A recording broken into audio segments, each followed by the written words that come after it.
The clicks of Cheon Sugo's gaming mouse echoed through the room, a symphony of precision as his hand flew across the pad. His mind already strategizing. Forget just surviving the zombie apocalypse, he needed to optimize. Time to check that inventory chest for some game-changing loot. He felt a surge of optimism about this run, despite knowing the S-rank drop rates were practically non-existent. Clicking away, he couldn't help but wonder about a real zombie apocalypse, and what ultimate weapon he'd need to dominate. Then, a sudden jolt, his eyes snapped open. "Biaro," someone yelled, and something just swished by. A quick glance at his screen confirmed it, a cool 1000 KRW just landed. He barely registered the "thank you for the donation" before a deafening crash ripped through the air, throwing him back with a shocked AGH. He hit the floor, groaning, every inch of him screaming in protest. Still dazed, he let out a weak laugh, grabbing his phone, and somehow managed to drag himself upright. Fingers flying, he clicks like a pro, the game taunting, "Was that satisfactory, Biaro?" Then, ding, from chat, "Only one, what are you doing?" The chat just keeps going, "Only one, you just died." A defeated AH escapes him. The screen screams, "You are dead," over his fallen character, with a cheeky "Keihei. Sorry about," from chat. Cheon Sugo, still rocking his headphones, lets out a sigh, then fires back at the chat, that. "Hey, we snagged a weapon and hit a checkpoint. I'm actually feeling good after that, dong." Then, he mumbles, "Alright, I guess we just go again." And his hand slams, "Yes," on the "revive at the last save" prompt. Another ding from chat, and it's "Only one, hey, Chansu." He looks a little peeved, hearing the next jab, "When I'm your only viewer." His eyes practically pop out in pure exasperation as he shouts, "My name is Chansu Gyo." He closes his eyes, utterly defeated, and begs, "Come on, Biaro, don't say things like that." He's got that chill streamer vibe, even with just one loyal viewer, a faint smile playing on his lips. The chat pops off with a playful challenge, his viewer daring him to choose them. His eyes go wide, a flicker of confusion and curiosity, wondering what this choice is all about. That grateful smile is back as he starts to type, ready to engage with his one true fan. Then, out of nowhere, a massive boom absolutely rocks the room. Sending him jolting upright, headset flying, his voice cracking with pure shock, demanding to know what just happened. He just stares, utterly bewildered, into the void, trying to comprehend the chaos. Then, a second, even more violent bang explodes, his face twisting into a mask of pure terror, his eyes flaring with an eerie, supernatural glow. That electric blue eye burns with an insane intensity, a swirling vortex of power reflecting the unseen cataclysm. The city is absolutely engulfed in a fiery apocalypse, a sinister purple energy painting the sky. Cheon Sugo can only stare in disbelief from his window, a single, stunned exclamation escaping his lips. High above, on a rooftop, he and another witness the sheer scale of the catastrophe, screams tearing through the air. He races to his computer, frantically trying to get answers, but his tech is completely dead. Panic and confusion contort his features, his electric blue eyes flaring with an intense, mysterious power. The decision is made, he has to go out there, to confront the madness head-on. The elevator doors slide open, a gateway to the unknown, beckoning him forward. Bursting into the hall, he collides with a terrified woman, their eyes locking in shared horror. A deafening clang, then her blood-curdling screams erupt, as he instinctively reaches out to her. He's just standing there, staring up the hallway, then down at this bizarre glowing blue screen that just popped up, and he's like, "What even is this?" Suddenly, ding goes off, and comments start flooding the screen, totally roasting him, calling him a NEET and clowning on him for just standing there. Another ding hits, and someone's asking why they picked up loser like him as a host, all while his electric blue eyes are practically burning. Then it hits him like a truck, this glowing thing is a chat window. And the messages are still clowning on him for being so slow. More dings keep popping off, and these chatters are reacting to his every single move, even telling him to stop copying them. This is wild. It's undeniable now, they're reacting to his every thought and move. This chat window is real. But seriously, is he finally losing it after all those streaming marathons? He tries to swipe and interact with the screen, but his hand just goes right through it. He literally can't touch it. The chatters keep on trolling him, rubbing it in that he can't touch them and then dropping a bombshell, "Someone's coming for you." Talk about a plot twist. Then, a heavy step sounds right behind him, and his glowing eyes go wide with pure terror as a monstrous, clawed hand lunges out. The chat wasn't kidding. Suddenly, a horrifying zombie-like creature with blazing red eyes bursts onto the scene, letting out a chilling growl. The chat goes absolutely wild, "Time to die, GG no re, LOL imagine dying midstream, I'll leave a flower for your grave, Sag, this is not good." His electric blue eyes are blown wide with pure disbelief, as Cheon Sugo can only process one thing through the sheer terror, a zombie. Seriously? This is insane. But he's not going down without a fight. With a desperate cry, he launches himself forward, delivering a fierce kick to try and push back the nightmare. The monster lets out another terrifying growl, but Chion Sugo is already gone, using the opening to dash away, trying to escape this horror. But the chat is relentless, flashing with dark humor as he flees. F***ck, he screams, as the messages pop up, he just wants your soul, you two would be a good match, and the truly creepy, wait for me He's pushing himself to the absolute limit, the frantic beep beep of the chat and his own desperate come on, fueling his desperate run. But then, a sudden, brutal impact. His eye snaps wide in pure shock, reflecting the shattering force as he barely manages to gasp, what? He's sent flying backward with incredible force, smashing straight through a glass door in a deafening crash. And from the shadows, that terrifying glowing red eye of the creature locks onto him, its guttural, growling, but chilling, blood-curdling promise of the nightmare that's just beginning. He sprints up the stairs. His frantic steps pounding as he mentally screams, sh*t. I just need to get to my apartment, and... Ugh. Damn it, I came too close, he curses. Pushing himself harder, I need to create some distance between us, as he charges for the roof door. He violently rattles the handle. But the door fights back with a stubborn clack, the chat exploding with contradictory shouts. Then, with a desperate rattle and a sharp click, he yanks the door open. Slamming it shut with all his might, a quick glance confirming the temporary reprieve. A thunderous clang immediately follows. Still reeling from the Hell Frog's door-shattering impact, he scrambles away, the creature's relentless assault echoing behind him like a death knell. The online chat, a chaotic stream of unhelpful commentary about zombies and the Hell Frog's true nature, buzzes relentlessly, but he's got no time for that noise. He glances back, his breath ragged and desperate, knowing he's got to face this nightmare and somehow, someway, get help. A guttural growl of pure frustration rips from him as he realizes that thing's gonna bust through, and he's gotta find a weapon, anything, right now. His eyes snap wide open in pure terror, as a chilling, horrifying realization slams into him. Before he can even process the thought, a hulking, terrifying figure looms directly behind him, letting out a low, guttural growl that chills him to the bone. The man's face is a twisted, grotesque mask of pure fury, his eyes burning with an unsettling, terrifying intensity. A wave of pure disbelief slams into him as he recognizes that enraged face, the chat window still scrolling with its utterly oblivious comments. Before he can even react, the landlord's powerful, iron grip seizes him from behind, his clothes ripping apart under the sudden, brutal force. Wham! A devastating kick blindsides Chion Sugo, sending him flying as the chat goes wild, buzzing about a supply chest, while the Hell Frog still looms. He gasps in pure agony, his body contorting as the Hell Frog just keeps coming, a relentless nightmare in the distance. No time to recover. Another brutal kick lands, the landlord's furious roar echoing as he screams for him to get the hell off, launching Chion Sugo like a ragdoll. Crash. He smashes into the wall, the landlord already on him, ready to unleash more pain. His face twists in a scream of pure agony, the Hell Frog's glowing red eyes still locked on him, a terrifying second threat.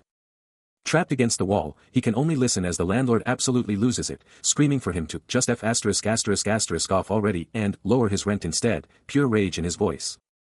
Then, with a primal roar, the landlord winds up for a crushing blow, his fist crackling with dark, purple power.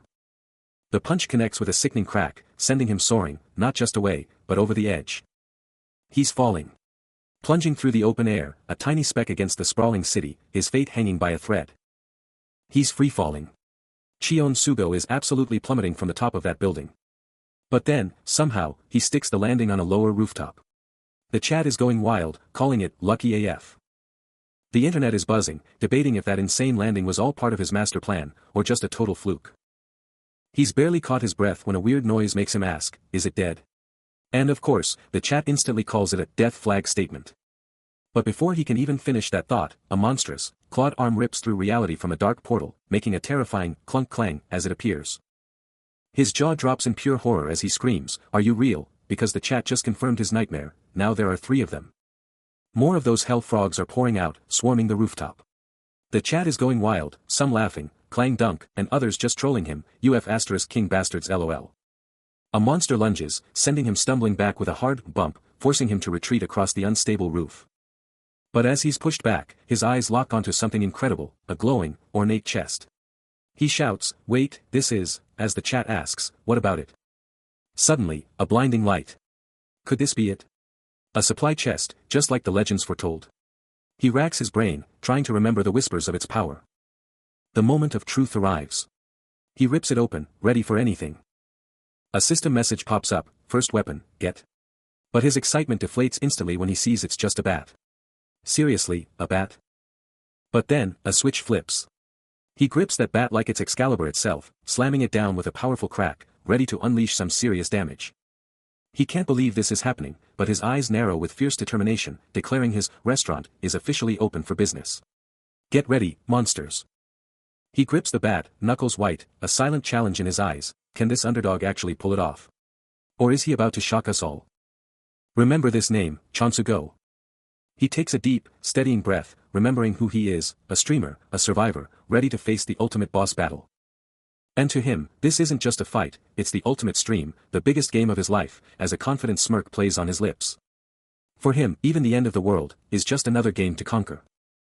Then, with a primal roar, he unleashes a devastating, full-force swing with his bat. Chonsu-go unleashes a massive wind-up with his baseball bat. The sheer power propelling him forward as he absolutely charges into a grotesque horde. Pink energy explodes with every hit, the bat crushing their decaying forms with brutal efficiency. He grips that bat like his life depends on it, laser-focused in the heart of the chaos. Another creature lunges, and he's like, HEEK. F***CK. Stay back, as he swings that bat again, pushing back the immediate threat. But his viewers? They're just watching, one of them literally asking, what is this kid doing? The chat goes wild, I knew it. What AF** King Clown? Someone even suggests, someone teach him how to bunt or something.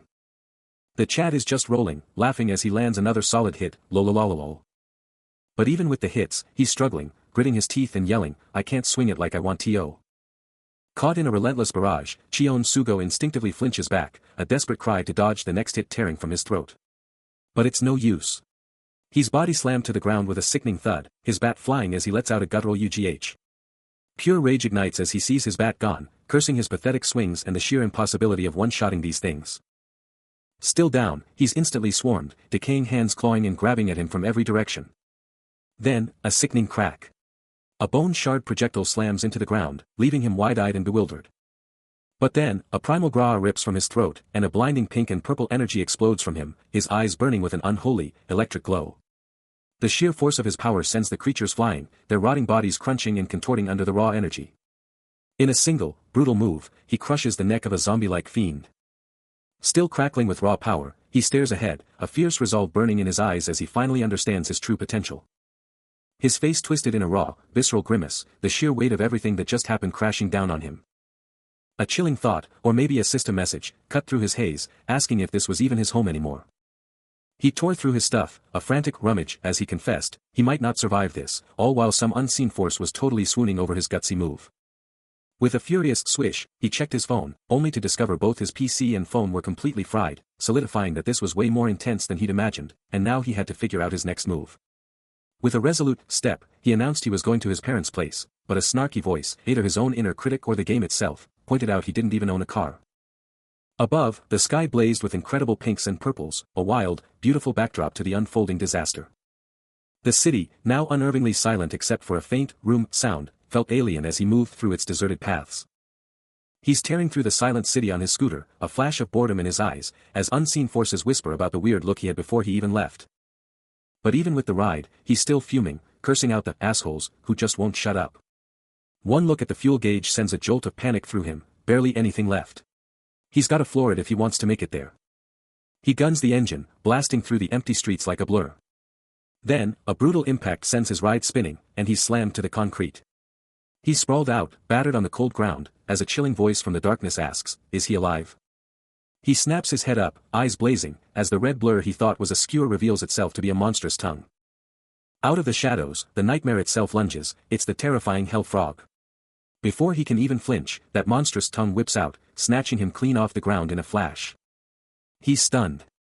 This isn't just zombies, this thing is a full-blown monster. The hell frog's tongue shoots out, a terrifying, measuring tape-like strike.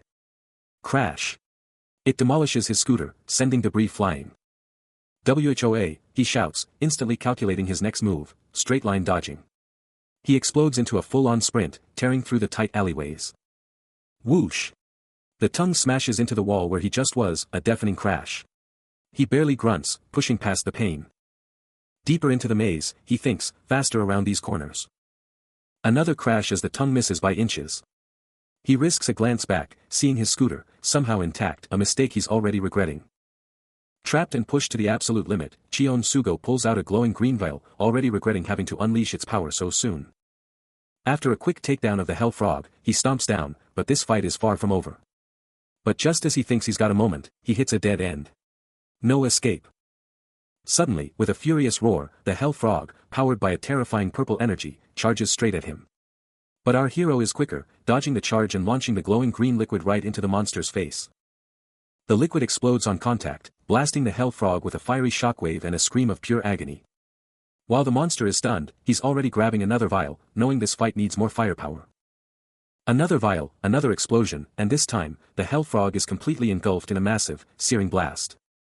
Watching the monster's agony, he's figured it out. He knows its weakness and plans to hit it where it hurts most, from the inside. With his eyes blazing purple, he's about to unleash a super risky move, knowing it's his only shot to take this monster down. He charges in, yelling, daring the Hell Frog to come get some. Then, in a flash, he lands a supercharged kick, hitting with a brutal crack. And he's not done. Another explosive kick sends a fiery blast right at the beast. It all blows up in one giant, concentrated explosion, swallowing the Hell Frog whole. The monster screams, reeling from the hit, while he lands, trying to catch his breath.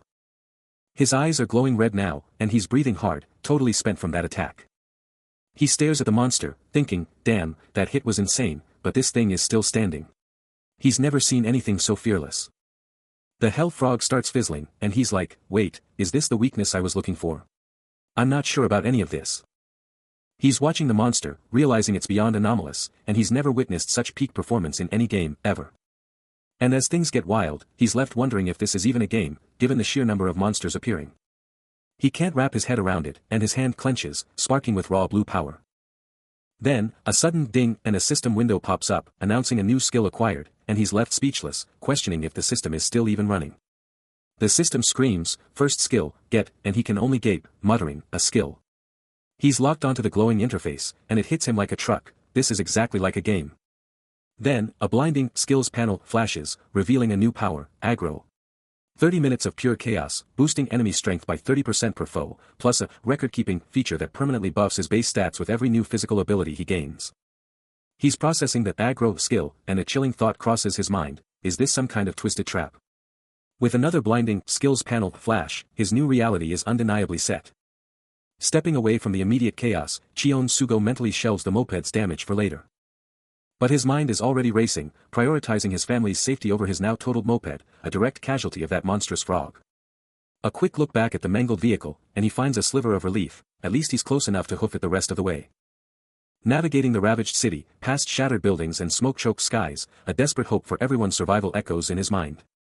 But the next sight rips a gasp from his throat, his eyes blown wide with disbelief as a faint red aura pulses around him. What in the world just happened? His gut wrenches as he gazes at the wreckage, his entire home obliterated. Was it a freak storm or something far more terrifying?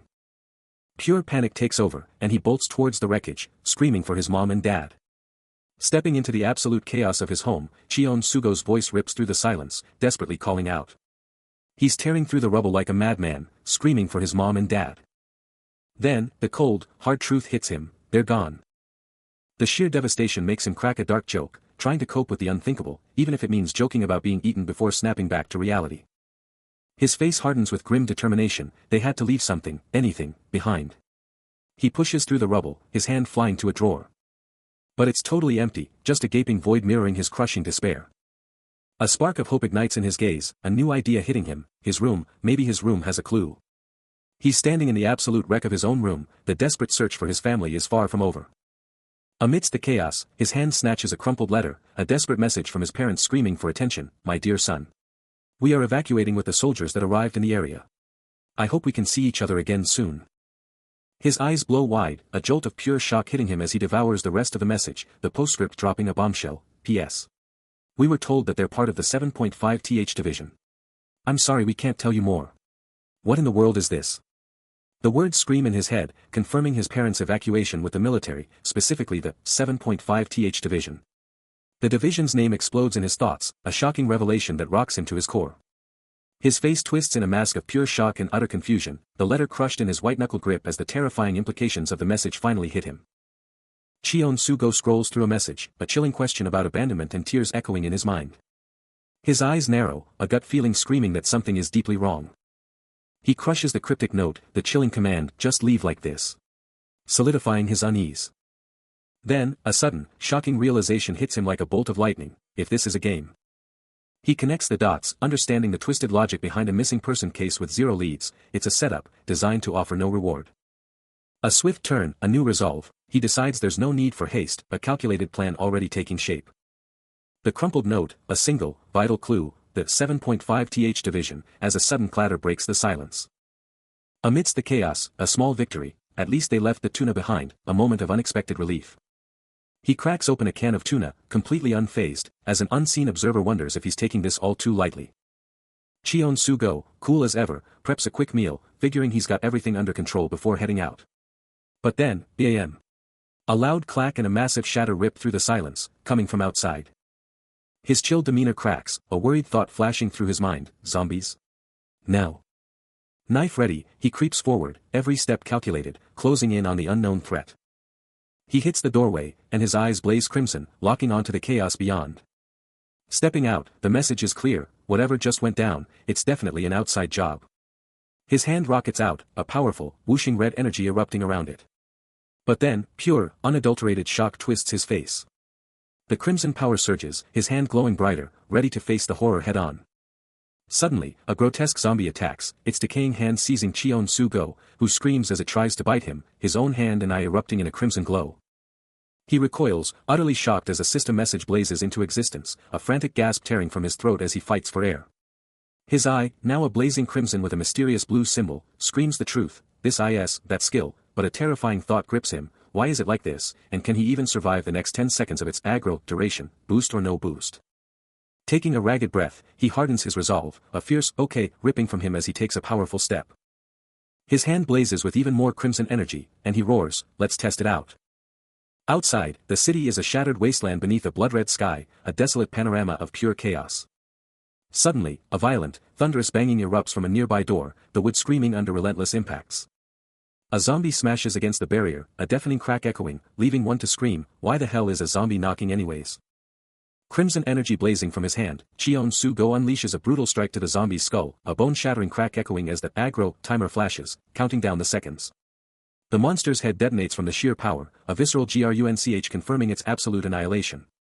No time to waste, he rockets towards the next abomination, a lightning-fast swish as he calls out: next, the aggro timer relentlessly ticking. Another zombie gets absolutely demolished, a brutal crack echoing as he thinks he's playing whack-a-mole lol. He lands a devastating, skull-shattering strike, the zombie's head exploding with a sickening grunch, a mental note to always check before visiting someone. Grinning wildly, he yells, batter up, and winds up for a monstrous swing at the next zombie, the aggro timer blazing at 4:26, and he's having the time of his life, absolutely loving this insane brawl. Finally, slumped against a shattered wall, Cheon-Sugo lets out a ragged whhew, taking in the absolute carnage and muttering: damn. The entrance is a total mess now. Amidst the blood-soaked chaos, he stands victorious over the fallen, a silent apology for the carnage he's wrought.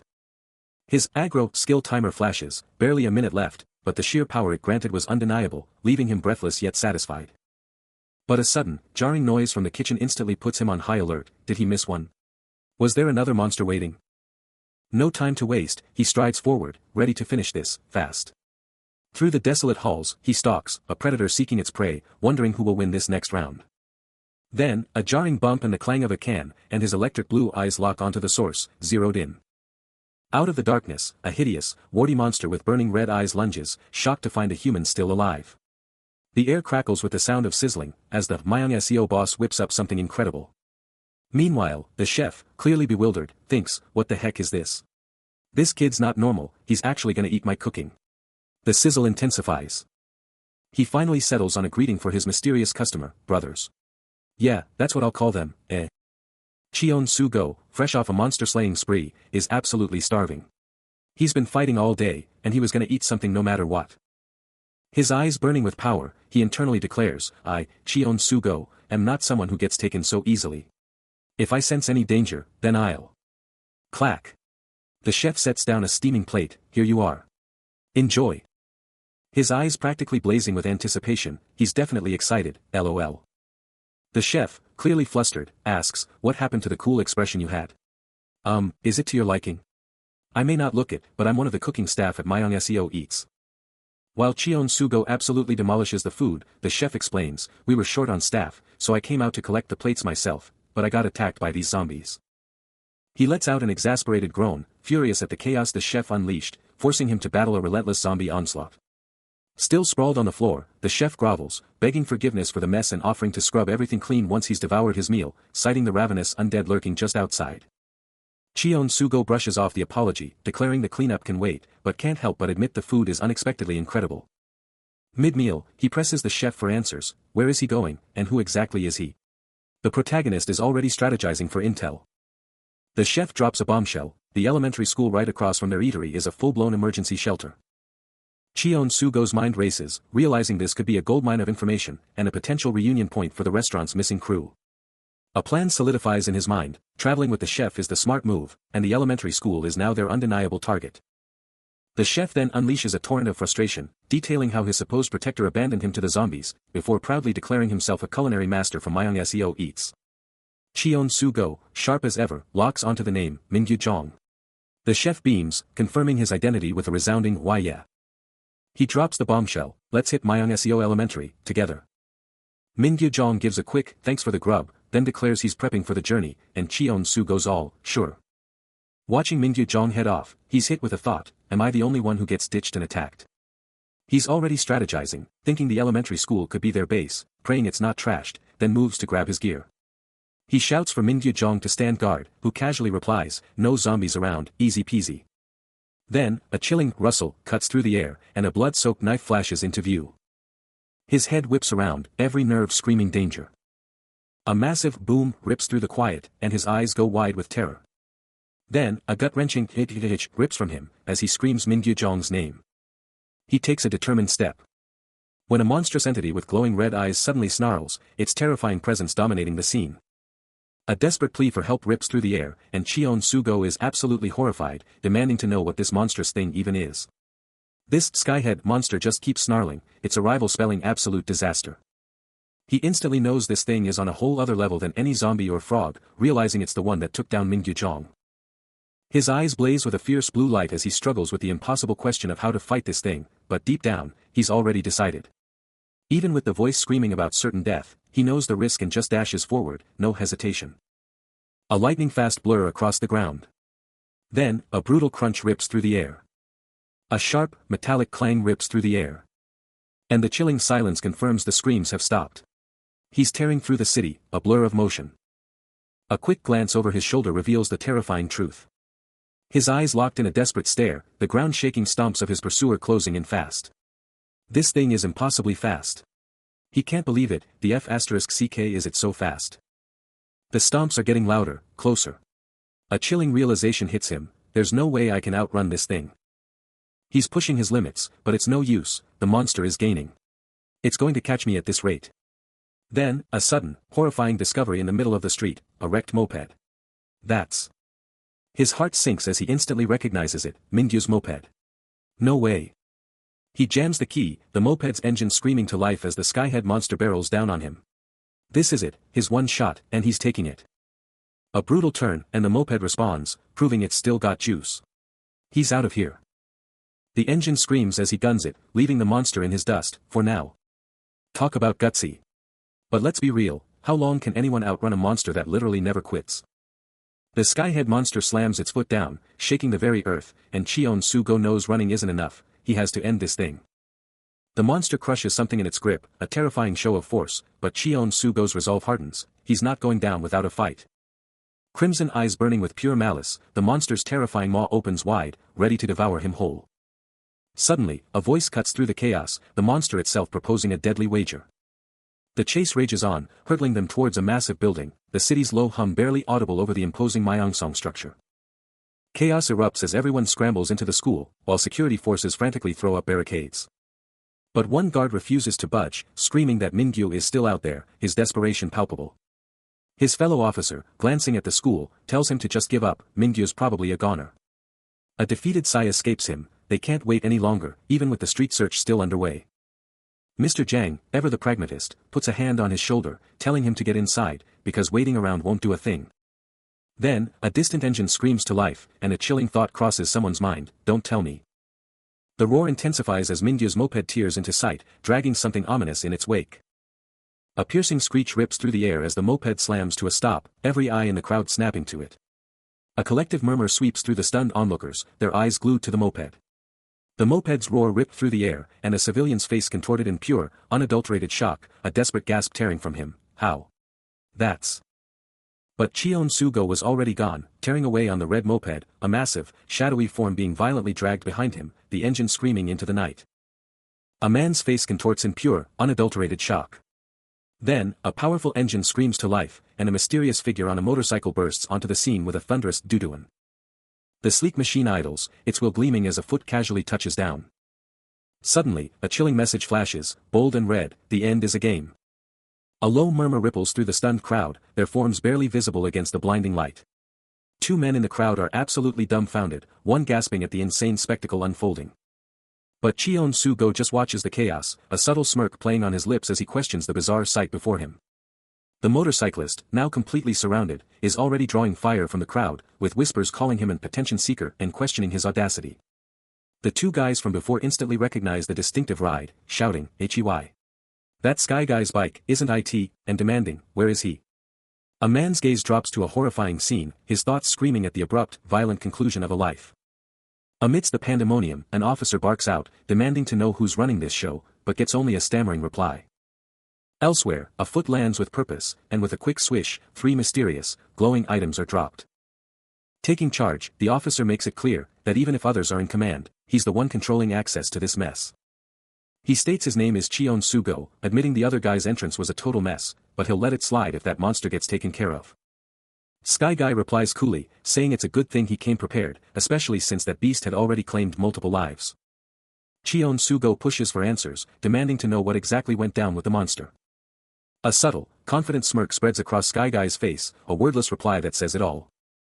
The crowd of officers and bystanders erupts in stunned whispers, their expressions a mix of pure shock and utter amazement at the unbelievable event. A powerful, roaring sound of acceleration rips through the air. As if something massive is moving at incredible speed. Amidst the chaos, a voice cuts through, proposing a challenge. How about a wager? Let's bet on who'll kill that thing and get the reward for the encounter. The monstrous Skyhead screams in agony as unseen onlookers question the sudden turn of events, wondering if the speaker is serious or just talking trash. Meanwhile, Cheon-Sugo's electric blue eye glows with fierce resolve, his thoughts echoing his commitment. I already have everything on the line. My life. A devastating impact crashes down upon the monster, sending purple energy rippling outwards. The creature stumbles, its clawed hand flailing, unable to withstand the relentless assault. As the monster rolls from another blow, Cheon-Sugo's eye, now glowing with an intense purple hue, watches as a foot descends, stomping down with brutal force. Sky Guy continues his merciless attack, stomping repeatedly on the fallen beast, his actions confirming the onlooker's assessment. He's relentless. He's still laying down the pain on the monster, but then he drops a bombshell, shouting, if I win this wager, you owe me a huge favor. Cheon-Sugo, totally locked in, can only wonder what kind of favor he's talking about. The unseen voice ups the ante, yelling, any sort of favor, while Sky Guy just keeps stomping the Sky Head into oblivion. But the peanut gallery isn't convinced, grumbling, I'm not sure about this. What's in it for us? Sky Guy's stomping is non-stop, met with a casual, yeah, from the shadows, then a snarky, he's probably gonna fail anyway though, lol, and the ultimate, I don't care as long as it's fun. Cheon-Sugo's face is grim as he processes the ultimate stakes, if you live, you win, but if you don't. He stares down the challenge, declaring, then, I just die.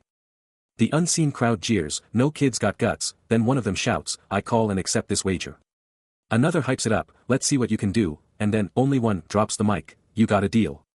Don't disappoint us. Sky Guy just keeps stomping, his eyes burning with pure intensity. Then, a new voice screams, he finally showed himself. A high-tech ride blasts into view, its engines screaming with a deep, resonant growl. Ignoring the new arrival, Sky Guy brings down another devastating stomp, his foot slamming into the monster with raw power. The stomping just keeps going, grinding the monster into the ground. Standing victorious over the utterly crushed Sky Head, Sky Guy glares up, his voice booming with a chilling final warning, you better keep your promise. The Sky Head monster, already on its last legs, gets absolutely rocked by another devastating hit, purple energy exploding from its core. Then, a massive smash rips through the air, as the beast gets absolutely pulverized, its shadowy form reeling from the force. The purple energy goes absolutely wild, devouring the monster as it starts to shatter into nothingness. And just like that, with one final, earth-shattering tremor, the sky-head monster is obliterated, its reign of terror officially over. But wait, Cheon-Soo-go's eyes are practically burning with electric blue energy, as he wonders if anyone else can even comprehend the insane new light he's witnessing. He then rolls up to a crowd of survivors huddled outside a building, casually announcing that he's also here to crash and find shelter. But a dude with intense green eyes, rocking some kind of uniform, immediately steps up, demanding a status check to make sure he's not infected. But before things can escalate, other survivors jump in, totally hyped about his monster-slaying skills and his only one vibe, demanding he be let inside immediately. With the crowd now totally on his side, Cheon-Soo-go just gives a cool, follow me, and leads them all straight into the shelter. Under the intense blue light, he's being scanned, while onlookers are hyped about the Mr. Hero who took down the monster, joking about whether it just died of natural causes after that beatdown. After a quick scan, he gets the all clear to head inside, but then the guy stops him cold, shouting, "Wait." Looking super worried, he drops the name, Mingyu. He asks if Mingyu's really dead, and the guy's like, "Dude, I already told you." The man, now super curious, asks if they know each other, and Cheon-Soo-go drops the bomb, he owns Mingyu's old restaurant. After thinking about that crazy light he saw and the patrolman's word, the man decides to just trust him, hoping he's not making a huge mistake. With a confident gesture, Cheon-Soo-go tells him to chill, he didn't steal anything from Mingyu. He cracks a smirk, thinking about that legendary mapo tofu recipe, the one thing he'll never forget, and honestly, the other guy's face is just hilarious right now. But the man is freaking out inside, realizing Cheon-Soo-go probably strong-armed Mingyu into cooking, and he can already picture Mingyu going ballistic, thinking this whole thing is just insane. He's out. A smooth swish as he makes his exit. Now free to move. His steps are charged, a faint blue glow from his feet, hinting at the power he holds. Then, bam. A holographic message pops up, dropping the bombshell, he's officially out of the tutorial zone. A powerful boom echoes as the system lays it out, time to use that info panel to boost his survival odds. His jaw drops, eyes wide, as the system signs off with a chilling farewell, good luck with your survival. Disbelief hits him hard, the shocking truth sinking in, all that intense action. Just a warm-up, a tutorial. Tutorial complete, system confirmed. This is it, the real deal, and he's getting goosebumps, wondering what fresh hell awaits. With a final clatter, he strides forward, leaving the past behind for the ultimate unknown. He absolutely dominated the tutorial, setting the fastest time, and now Cheon-Soo-go is glowing, ready to address his viewers. But the chat is already buzzing, someone asking, "Who's that?" As a frustrated thought flashes through his mind, he can only take so much before he hits a wall. He lets out a sharp SHU, and snaps back, reminding them, they took the bet, and he'd be doing them a solid by taking out the bug. Then, only one pops in, asking if he wanted to talk, and the chat goes wild, demanding their rights. He drops into a chair, eyes glued to the screen, confirming he's ready to talk, especially about the bug, who was once his best friend. The chat explodes, demanding to know why he hasn't spilled the beans and if that bet wasn't a group effort. His eyes practically pop, glowing an intense electric blue, as he shouts, he got zero explanation. The chat, and even only one, are stunned, wondering how he got tossed into this blind and admitting they totally misjudged him. He's all ears as an unseen voice from the audience drops a bombshell, totally baffled by how he crushed the tutorial so fast without even knowing what game he's really in. The voice keeps going, baffled by his instincts, then, totally annoyed, demands to know why he wasn't clued in that his actions were literally shaping the world. His face twists in pure shock, trying to wrap his head around it all, as the voice drops the bomb, this is real world, but only one just tweaked his destiny and the game system, turning everything into a literal game. His gaze locks in, only one laying it all out, he's the only player, the main character, the only one who can even talk to them, and everyone else in this world is just an NPC, even Min Gyu-jong. A fierce determination ignites in his eyes as only one tells him to chill out, and just treat them like regular stream viewers. The chilling voice drops another bombshell, declaring that if he can't beat this game, his world stays stuck in its current state, leaving him with just one stunned word. He snaps his head up, his thoughts a whirlwind, desperate to unmask this mysterious entity, even daring to ask if it's some kind of god. Alone in his room, he just stares, the sheer weight of this game-changing truth crushing him. Then, a sudden jolt makes him flinch, his own reflection staring back from the depths of his eye, a chilling mirror to his new reality. The system's voice cuts back in, totally dismissive, mocking his silly question. He slumps down, deep in thought, the insane implications of being the only real player in this messed-up game finally hitting him. The voice keeps up the taunts, asking if the NPCs in his own games ever got this deep. A mysterious voice, only one, drops a bombshell, declaring their absolute love for Cheon-Soo-go's incredible showmanship. Then hits him with the ultimate loyalty check, you wouldn't betray me, right? Cheon-Soo-go's face hardens, taking in the intense query. Then, only one throws down the gauntlet, daring him to unleash his full power. He can't help but feel the immense pressure, a massive mission dropped on a NEET like him. Seriously? His eyes practically pop out as he remembers a critical info panel was missing, and just like that, it flashes into existence, revealing his first epic quest, protect the police chief at Manga Elementary. The stakes are insane, if the chief bites it tonight, the entire city is going to spiral into chaos. A stunned "what?" escapes his lips, as the chilling message "the end is a game" flashes across the screen, cranking up the tension to 11. Meanwhile, the Manga Elementary building looms under the night sky, its grounds already swarming with a chattering, restless crowd. The massive gate groans open, unveiling the chaotic scene at Manga Elementary School after dark. Civilians are hustling, unloading supplies from a truck, a cop keeping watch, as a massive crowd buzzes with chatter, the tension palpable. Someone asks about dropping off the food, and the officer just gives a quick, "Yeah, right there." No time to waste. The crowd is getting huge, and the cops are trying to keep things under control, their shouts mixing with the nervous chatter of hundreds. Cheon-Soo-go scans the chaos, mentally counting hundreds of people, the mission's gravity hitting him hard, the police chief's threat is lurking somewhere in this massive crowd. A cop shouts over the din, telling everyone to line up for meals, it's feeding time. Out of nowhere, an officer spots him, yelling, "Hey, you there," across the crowded grounds. The officer points to the main building, "Food's over there," but Cheon-Soo-go just brushes it off, "I'm fine, thanks," already focused elsewhere. Seeing his distant look, the officer asks, "Is something wrong?" a hint of worry in his voice. With a focused gaze, Cheon-Soo-go cuts straight to the chase, declaring his intent to meet the police chief. The officer's eyes practically pop out, totally blindsided by the sudden request for the chief. But he snaps back, challenging if there's an issue, then immediately shuts it down, declaring he can't even touch that question. A sharp glint in his eye, Cheon-Soo-go instantly picks up on the weird vibe, knowing full well they're holding back a secret. Sensing the tension, the officer tries to smooth things over, offering his assistance, and asks if he's looking for Department Chief Lee. He gives a curt nod, confirming, "Yes, sir." Then the officer drops a bombshell, asking if he just took down some monster, and Cheon-Soo-go, cool as ice, just says, "Yeah, I did." A defeated sigh escapes the officer as he drops the bomb, the police chief is gone. Cheon-Soo-go's eye twitches, a silent shockwave hitting him, as the officer spills the whole story, "Chief went on patrol, vanished, and now everything's a mess." Annoyed by the lack of progress, Cheon-Soo-go confronts the officer, demanding to know why they hadn't already launched a full-scale search for the chief. The officer quickly retorts, explaining they're already stretched thin protecting the city, with a mere 30 officers, they're critically understaffed. But Cheon-Soo-go isn't backing down, demanding to see the chief's quarters, and the officer can only offer a wary, sidelong glance. The officer hesitantly confirms, the temporary office, a clear sign of his unease. They start moving, and Cheon-Soo-go lays down the law, hide anything crucial, declaring they're now a team, whether the officer likes it or not. But the officer, clearly annoyed, snaps back that they have no time for games. Cheon-Soo-go fires back, "We need intel if we're going to find him together," forcing the officer to finally acknowledge the logic. Finally, the officer relents, "That's true," as they arrive at the temporary office sign. A loud clatter erupts from inside, as Cheon-Soo-go pushes into the chaotic temporary office. He takes in the chaotic scene, a single thought echoing in his mind. Even amidst the mess, he's still broadcasting, calling on his viewers for help, only to be met with their usual, unenthusiastic replies.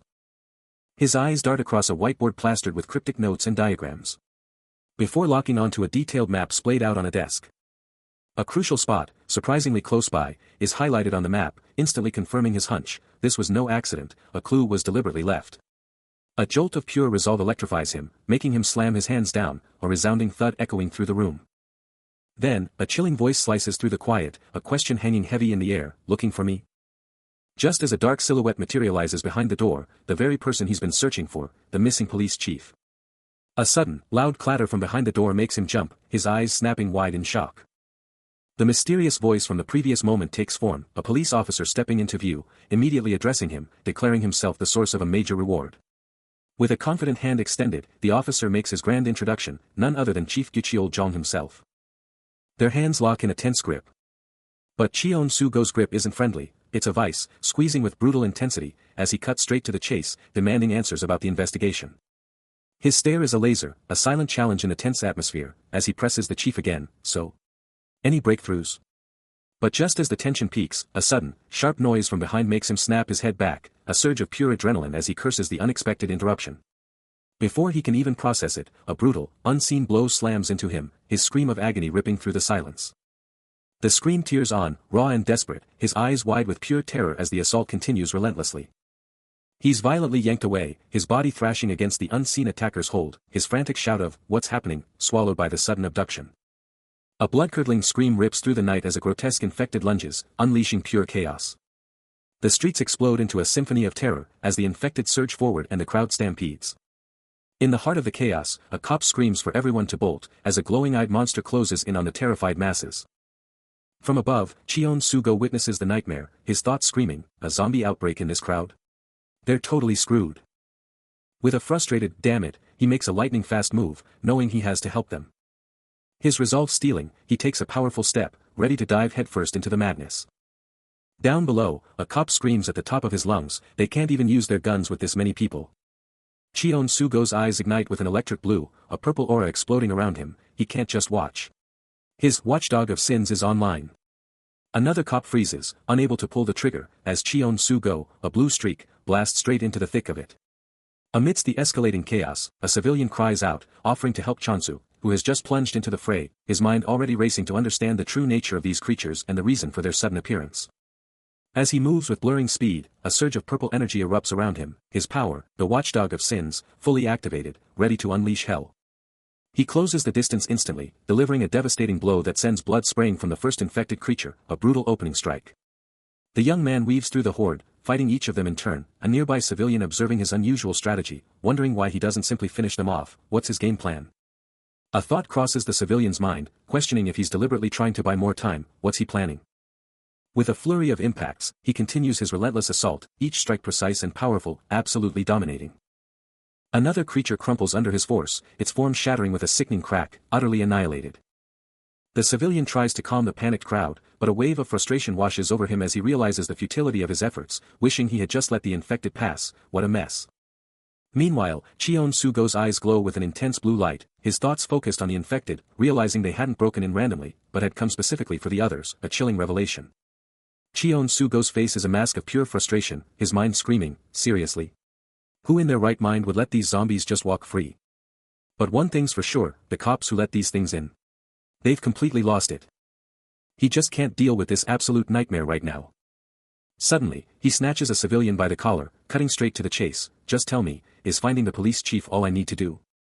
The civilian hits the ground as Cheon-Sugo lays down the law. Listen up. Keep your eyes peeled for anything shady while I'm out of here. The civilian's eyes widen in shock and fear, stammering questions about his departure and why he's involved, but Cheon-Sugo shuts him down instantly. He lays out his reason, making it crystal clear, understand? This is how I'm paying back Mingyu's kindness. The civilian's face is pure panic. With one last, ice-cold command to obey if he wants to survive, Cheon-Sugo pivots and strides away from the bewildered crowd, who can only shout his name in disbelief. The crowd stares after him, yelling, "Where are you going? We thought you were with us. Are you just bailing?" Cheon-Sugo throws out a hand, his voice ringing with absolute conviction. He's going to find that police chief, no matter what it takes. But the two guys he just left behind are freaking out, one of them spitting, "TCH. You should be worried about yourselves." But Cheon-Sugo isn't listening to their whining. He's already tearing through the streets on a motorcycle, laser-focused on the police chief's last known location, the school. His electric blue eyes blaze with fierce determination, locked onto the terrifying reality that awaits him. Ditching the bike, he's now a blue streak through the forest. Blazing past a lonely building. The building itself is eerily quiet, swallowed by the surrounding wilderness. But as he gets closer, his eyes snap to the ground, where a chilling sight awaits, dozens of footprints, at least. He glares at the ground, a terrifying question screaming in his head, are these zombie tracks? Cheon-Sugo stares up into the forest, a burning question on his lips about his current situation. He's baffled, demanding to know why he hasn't gotten any supply chests, only for a voice to hit him with a bombshell, accusing him of playing on hard mode on purpose. Totally lost, he tries to figure out what's going on, as the voice drops the bomb. Supply chests are paid content, and he can get them with a single click. The words, paid content, and Zen hit him like a truck, leaving him reeling. His face contorting in pure shock. He follows the command, tapping the chat and scrolling down, his finger poised over a glowing dollar sign. Then, a blinding flash reveals a donations off button, and he's completely floored. His eyes practically pop out of his head as the truth dawns on him, and he screams to enable it immediately. With a satisfying ding, the donations feature powers on. The screen flashes, the OFF sign vanishing as a ding rings out, revealing only one has dropped a donation and is hyping up his monetization. His eyes practically pop out of his head as another ding hits, with maxed out card and my tongue your throat piling on the donations, their chat blowing up about how they bet he wouldn't turn it on. Absolutely swamped by the cash and the savage chat, he unleashes a primal scream, the comments about him being ready to flip a table just sending his rage through the roof. He absolutely explodes, screaming about how they could hide something this massive from him, leaving us all on the edge of our seats for what comes next. A hand clenches, knuckles popping as a tense creak fills the air. Then, a digital ding cuts through the silence, a message flashing, is Chansu sulking now? His viewers were absolutely loving it, as Chansu stands there, a mix of shock and irritation on his face, surrounded by a storm of "omo" and "lalalalo." He tries to deny it, thinking he'd go all out if he were actually sulking, but the relentless teasing cuts through, claiming it's written all over him. A deep sigh escapes him as he begs them to cut it out, his mind already spiraling back to that day he was just pushed out without a single explanation. A terrifying thought hits him, there's a massive secret they're hiding, and he can't help but wonder what the police even are in this twisted new reality. His frustration hits critical mass, and with a deafening bang, his eye ignites with a terrifying purple glow. A primal "Juree" rips from his lungs, as pure, unadulterated purple energy blasts from him, his eyes blazing with untamed power. The power keeps surging with a thwang, and the worried voice asks if he hurt any zombies, pointing out his strange concern for them. The rooftop erupts in a hail of gunfire as Chansu unleashes a barrage, but the guttural roars of the approaching horde are closing in fast. He charges into the fray, smashing a creature with a bone-shattering thwack, scoffing at their pathetic attempts to challenge him. A terrifying KAAA erupts as more monsters swarm, but he's a whirlwind of destruction, cracking another's head with a devastating kick, refusing to be overwhelmed. He smacks another ghoul into oblivion, but a sudden gra and a chilling "behind you" is all the warning he gets before fangs sink into his flesh. The bite ignites a primal fury, unleashing a torrent of purple energy as his attack power skyrockets by 240%. He snarls, "You picked the wrong guy to mess with." The purple aura around him explodes, a deafening boom ripping through the air, blasting back the monstrous horde as he stands as an unyielding force. With a surge of raw power, he stomps down, crushing a creature's head with absolute, undeniable force. This is his new reality. His hand pulses with that same vibrant, ominous energy, a clear sign of the terrifying power now coursing through his veins. With a powerful swish of energy, he unleashes a chilling warning to an unseen presence, "You'll be swallowed by the zombies through your own greed. Get out of here. I know your face, MNGYU." Mingyu, looking sharp in a suit with slicked back hair, sizes up the scene, declaring himself flavored by the action, even with his feeble-looking body. But Chansu is still going off, absolutely wrecking the entire force of shadowy monsters by himself, glowing like a supernova. Mingyu's eyes blaze purple, totally shocked by the power-up, but then he snaps back, challenging Chansu, "You thought I was done?" Then, with a brutal stomp, he promises to absolutely crush his foe. But Chansu's not backing down, his eyes now blazing with purple power, he lets loose a massive energy burst, making the whole place hum. A blinding purple aura explodes from his hand, locked and loaded. The hit sends Mingyu flying, his face twisted in agony as Chansu shouts, "That's what you get." Mingyu slumps to the ground, his last words a defiant, "Let's see how messed up you are," before he hits the dirt. Now, just a mangled, bloody mess remains, leaving Chansu to wonder, what, at the sheer destruction he just unleashed. Mingyu is losing it, tearing through the streets, screaming, "Where is he?" as his ride takes a brutal hit. But Chansu is already on him, electric blue eyes blazing, slamming against the window and roaring, "Open the door." A guttural, terrified scream rips from Mingyu, the sound of a man facing his absolute end. This isn't just a fight, for Mingyu, it's, "The end is a game to me," and all he can do is shout, "W what the F***ck. Then, with a cataclysmic burst of purple energy, Chansu absolutely obliterates the car, shattering it to pieces.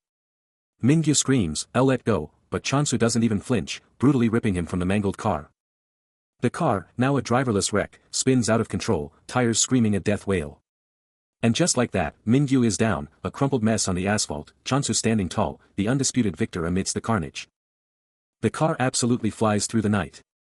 But inside, Mingyu's eyes are blown wide with pure terror, realizing the relentless force pursuing him. "What the hell are you?" he screams. As Chansu's face, glowing with an eerie blue light, reflects in the speedometer, hitting a blistering 120. He's maxing out his aggro skill, the narrator points out, as Mingyu, even while terrified, snarls back, "You bastard. You think you can mess with me?" But Chansu's hand, exploding with malevolent purple energy, is already reaching out. slamming into the vehicle, sending it screeching and skidding violently across the asphalt. The impact hurls Mingyu out onto the street, where he scrambles up, turning back to the car, yelling, "Jiang Ho Jin." But Chansu is already there, his hand on the door handle, a chilling click echoing in the night. "You really think I'd get out of this car?" Mingyu challenges, his voice shaking, as a deep thud resonates. Chansu's purple-infused hand rises, delivering a final, crushing blow. "See you in hell," he declares, and with a deafening crash, the confrontation is over. Mingyu is absolutely swarmed, a grotesque horde of monsters closing in for the kill. Their taunts pierce the air, daring Chansu to run from this perfectly sprung trap. But Chansu just stands there, totally chill, watching the horde close in, a game-like aggro meter ticking up. Back with Mingyu, he's in his ride, and he's not backing down, screaming that it's too late for regrets. His engine SCRMS, blasting off as the monsters give chase, their pathetic cries fading behind him.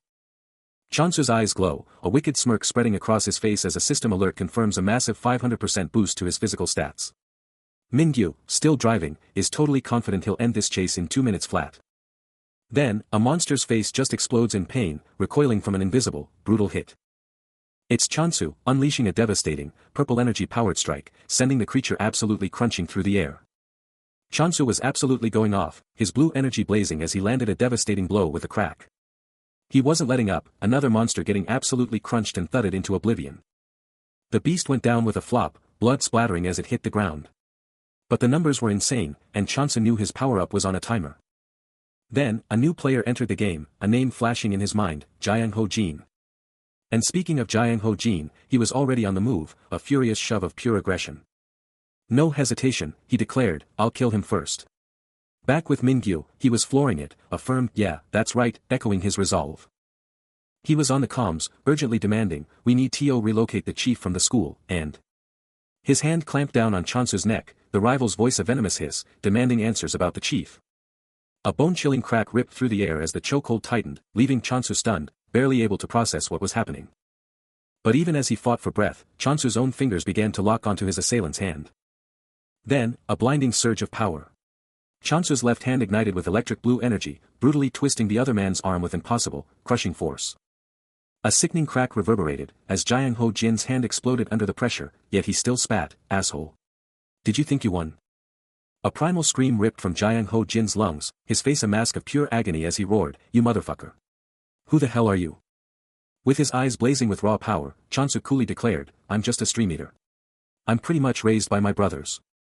Jiang Ho Jin's agonizing screams just kept coming, his shattered hand still throbbing with unbearable pain. Then, with a lightning-fast, decisive move, Chansu's glowing fist absolutely crushed Jiang Ho Jin's face, a brutal thwack echoing through the air. Fresh off the brutal beatdown, Chansu eyes the down Jiang Ho Jin, who's out cold but still gripping something like his life depends on it, with Mingyu Zhong also out of commission. With a sharp clack, he quickly snatches a key from the guy's death grip. Suddenly, a message from Mingyu Zhong pops up on his phone, trying to cut a deal if he bails in 3 minutes, but Chansu's not having any of that nonsense right now. Key secured, he makes the call, "Time to get out of here, now." He slams the pedal, tearing out of there with Jiang Ho Jin still out cold in the back. The car roars, leaving a shimmering blue blur behind as they vanish. Mid-drive, a shocking detail on his phone's map makes him slam on the brakes of his mind. The map screams the truth, echoing the chief's cryptic warning. The chief's been at the school this whole time, and if he falls, the city goes down with him. Chansu is absolutely flooring it, a blue streak tearing through the night, mentally kicking himself for even showing up here. But then, his eyes snap wide open in pure disbelief. Because a small, glowing white teddy bear with piercing blue eyes just materialized right in front of him, dropping with a doo-dooin'. A frantic, rips from his throat as he screams, "What the hell is that thing?" Tires scream, a deafening screech tearing through the night.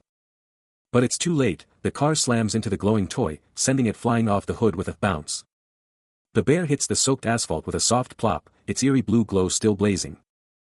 Meanwhile, the chat goes wild, "He really crashed into that thing? Wilmo, and yo, Chansu lo, man." He glares at the chat, absolutely fuming, yelling, "B-bros.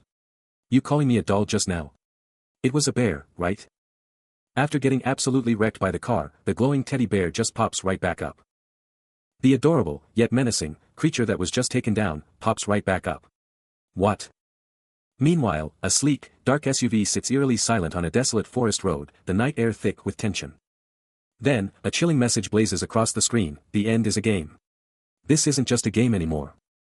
Inside the ride, Cheon-Sugo's electric blue eyes are locked on the creature, pure shock etched across his face as it just stands there.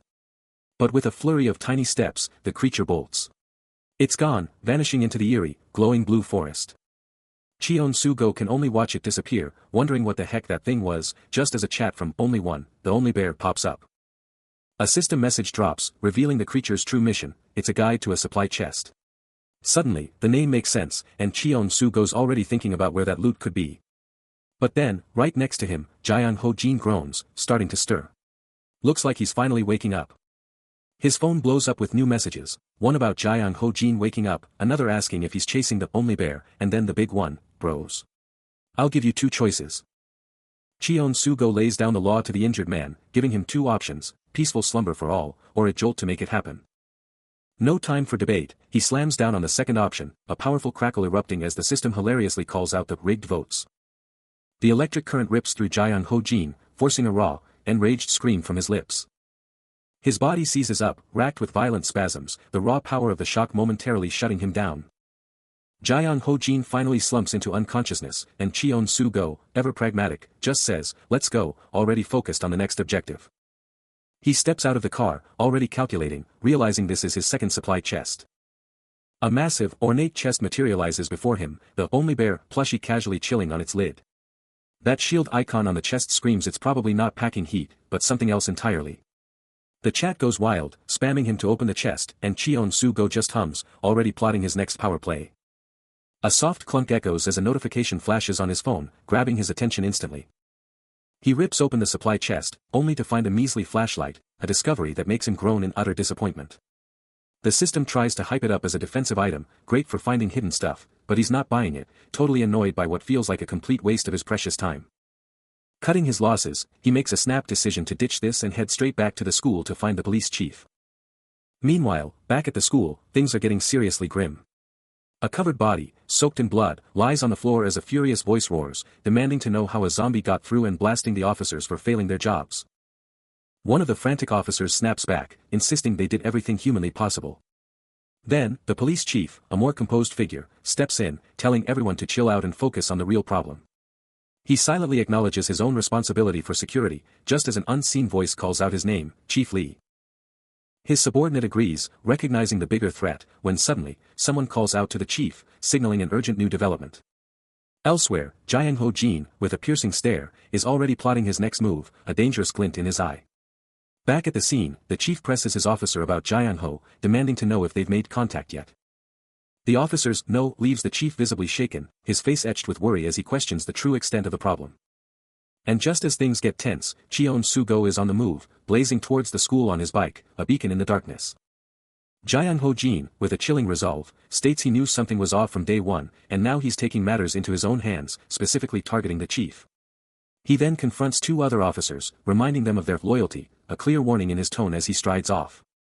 The officer is left stunned and furious, realizing Jiang Ho and his crew are definitely plotting something sinister. Min Gyu-jong is on a full-throttle dash, pushing his limits as he barrels towards the annex. But wait, two officers spot something crucial, one of them exclaiming, "Isn't that the Chief Jean took on patrol?" A car, radiating an intense blue aura, tears down the street, leaving the officers stunned and asking, when did he even get back? Another officer, catching sight of the speeding car, lets out a shocked, "Huh. Chief."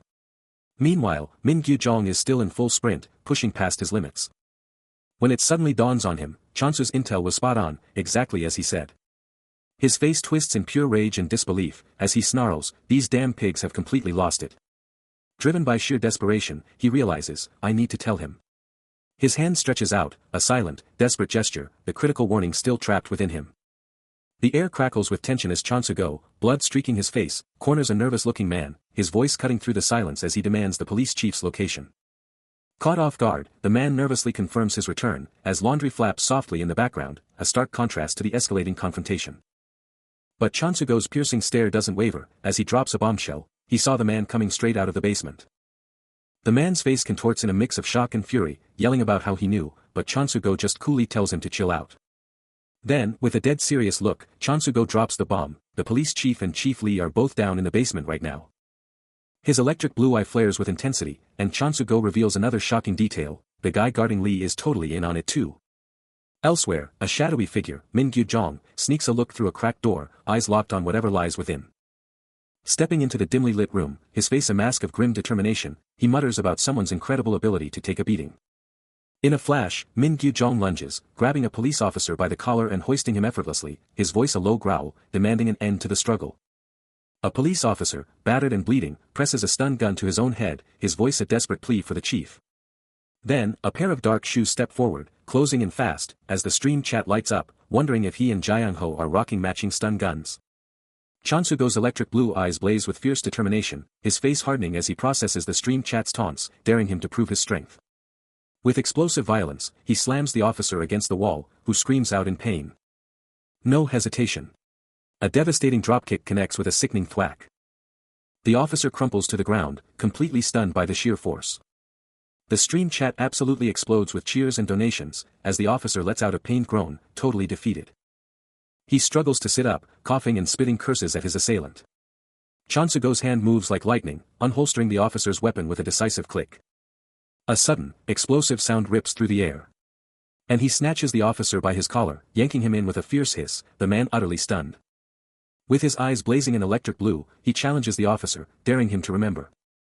Then, with a brutal crack, he completely ignores the pleas, snatching the stun gun from the officer's hand, who crumples to the ground with a gut-wrenching groan.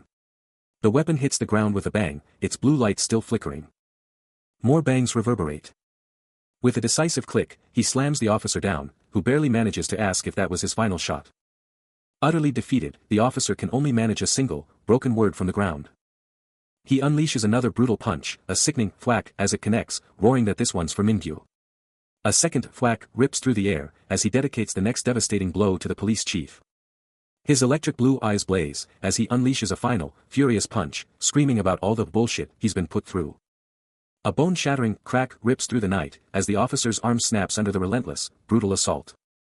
With the chief utterly subdued and bound, Chansu-go casually takes a seat on his back, as another officer stares, muttering about the absolute number he did on him. He just scoffs, a dismissive humph, his focus already snapping back to the defeated chief. A sharp click rings out, and the chief screams in agony as Chansu-go activates his own stun gun. The stun gun crackles with raw electricity, as he sneers, "You thought, fool." His gaze drops to the crackling device, a smirk playing on his lips as he remarks on the coincidence of their matching stun guns. Still writhing on the ground, Chief Lee lets out a guttural HNNNGH, as the stun gun's raw electricity crackles through his body, shocking him to his core. Meanwhile, Chansu-go casually checks his phone, seeing Jae-young-ho's message, "Hurry up and finish him," and Gyucheol's chilling follow-up, "Are we starting the executions?" The sheer audacity of their plan is laid bare. He coolly remarks that another officer is probably on his way, but it's not over yet, bro. Leaving Chief Lee twitching on the floor, Chansu-go just calmly steps away, like it's just another Tuesday. With a soft click, he opens a door, ready for the next act. Suddenly, heavy stomp stomp stomp echoes as a new cop bursts in, shouting, "Chief, I heard gunshots." He's walking right into a trap. Before the officer can even react, a deafening bang erupts as Chansu-go unleashes a shot.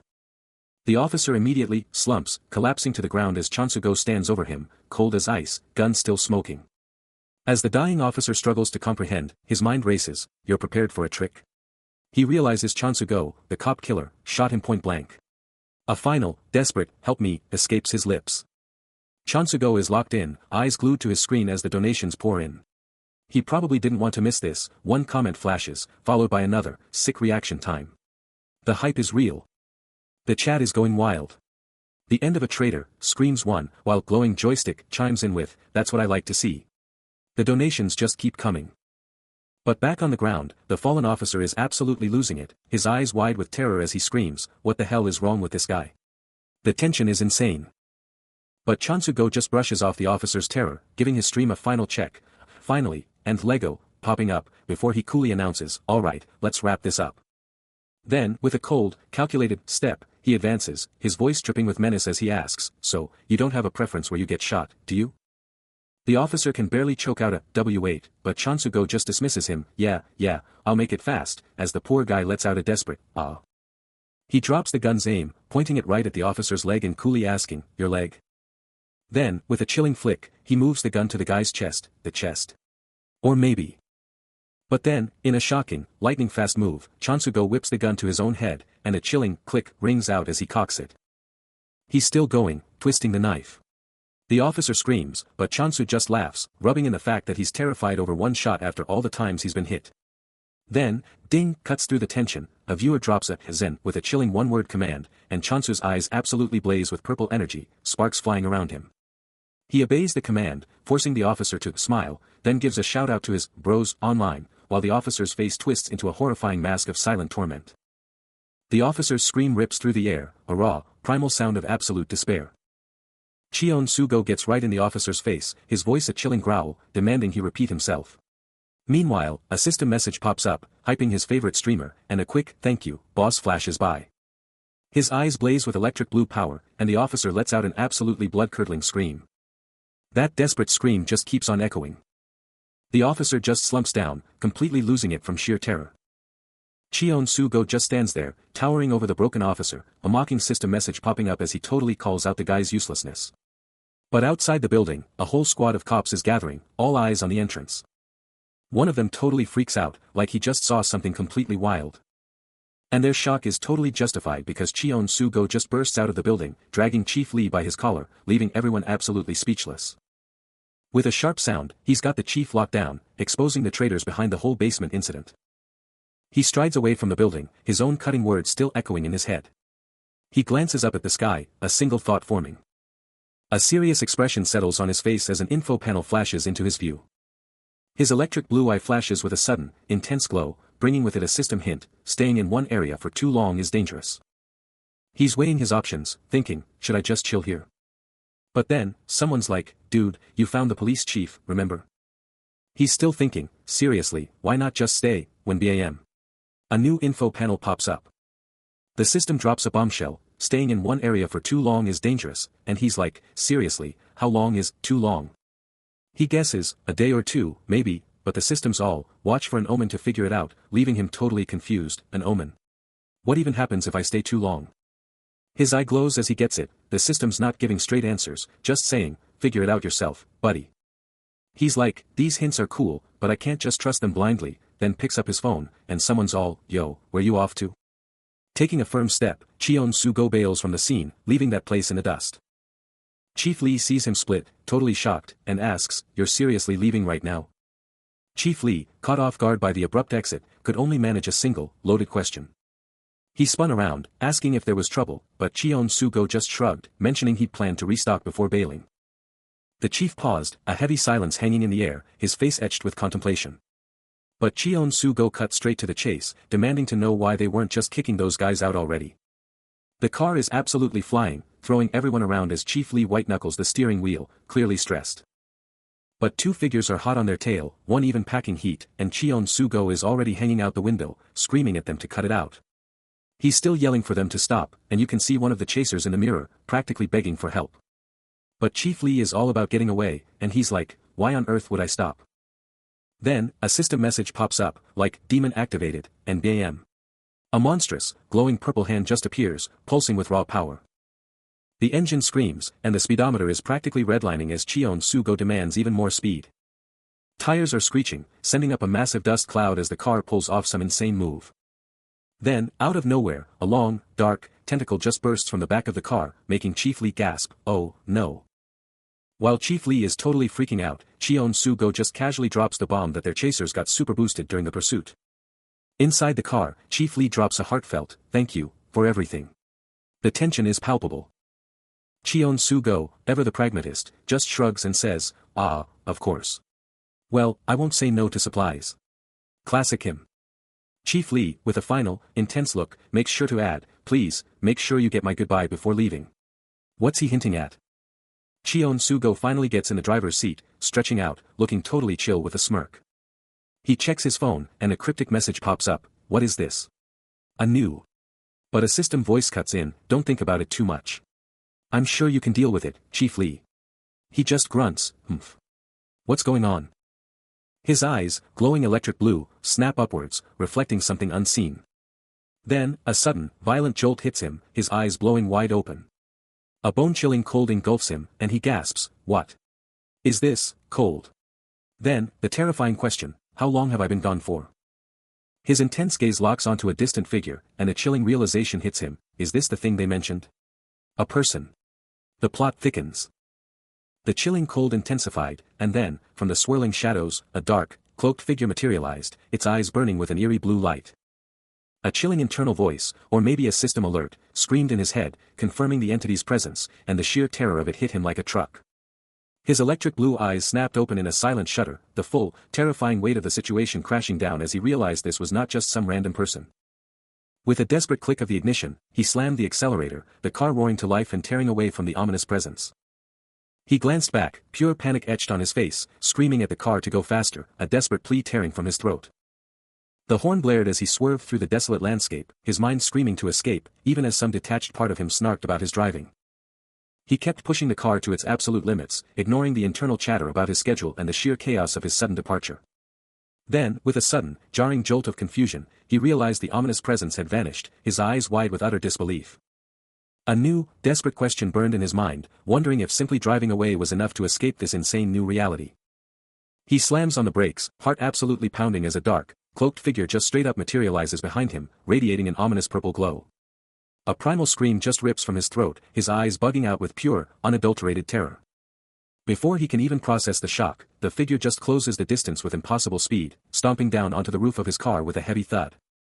He floors the accelerator, the engine screaming as he tries to outrun the nightmare, muttering to himself that years of horror games have prepared him for this, that he's totally not scared. But external messages totally mock his bravado, calling out his obvious fear and advising him to put more distance between himself and the anomaly, promising he'll be safe if he just goes a bit further. Suddenly, the cloaked figure just pops up directly in his path, and a guttural scream rips from him as the impossible pursuit just keeps going. Losing all control, the car veers wildly, crashing with a deafening impact. Inside the mangled wreckage, he lies dazed and bleeding, his desperate flight brought to a brutal halt. Through the smoke and debris, the cloaked figure stands absolutely motionless, its silent vigil a chilling testament to his totally failed escape.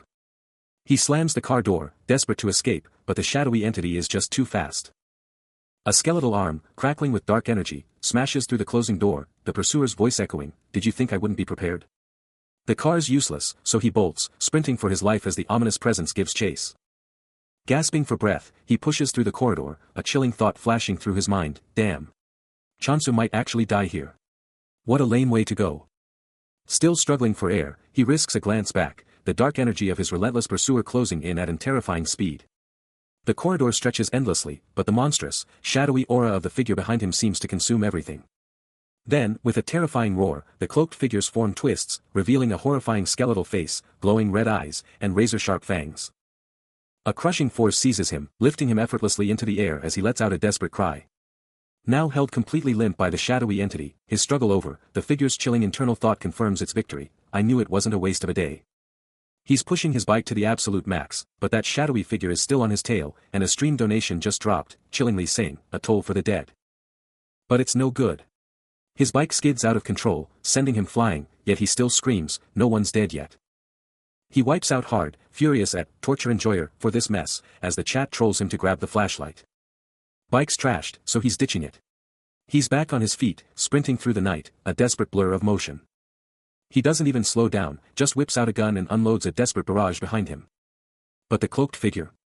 It just lets out a monstrous roar, its hood dropping to show a terrifying, glowing skeletal face, totally shrugging off the shots. And then, with a burst of dark power, it summons a colossal, glowing skeletal arm, lunging to grab him as he flinches back in pure horror. Cheon Sugo's eyes snap open, a jolt of surprise hitting him as the relentless assault suddenly just stops. A single, burning question echoes in his mind, why the sudden halt? But then, reflected in his piercing blue eyes, the monstrous, glowing skeletal arm of the cloaked figure fills his vision, a terrifying, bone-chilling sight. Then, a chilling realization hits him like a truck, he's just found the limit of their power. And with a terrifying, guttural roar, the cloaked figure's skeletal arm explodes forward, a torrent of crackling blue energy. The impact slams into him, a deafening bang echoing as he's thrown back. But even as the blow connects, Cheon Sugo's resolve burns brighter, a defiant hiss escaping his lips as he snarls, "See you in hell, you trash." He raises his arm, a raw, blue energy erupting from his form, ready to unleash his own devastating power. In the heat of the moment, his gun clatters to the ground with a thud, a forgotten tool as he taps into something far greater. Down for the count, his weapon tossed aside, Cheon Sugo starts to come back online. He gasps, mind racing, thinking, no way, I thought I was finished. His eyes fly open, taking in the scene, then a shockwave of confusion hits him, wait, what the heck is that? Out of nowhere, a mysterious light flashes in the city's dark streets. Only to vanish just as quickly. Then bam. It's back, a pulsing beacon in the night. What is that light? Someone's definitely wondering. Cheon Sugo is on the scene, perched on some steps, eyes locked on that flashing light below. Is it a survivor? Or a deadly trap? His gut is screaming both. But he's not one to back down. He's going in, cocking his pistol with a decisive click, ready for anything. Then, his electric blue eyes flare. He's not just seeing a light, he's reading it. It's Morse code. He takes a calculated step, knowing full well he's not alone out here. They're here. And with a fierce shout, he challenges the darkness, ready to confront whatever lurks in the shadows. A blood-curdling scream rips through the darkness as Cheon Sugo's foot slams down, pinning his target instantly. His electric blue eyes snap wide open, taking in the shocking scene unfolding. A terrified student, Minchio Yang, screams out, "No. Don't shoot." Clutching a strange glowing device, he mutters fearfully about that unknown thing. With terror etched on his face, he looks up and pleads, "Are you the police? Please help me." Cheon Sugo's face is a mask of icy indifference, a dismissive scoff escaping him as he judges the boy's foolishness. He levels his pistol, aiming it squarely at Minchio Yang, and coldly demands the glowing flashlight and his bag. Minchio Yang flinches back in sheer terror, screaming, "No," as the gun stays locked on him. With lightning reflexes, Cheon Sugo snatches the thrown flashlight out of the air, then coolly orders the boy to surrender his bag too. Still got him in a tight grip, Cheon Sugo is not letting up, shutting down the kid's desperate pleas to just bounce. Minchio Yang is down for the count, and all he can cough up is some instant ramen, totally bummed that's his last resort. With a totally defeated look, he just wants to know if they're done, praying he can finally get out of there. But nope, the dude's not done, casually dropping that he was after some clothes, and they're definitely not finished, because he needs more stuff. With a quick move, he snatches a blazer from the bag, wondering if this is seriously all the kid's got left. Now on his feet, Minchio Yang is totally freaking out, demanding how he's supposed to get home in this weather without his gear, calling the guy a monster. But Cheon Sugo just brushes off the plea, his face getting serious as he drops a bombshell, hinting that Minchio Yang might be in cahoots with someone else, maybe even a decoy. His electric blue eyes are practically burning, as he whispers to his stream, telling them to keep a hawk eye on the kid's face, wondering if this whole thing is just a big test. Minchio Yang, still reeling, dares to question his captor, demanding to know why he left someone behind, but Cheon Sugo's chilling reply cuts him off, "Let's discuss our future. I'll be waiting for you." With eyes burning, Cheon Sugo shuts him down, declaring Minchio knows absolutely nothing about the brutal struggle it took to get here. Crushed by the weight of it all, Minchio Yang's voice cracks as he screams that his friends all died for him. Tears streaming down his face, he chokes out a confession of cowardice, the only one left alive while his friends perished protecting him, a raw, emotional plea that even Cheon Sugo's viewers are buying. But Cheon Sugo isn't convinced, his gaze piercing as he challenges, "Is that the truth?" Minchio Yang, startled, can only stammer out a "yes." After a beat of intense silence, Cheon Sugo makes his decision, "All right, follow me, Minchio." Minchio Yang's jaw drops, a stunned "really" escaping his lips. Still reeling from the sudden shift, he can only echo, "Yeah, really." He can't just ignore an unranked dude begging for help. As Cheon Sugo faces down a pulsating purple rift, its energy practically screaming danger. Then, with a thunderous stomp, his electric blue eye blazing with raw power, he absolutely demolishes a grotesque monster, instantly protecting Minchio Yang who's freaking out behind him. The sheer force of his stomp kicks up a massive cloud of dust. Before he snatches Minchio by the collar, yanking him in close and practically yelling, "What the hell are you doing here, spouting that nonsense? And what about the freaking hell hole up ahead?" Minchio's eyes go wide with pure shock and terror at the sudden, in-your-face confrontation. With the creature pinned, Cheon Sugo asserts his dominance, slamming his foot down with brutal efficiency. He lays down the law, demanding silence from the beast as they're about to jump dimensions. But the monster just doesn't get it, fixated on the kid's wrong path instead of the real danger. Brushing off the threat, he casually steps over the defeated monster, ready for the next challenge. Suddenly, a lightning-fast grab from the monster's arm snags his leg, sending him stumbling. The beast's unexpected power yanks him back, sending him flying with a shout. But before he even lands, his fist explodes into the monster's face, a brutal counterpunch that rocks the entire alley. The beast is launched with a deafening boom, and he can't help but acknowledge his own raw power. He glances back at the now still monster, a flicker of surprise crossing his face. Out of nowhere, a voice barks at him, telling him to duck on command, right before a massive thump shakes everything. His electric blue eyes practically burning, Cheon Sugo locks onto the danger, ready for anything. Before Yongboli can even think, he's yanked down and out of the way, a blur of motion whooshing right where his head was. He's sent skidding across the floor, barely catching himself. But before the dust settles, Cheon Sugo is already striking back, a glowing blade stabbing into the unseen enemy. A monstrous GRAAA erupts, the creature's face twisting in pure agony. Yongboli, now out of harm's way, can only let out a nervous haha, watching the blue-haired hero go to work. The monster is still thrashing and growling, its struggle filling the air. A hand furiously scribbles, hyping up the ultimate showdown, proclaiming it the battle of the century.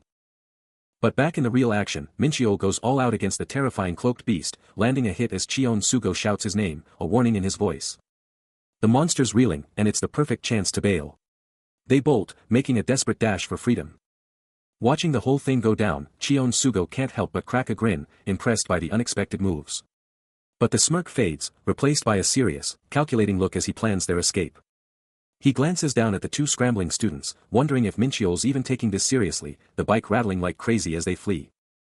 Minchio's pedaling like mad, Yongboli hanging on for dear life, both of them complaining that this beat-up bike was their only ride out of there. Bike ditched, Yongboli, practically collapsing on Cheon Sugo, asks if he's wiped, and Minchio, totally spent, confesses he's not doing so hot either. Dragging themselves through the night, Cheon Sugo remembers the map, praying the next safe zone is actually, safe. Still on the move, Minchio hits Chongsu with a sudden question, needing to know something crucial. Chongsu's like, spill it, and Minchio drops the bomb, what do you know about the 7.5th division? That name hits different, and Chongsu's face just screams, what? Minchio spills the tea, he went looking for a friend, but all he found was a note saying the 7.5th division was his friend's secret hideout. Chongsu's like, yeah, I've heard whispers, but nothing solid, adding that it's supposedly some kind of military operation. Then it clicks for Chongsu, a cold dread washing over him, this whole thing feels way too familiar, just like with his dad. Minchio keeps going, wondering why they only rescue certain people, then drops the bombshell, we're here. And there it is, a massive, intimidating building looming over them, its sheer scale screaming, top secret. A deep rumble echoes as they pull up, and Chongsu's eyes snap wide, taking in the intense new reality. Just as they're about to reach their destination, a military vehicle barrels into view, instantly grabbing their focus. Then, with a deafening screech, the vehicle swerves wildly. And before anyone can even process it, it crashes with brutal force. Minchio shouts out to his friend, who coolly assesses the mangled jeep, a smirk playing on his lips as he remarks on the sheer absurdity of the situation. Without a second thought, he plunges his hand into the wreck, seizing the arm of the dazed soldier within, as Minchio nervously questions if they've stumbled upon a zombie. He yanks the figure free, instantly confirming, you're a human. He hauls the soldier out by his collar, revealing the man to be Private Yongjin Cho. Minchio, ever the pragmatist, suggests grabbing a rifle, but his friend quickly shuts him down, pointing out the jeep is totally trashed. The dazed private stammers, demanding to know who they are and begging them to leave, but his captor's eyes narrow, sensing a hidden power within the soldier, looks like you have some mana after all.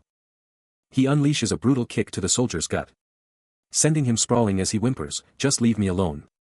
But the blue-haired youth just snatches a knife, coldly stating, that's up to you to decide.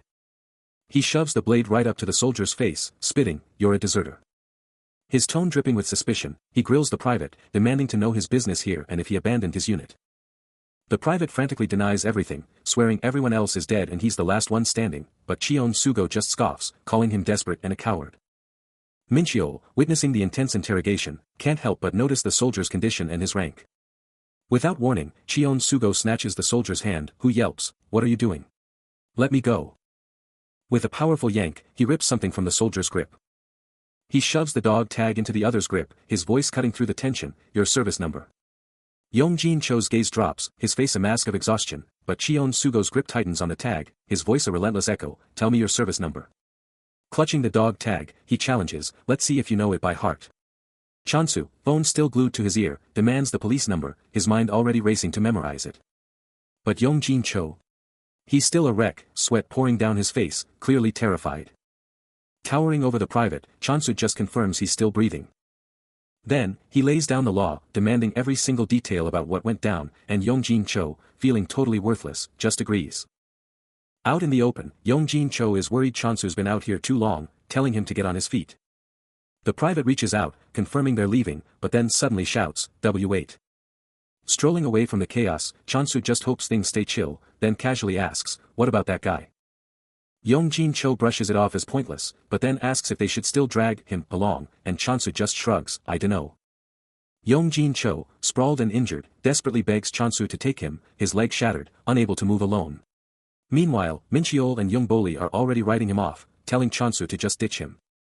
Staring down at the pathetic figure, Chansu throws his own words back at him, didn't you want to be left alone? With a fresh, bloody gash on his arm, Jin Cho spills the truth, he was terrified, thinking Chansu was going to finish him off. The narration box even calls out Chansu's true nature.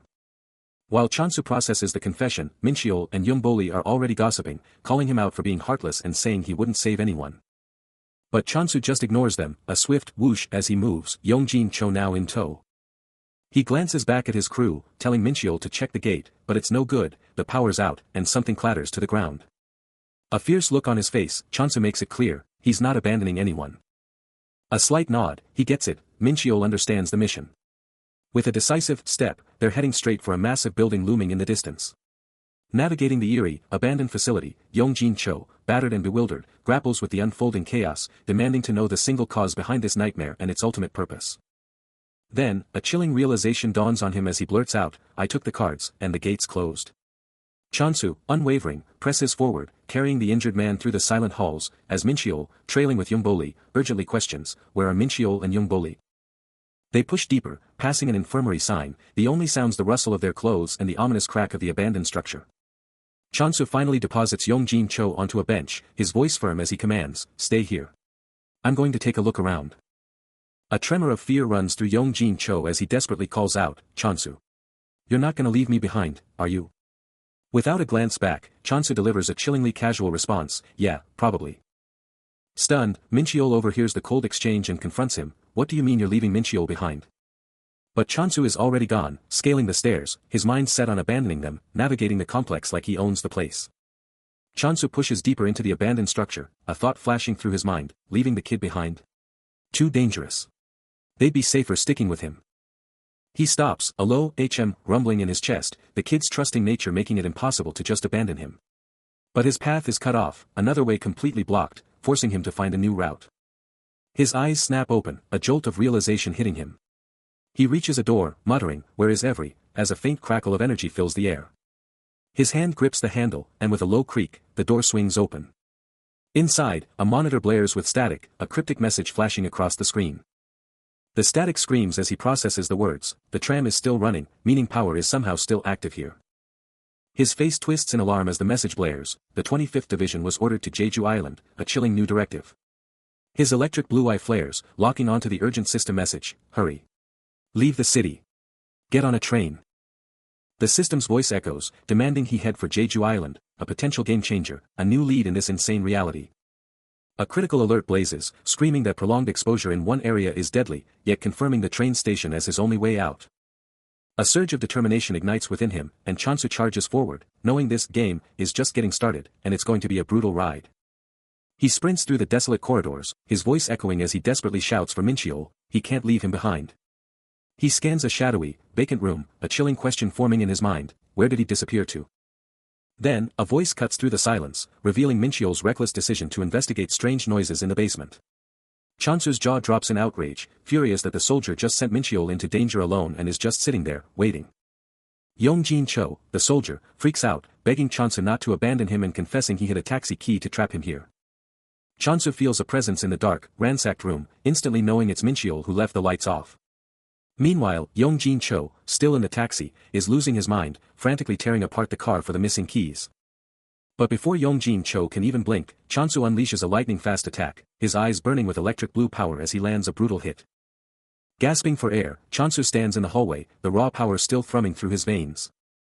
He then stalks to a doorway, knife ready, eyes scanning the shadows for any threat. Jin Cho is out cold, sprawled on the floor, completely taken down by Chansu's brutal efficiency. Staring down at the defeated man, Chansu demands, what? By yourself? Jin Cho, groggily coming to, feebly begs for help to stand. Chansu hauls him up, and Jin Cho, still reeling, blurts out a comment about his monstrous look, then immediately apologizes for ever going to the basement. Jin Cho's face contorts in pure, unadulterated terror, his eyes screaming silent warnings. But Chansu isn't stopping, striding away from the chaos. Each step a declaration of intent. Yongjin Cho, however, is a wreck, desperately clinging to him. His voice cracking with a dire warning about the danger lurking within. Suddenly, they're confronted by a military man, who coolly questions their presence.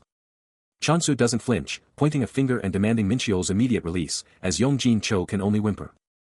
The military man just smirks, a chilling refusal in his voice.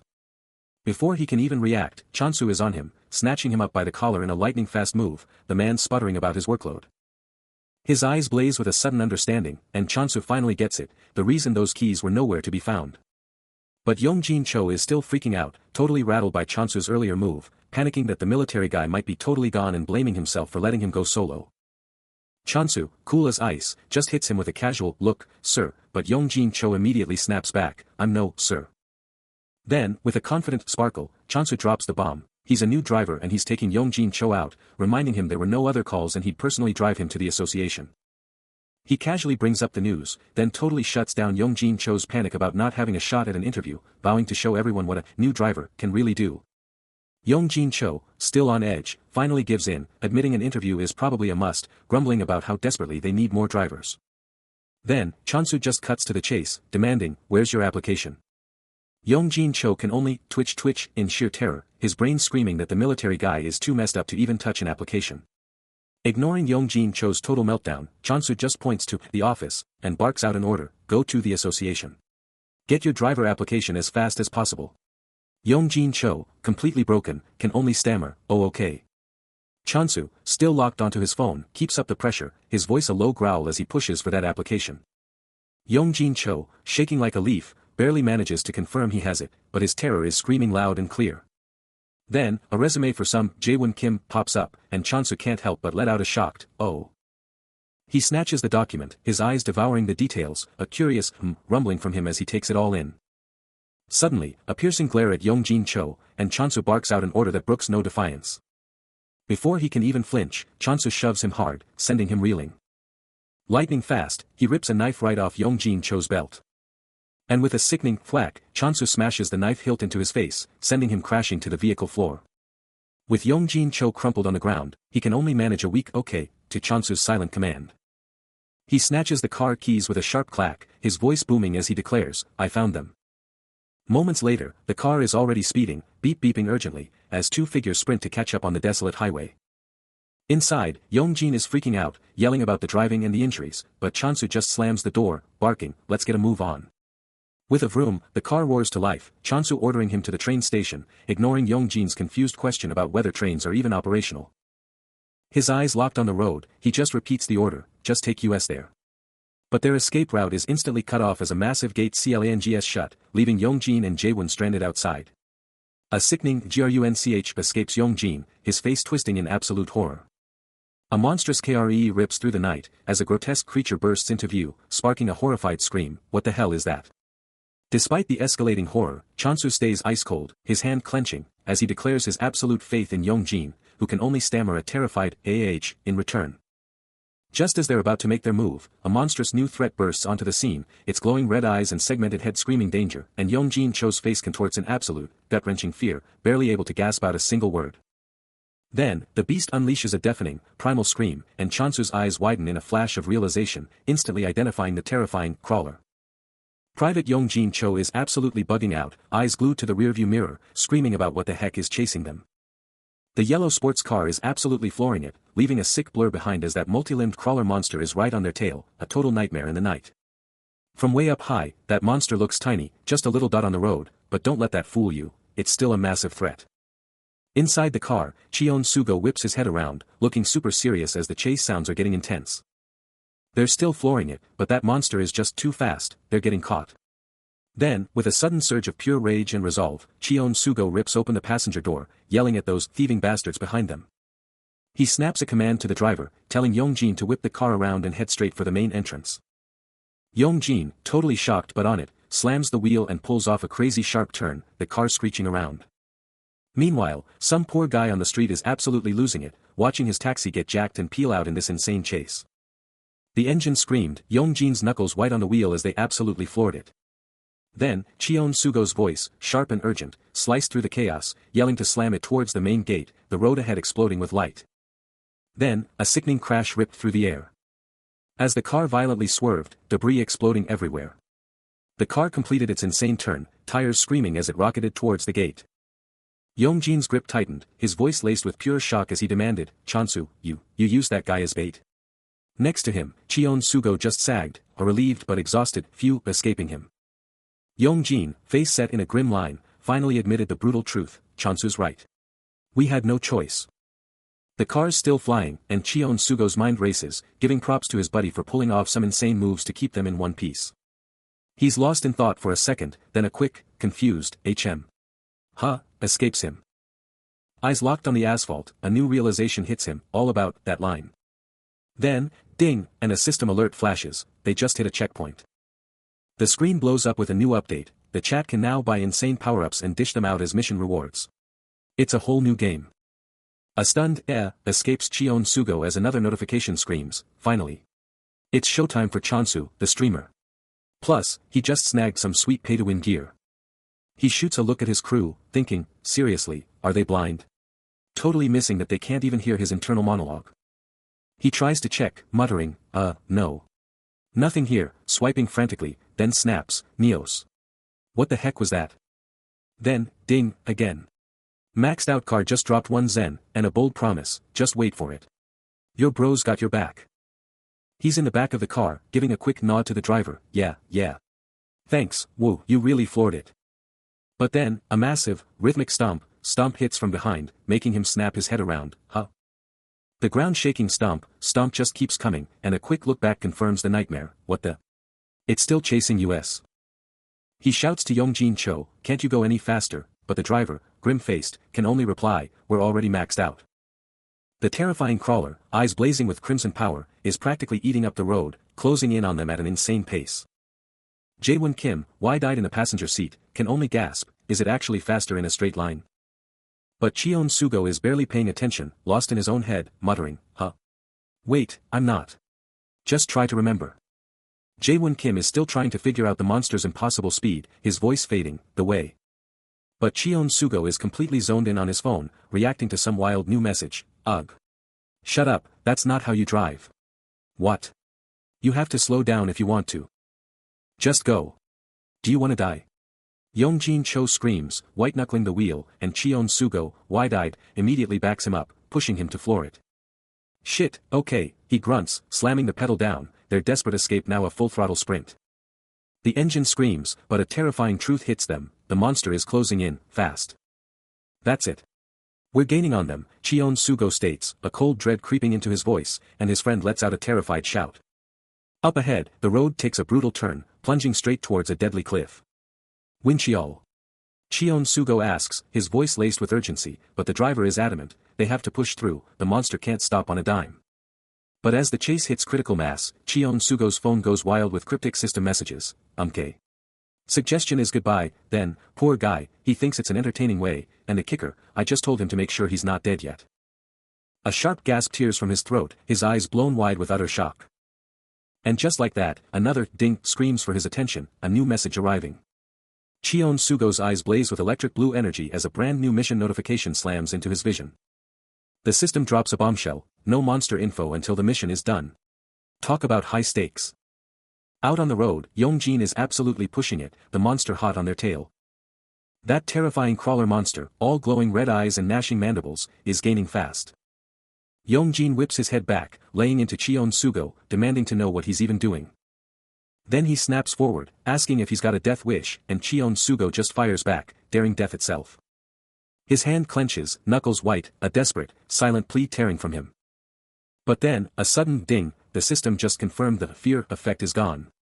Yongjin is wrestling the wheel, yelling a frantic warning as they hit a brutal sharp turn. The car whips around, tires screaming a death metal solo on the asphalt.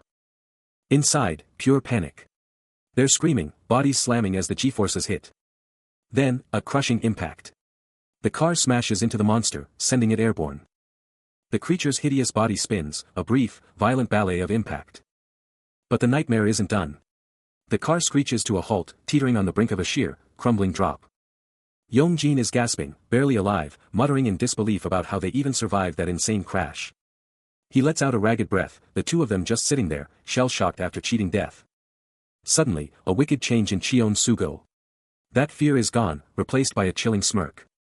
With a subtle blue energy pulsing from his palm, he gives a mental shout-out to the main doubt card, that clutch item that just saved their butts and got them here.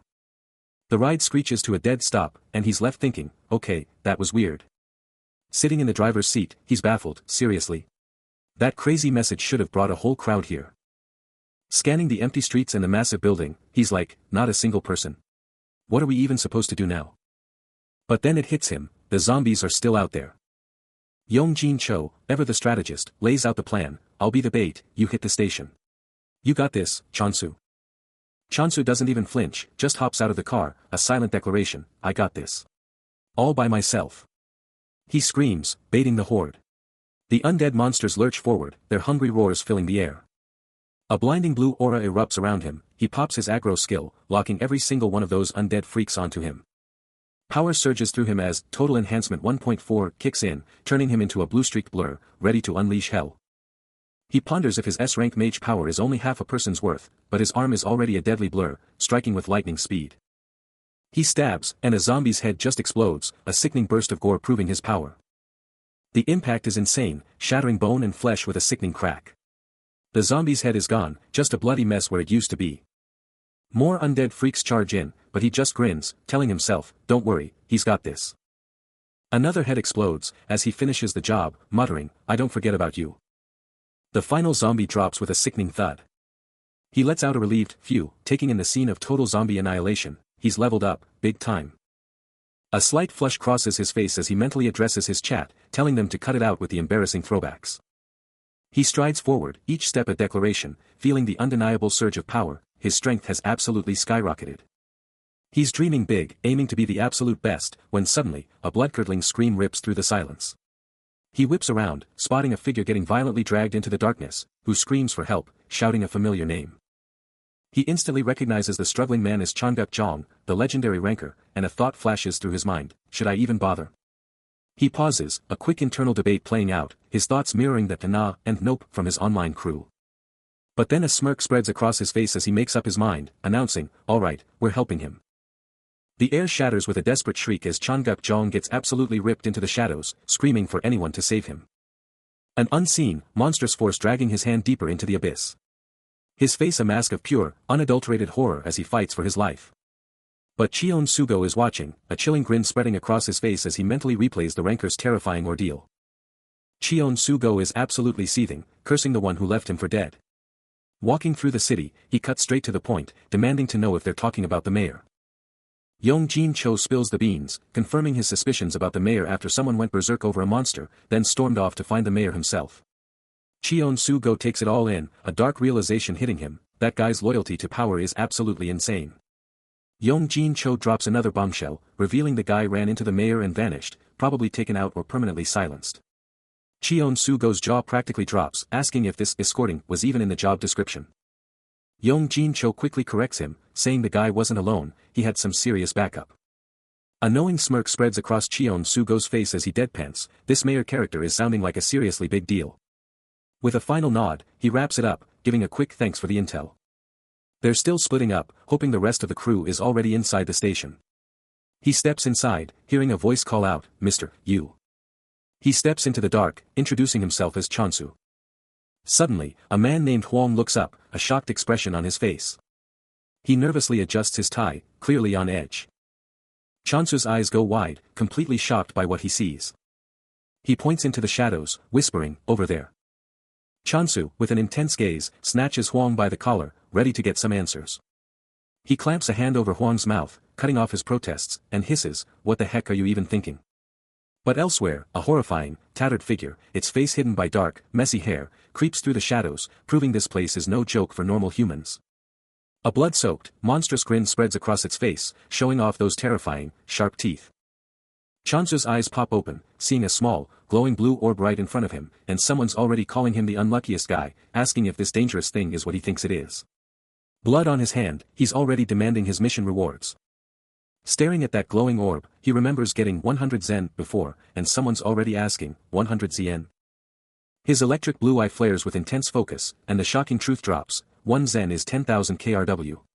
His reward could be almost 1,000,001. He glances back at a silent, defeated Huang, his earlier anger now replaced by pure, calculating determination. With a fierce grip on Huang's arm, a mysterious woman declares, she'll take care of it, warning him this thing is absolutely not human. Suddenly, a deafening crash rips through the air, as the woman makes a frantic dash out of the building. But the horror isn't over. The tattered, red-eyed crawler, a nightmare made flesh, lunges with impossible speed. Chansu, cowering in the shadows, is paralyzed by fear, whispering that he just can't do this, he can't go there. The crawler is on him in an instant, a dark blur over Huang, who screams, "You fool," as he's sent sprawling with a sickening thud. Huang hits the deck, clutching his head in pure agony, the monster's feet a chilling reminder of his defeat. Peeking from cover, Chansu's eyes lock onto the monster's legs, a single, desperate thought igniting in his mind, there's one hope. The crawler's face, a mangled mess of tattered flesh and razor teeth, lets out a blood-curdling snarl. The sheer horror breaks Chansu, as he unleashes a primal, ear-splitting scream, a mysterious purple energy erupting around him. A raw, purple energy explodes around him, tearing and shredding through the very air itself. While Chansu, eyes locked on a mysterious girl walking away, mutters, "Why did you have to run?" He's piecing it together, yep. It's definitely a silent girl. She can't see, but reacts to sounds, right? But then, a crushing smash rips through the air, snapping his focus as he curses, **T. More sounds from over there. He breaks into a sprint, the silent girl still a distant figure. A system notification dings in his head, no hunter has yet to run absolute. The system's voice cuts in, commanding him, "Don't move, idiot. The silent girl will pass you. Resort, she may be hearing or whatever target you touch. Single use, 3 shots only." His mind races, a mission. Bloodied and teeth clenched, he fights against the system's order, but... Meanwhile, Huang's face is a mask of pure, unadulterated terror, eyes bulging. As the crawler monster's horrifying maw gapes open, a sickening gulp echoing as it prepares to devour him whole. His electric blue eyes are absolutely blazing as he questions if the silent girl actually just looked at him, a sharp gasp escaping him as the realization hits. His blood-splattered face contorts in a fierce demand, as he screams for an answer, "You hear me? Did you, or did you not?" Taking a determined step, he starts to move, leaving the chaos behind. Suddenly, a system message pops up with a ding, revealing a brand new quest, an attack for her. He slumps against a wall, muttering in disbelief, as she's gone. He keeps walking, complaining about the absolute mess, geez. What a mess. He reaches down, and a voice asks what he's doing, telling him to get moving, but he just says, "Just 1 second." His hand snatches a business card, and he shouts, "There it is." Chansu surveys the fallen monster, recognizing the brutal reality of survival, and knows it's time to push forward. Suddenly, out of nowhere, a horrifying, decaying figure bursts onto the scene with a blood-curdling shriek. This new, horrifying zombie-like creature makes him curse, as he gasps in disbelief. But before it can even react, he swiftly ends its existence with a furious stab, muttering his annoyance. Across town, Yongjin Cho moves with extreme caution, each step calculated. He nervously checks behind him, warning an unseen presence to stay away. He stops, scanning a building nearby, his mind racing about where the others could be. Then, a deafening crash echoes through the streets, followed by a desperate scream, as a car smashes into something, and Minchio yells out a name. The long-haired figure instantly recognizes the voice, and screams for them to hurry. With a death grip on the trembling officer, his eyes burning, Chansu snarls, demanding to know where the police chief is hiding. Suddenly, a new mission alert blazes across his interface, a direct challenge from Monster itself, and he grins, "How about this then?" He slams the pause button, the truth hitting him, Minchio was a decoy. The real informant? An SSS Zen ranker. His mind races, trying to grasp the sheer power he's up against. His eyes narrow, locking onto a door emblazoned with, ICE 150, a low growl escaping him about making this whole ordeal count. In his lair, he barks at an unseen presence, promising food, then snaps, "Who do you even think I am?" He sweeps a hand over his gear-strewn desk, a smirk playing on his lips as he demands if they finally grasp his genius strategy. His eyes ignite with electric blue energy, that fierce look returning, as he gears up for Operation Self-Destruct Watch. But elsewhere, a sharp gasp rips through the silence of a public restroom, a chilling sign of trouble brewing. Then, from the shadows, a horrifying zombie monster bursts forth, its decaying claws tearing through the environment, a symphony of sickening crunches and scratches announcing its arrival. He takes in the chaos, then a quick look at his screen confirms his worst fears. With a digital timer relentlessly counting down, his face sets in grim determination. Suddenly, from the shadows of a doorway, the grotesque zombie monster bursts out, its red eyes blazing as an aggro timer flashes into existence. Chansu explodes into a dash, a mere blur. He extends his hand, the countdown on his wrist screaming 21 seconds. Not yet, he roars, his hand reaching. The high-speed dash continues, a streak of pure momentum. From below, Mincheol screams, desperate for him to move faster. Mincheol stares up, a mix of terror and relief on his face, shouting that he thought it was all over. Asked why he's holding back on a mission reward skill, Chansu shuts it down instantly. Because that power is a death sentence if he gets too close, it would rip him apart. But then, Yongjin trips hard, shouting to Chansu that his ankle is completely busted. Without missing a beat, he barks orders for Mincheol to help the downed soldier and keep everyone silent, just as a system alert blares, confirming that aggro meter is reset, game on. Launching himself forward, he rockets across the massive, desolate hull. Back with the others, Huang spins around, demanding to know what the heck is going on now. He quickly shushes Yongjin, who's being held up by him and the silent girl. Across the hall, Chansu's eyes snap wide open in pure shock, as a terrifying realization hits him. Too late. A grotesque, monstrous hand clamps down on the soldier's face, and he lets out a choked cry of agony.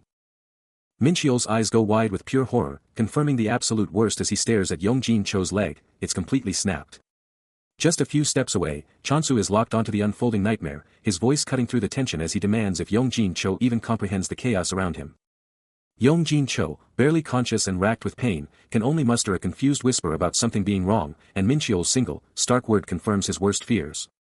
But before they can even process the horror, a monstrous zombie, eyes burning crimson, explodes forward, and Chansu's mind screams, at this rate, they're doomed. A guttural sh*t rips from his throat, his jaw clenching in pure rage at the cruel irony after everything he did to bring Yongjin Cho to this point. With a frantic, adrenaline-fueled pull, Mincheol yanks Yongjin Cho clear of the monster's lunge, as Huang and the quiet girl can only watch, frozen in terror. Chansu pivots, exploding into a full-out sprint through the cavernous hall, a silent, agonizing "I'm sorry," Yongjin tearing through his thoughts. His feet blur across the floor, a relentless rhythm of escape, as a chilling, pragmatic thought cuts through the noise, leave him. It's too late. While Chansu pushes his limits, the distant group is in full panic mode, Mincheol desperately asking what they can even do, as Huang's grim voice cuts in, it's too dangerous here. Still reeling from their narrow escape, Chansu pushes Mincheol forward, a desperate plea for speed in his voice. But then, a sudden halt. Yongjin Cho, against all odds, points into the distance, a silent, shocking revelation. Chansu's eyes snap to the spot, his mind racing to comprehend what could possibly be there. A flicker of shock crosses his face, his gaze fixed on the impossible sight. A choked cry escapes Yongjin Cho, his voice barely a whisper as he utters, the train. The impossible truth hits them, it's still running. Inside a speeding train, Chansu drops the bombshell, the trains are actually running. But then, a chilling warning, get out now if you have a minute. Elsewhere, on a different car, Yongjin stands, a silent, determined force. Back on the platform, stepping off the train, Chansu makes a chilling vow, he'll never forget them. His resolve hardening, he's convinced that after he crushes them, all his worries will vanish. On the platform, Chansu lays down the law, listen up if you want to live. Mincheol can only manage a meek okay. He reveals the chilling truth, this train isn't just carrying passengers, it's bringing unwanted stuff, so they better be ready. Suddenly, a ding-dong rings out, snapping Mincheol to attention. The ding-dong blares again, then an announcement cuts through the air, declaring a train is blasting through their station, its echo booming. Mincheol barely gets out, an announcement, before a monstrous gra rips through the air, and Chansu's eyes widen in horror, they're coming. A beat-up wooden box just chilling on the platform, but then a voice screams, get in that box. Hurry. Then, a deafening horn rips through the air, announcing the train's insane speed. With a monstrous rumble and a metal shredding screech, that train just blasts through the station like a bullet. It's a blur, but a quick glance confirms the box is still there on the tracks. And just like that, the narration drops a bombshell, the train just wiped out all the monsters. Mincheol is totally lost, asking what just happened, but Chansu hears a clunk and clang from the train, and his face just goes stone cold as he figures it out. He instantly recognizes it, the hibiscus line, and a creepy red glow with a soft hiss comes from one of the cars. He's thinking, when did this thing even get here, realizing the KTX was just bait, and they are totally here for the mayor. Chansu whips out a pistol, tells Mincheol to stay here, but Mincheol, still off screen, is like, are you serious? You want me to just live here? He's locked onto the tracks, a silent sentinel, while Mincheol, ever the loyal sidekick, vows to stick by him. But then, a sharp clank cuts through the air, and an impossibly chic woman, radiating a cool blue aura, steps into view. Chansu, totally blindsided, can barely get a word out. She takes a confident stride, her departure as impactful as her arrival. A quick, almost imperceptible glance back, a silent, stun, in the air, and she's thinking, that person. A low HM from Chansu, the gears turning as he tries to place the familiar face. The train roars by, and a quick news flash about a pickpocket at the station adds another layer to the chaos. Mincheol, left behind and fuming as Seo Hyun-on vanishes, can't help but grumble about broken promises and demands to know just who those guys and this new woman really are. Chansu locks onto the mysterious woman, realizing she's not just any interviewee, and makes a firm decision: he has to get on that train. He and Mincheol quickly strategize, thinking 2 against 1 is an easy win, but they quickly pivot. They don't want to fight her, they need her on their team. Stealthily peeking, they confirm she's a lone wolf, and the confidence surges: they can totally do this. But then, Mincheol, with a sudden burst of recklessness, tries to leap onto the train, making the woman whip around, demanding to know who he is. Chansu, quick as a flash, yanks Mincheol back, yelling at him to stop his insane stunt, demanding to know where he picked up such a crazy idea, as Mincheol, still struggling, shouts back, "Who are you people?" and mutters about seeing it in a movie. The woman, now fully engaged and looking down from the train, cuts straight to the chase: "Are you here to hijack my train?" Suddenly, a sharp-dressed man in a crisp uniform steps in, dropping a loaded question: "Did you even think about why I'm here by myself?" Towering over a now sprawled Mincheol, he coolly tells them, "Take a look at this first." From the train, the woman instantly recognizes him as Yang Hanyu, a city hall employee, but can't help but comment on how little he fits the typical image. "A lot has happened," he declares, his tone serious, "and I also have something I need to tell you." "Oh boy, here we go again," he thinks. On the platform, Seo Hyun-on drops a bombshell: the mayor is dead. His eyes practically pop out of his head. What?" he shouts, utterly stunned. Then, a chilling message appears: "The end is a game." Seo Hyun confirms the shocking truth, revealing, "Yes. We were ambushed by monsters on our way to the mayor's office. The ones who made it." Her brow furrows. "This complicates things," she mutters, the weight of the situation settling in. "That sound, we've been waiting for too long." Chansu exclaims, "We need to get out of here. If we're ambushed by monsters, we'll get cut off from the police. We're here." But Seo Hyun stands her ground. "Hold on a second. I was dispatched to pick up the mayor." Chansu lays down the law: "As the only one who has information on the mayor's death, I'm the only one who can help you. I don't have a chance to escape without your cooperation." He finishes, "Since we're in this together, I would say we should help each other out." Seo Hyun-on, cool and collected, adjusts her cap, her gaze sharp as she lays down the law. No time for hesitation, she barks, telling him to get on the train, then demanding shelter access if he's going solo. But Chansu isn't so sure, glancing back and challenging her call, asking if they're really taking him with them. She pauses, taking in his words, observing that he's clearly not some city hall drone, her eyes locked on an unknown threat. Then, she pivots to Chansu, her face dead serious, challenging his decision, demanding to know if he's really okay dragging a high schooler into this mess. Suddenly, a train screams into the station: their ride to freedom has arrived. They make it by the skin of their teeth, barely scrambling aboard, as the train speeds off, leaving the danger behind. Elsewhere, in the grim depths of the subway, Yong-jin Cho takes a nasty tumble down the stairs, his world spinning out of control. Helpless on the ground, a horrifying zombie monster closes in, its monstrous roar sealing his fate. The ground shakes with every stomp behind him, but Chansu-go is on a mission, screaming his defiance to the world: "I'll survive all of it." Seo Hyun-on is right there, keeping pace. Then, out of nowhere, a shocking sight. Chansu's eyes go wide: the mayor. The guy everyone thought was dead is here, yelling, "Stop. What is going on?" The whole place is rumbling as the chase heats up, but the mayor's shouts to "stop" are just swallowed by the sheer panic. Over at the train, the silent girl, now rocking a conductor's uniform, hears a sharp clack, whipping her head around, wondering, that sound. Chansu and Seo Hyun are still tearing it up, but Seo Hyun can't help but look back at the mayor, her brain short-circuiting. "Wait a second. Isn't that the mayor? You said he died." The conductor's face twists with alarm, shouting that it's already too late. She's practically begging them to please get back in the train, her own eyes wide with a "what?" "That's" kind of terror. A bloodied hand, clearly the mayor's, is waving like crazy, as he frantically demands, "Do you see what's following them right now?" and drops the bombshell: "Those things react to sound." His voice is raw, but the mayor's message is crystal clear: if we don't speed up, they'll catch up to us. No time to waste.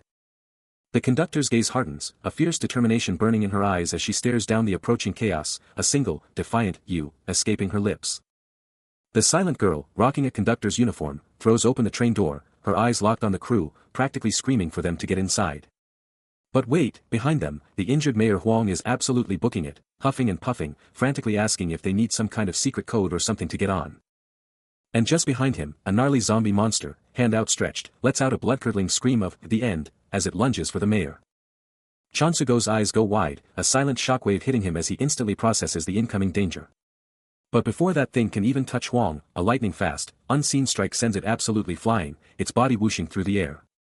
Glancing back at the absolute mayhem, Chansugo has a moment of doubt, wondering if this insane escape is even worth it, but ultimately decides, yeah, it has to be. Now on a completely different subway line, he's still on the move, backpack and all, confirming they're heading for Angel as the wild ride keeps going.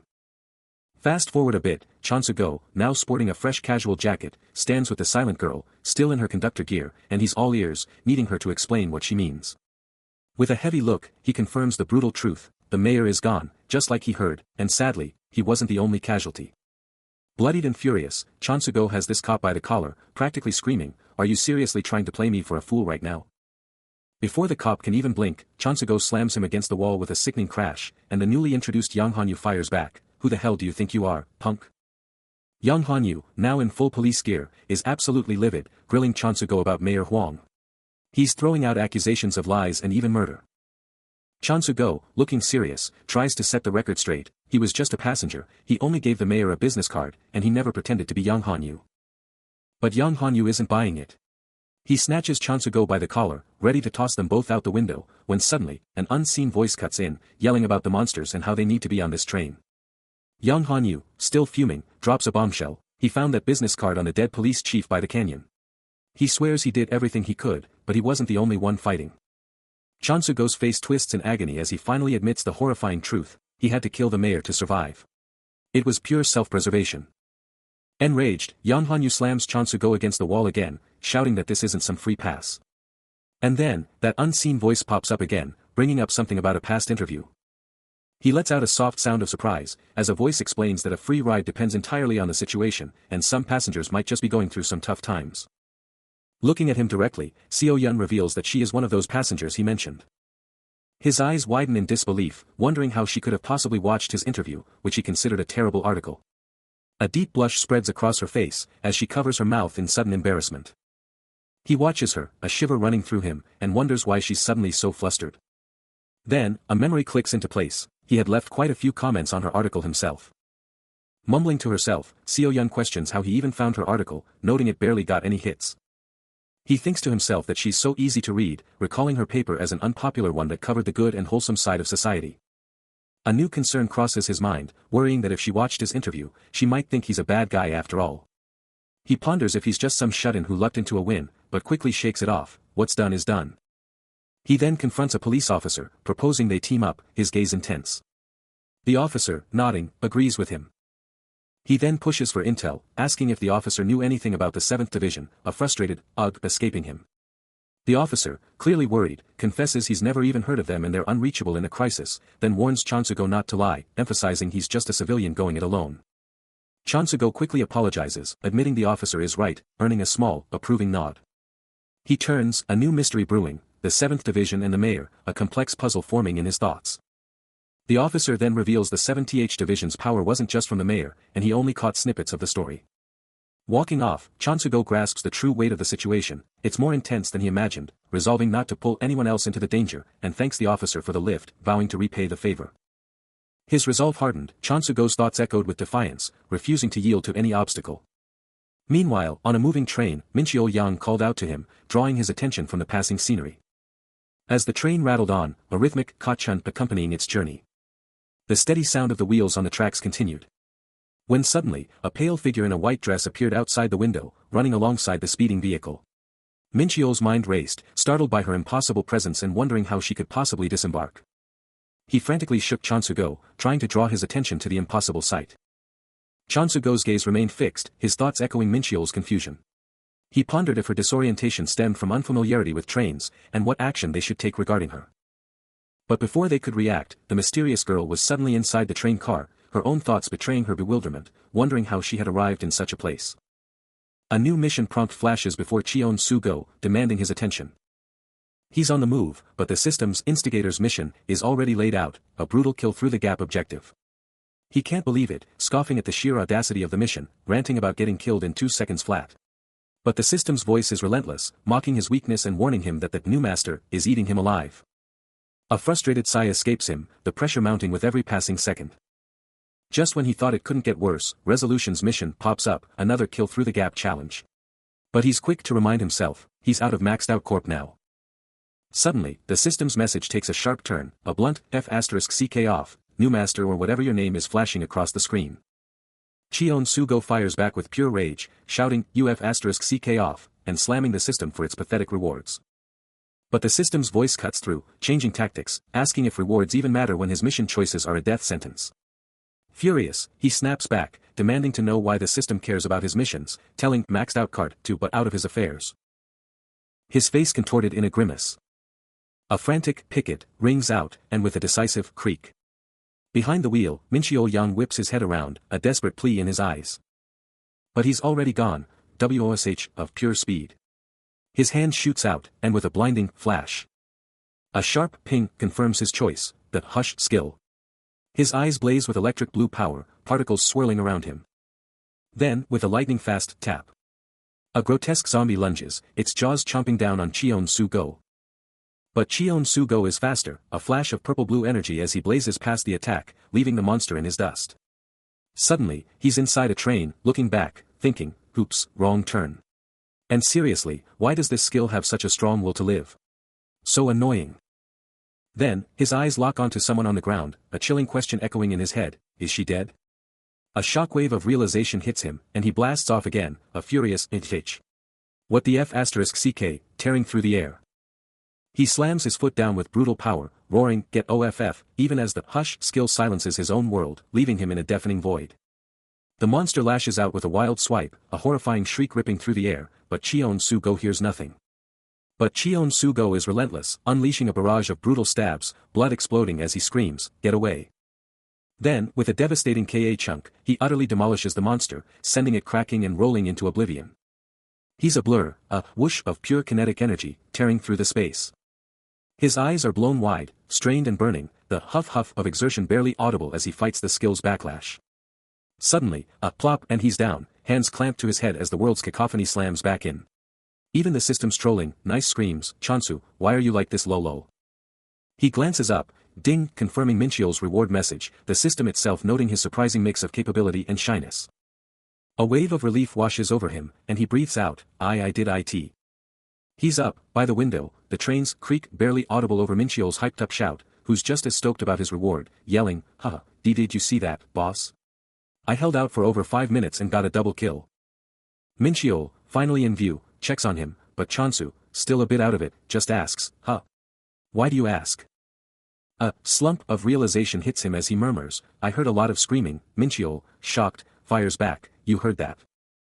Meanwhile, Seo Yun watches the whole thing, a knowing look on her face as she quietly admits, you're more amazing than I thought. Minchio is totally baffled, demanding to know what Cheon Sugo meant by, I thought, as Cheon Sugo, still reeling, confesses he never expected things to wrap up so fast. But Seo Yun, with a stone-cold gaze, cuts in, adding that she also didn't expect him to be such a pro at screaming. Suddenly, Minchio lets out a gut-wrenching sob, dropping to the floor and clutching his head in agony. Cheon Sugo instantly drops to his side, demanding to know if he's injured. But then, his eyes lock onto the radio, a shocking realization hitting him as he questions if those screams were from the division.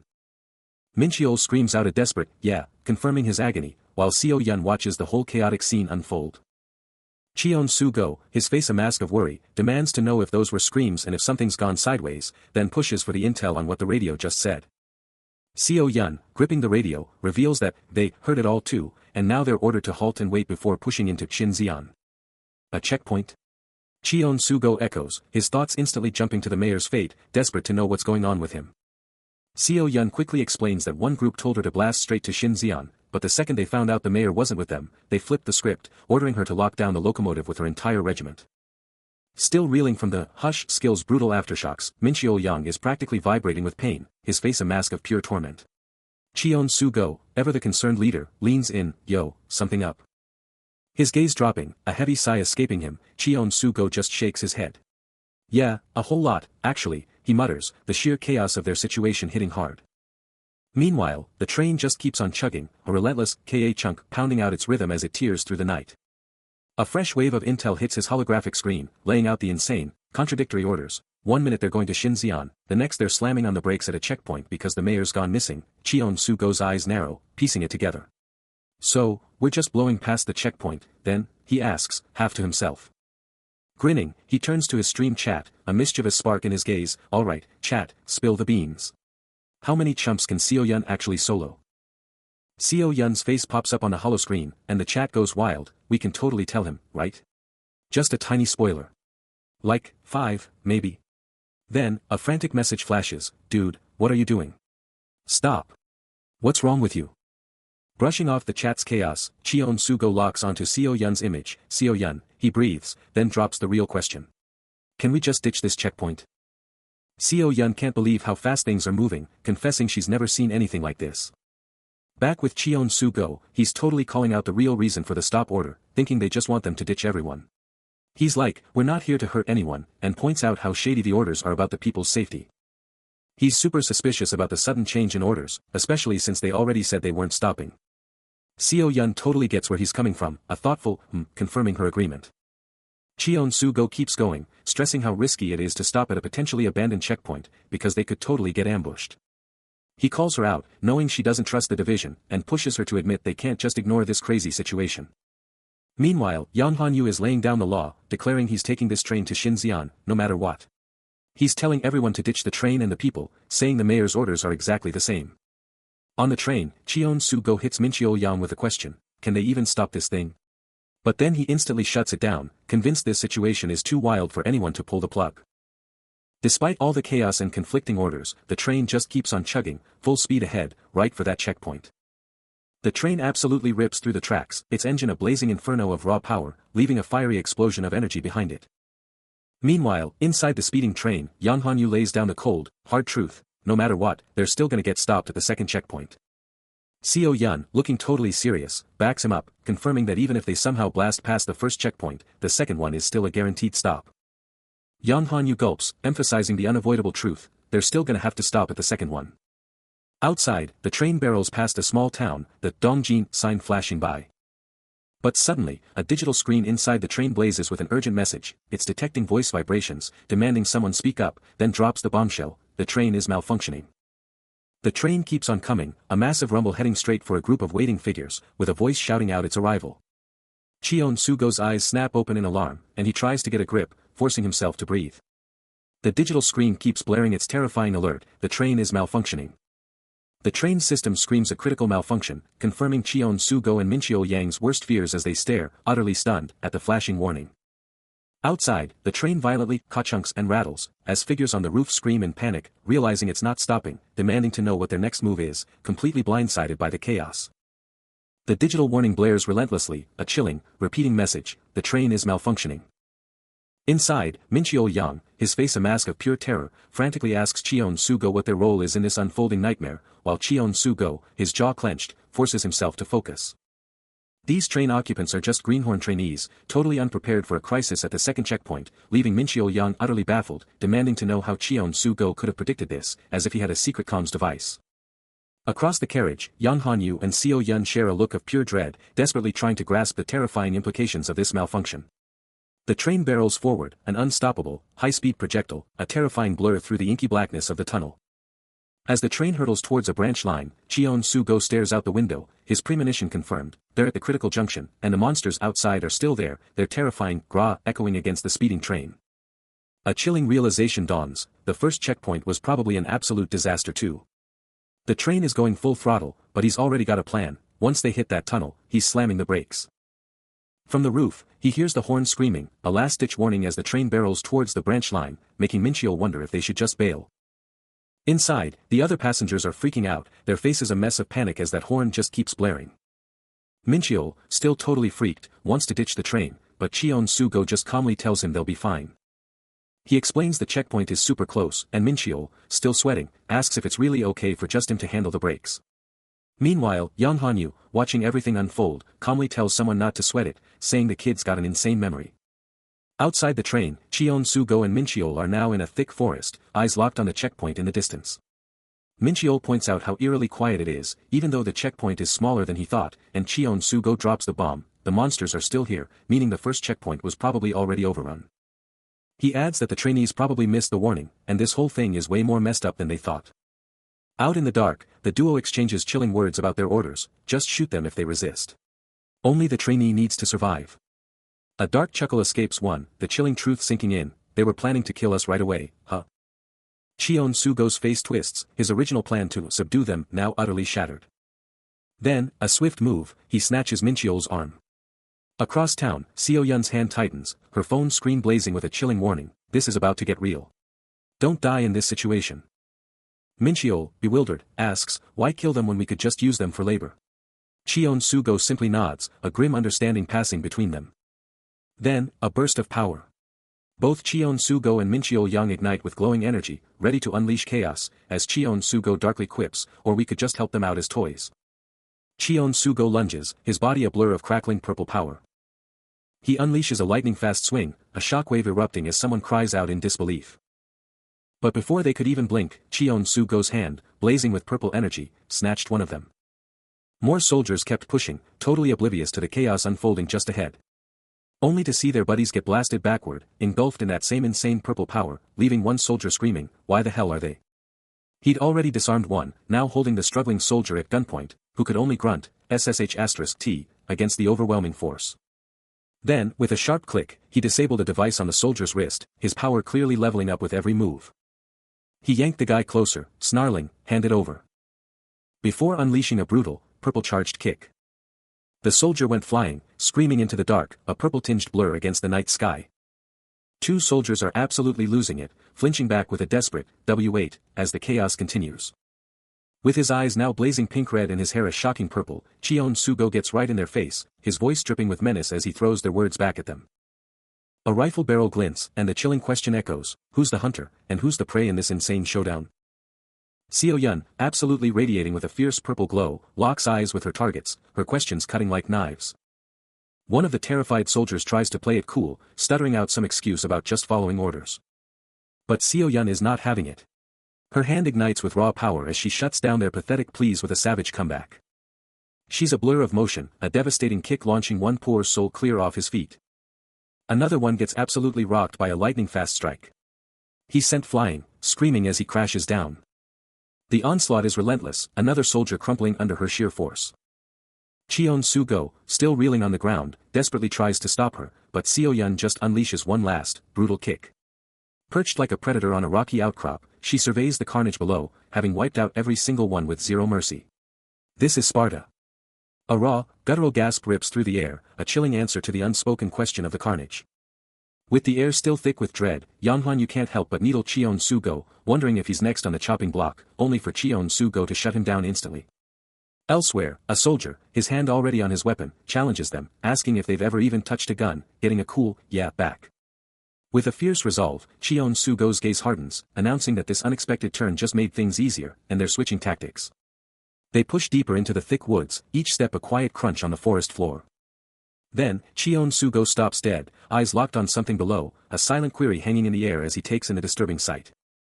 From the very ground itself, monstrous shapes claw their way out, their horrifying cries tearing through the silence. Gazing down at the writhing mass, Cheon-Soo-go coolly sizes them up, dismissing them as nothing more than bugs.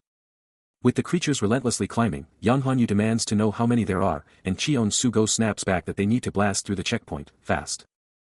From a high vantage point, Yanhwan-yu was locked in, ready to take on anything.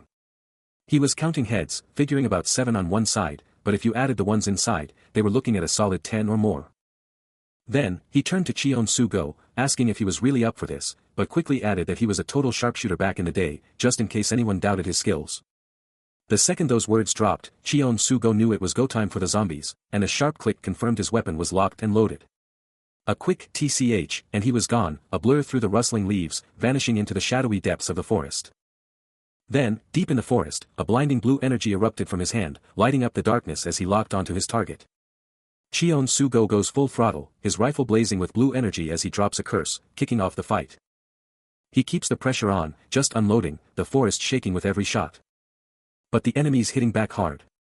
Yanhwan-yu dives for cover, explosions rocking his position, totally shocked by their gear and firepower. He yells at Seo-yun to fight back, but she's paralyzed, bullets ripping into their shield. Cheon-soo-go, ever the pro, just peeks out and nails another perfect shot. Gritting his teeth and pushing through the pain to keep the attack going.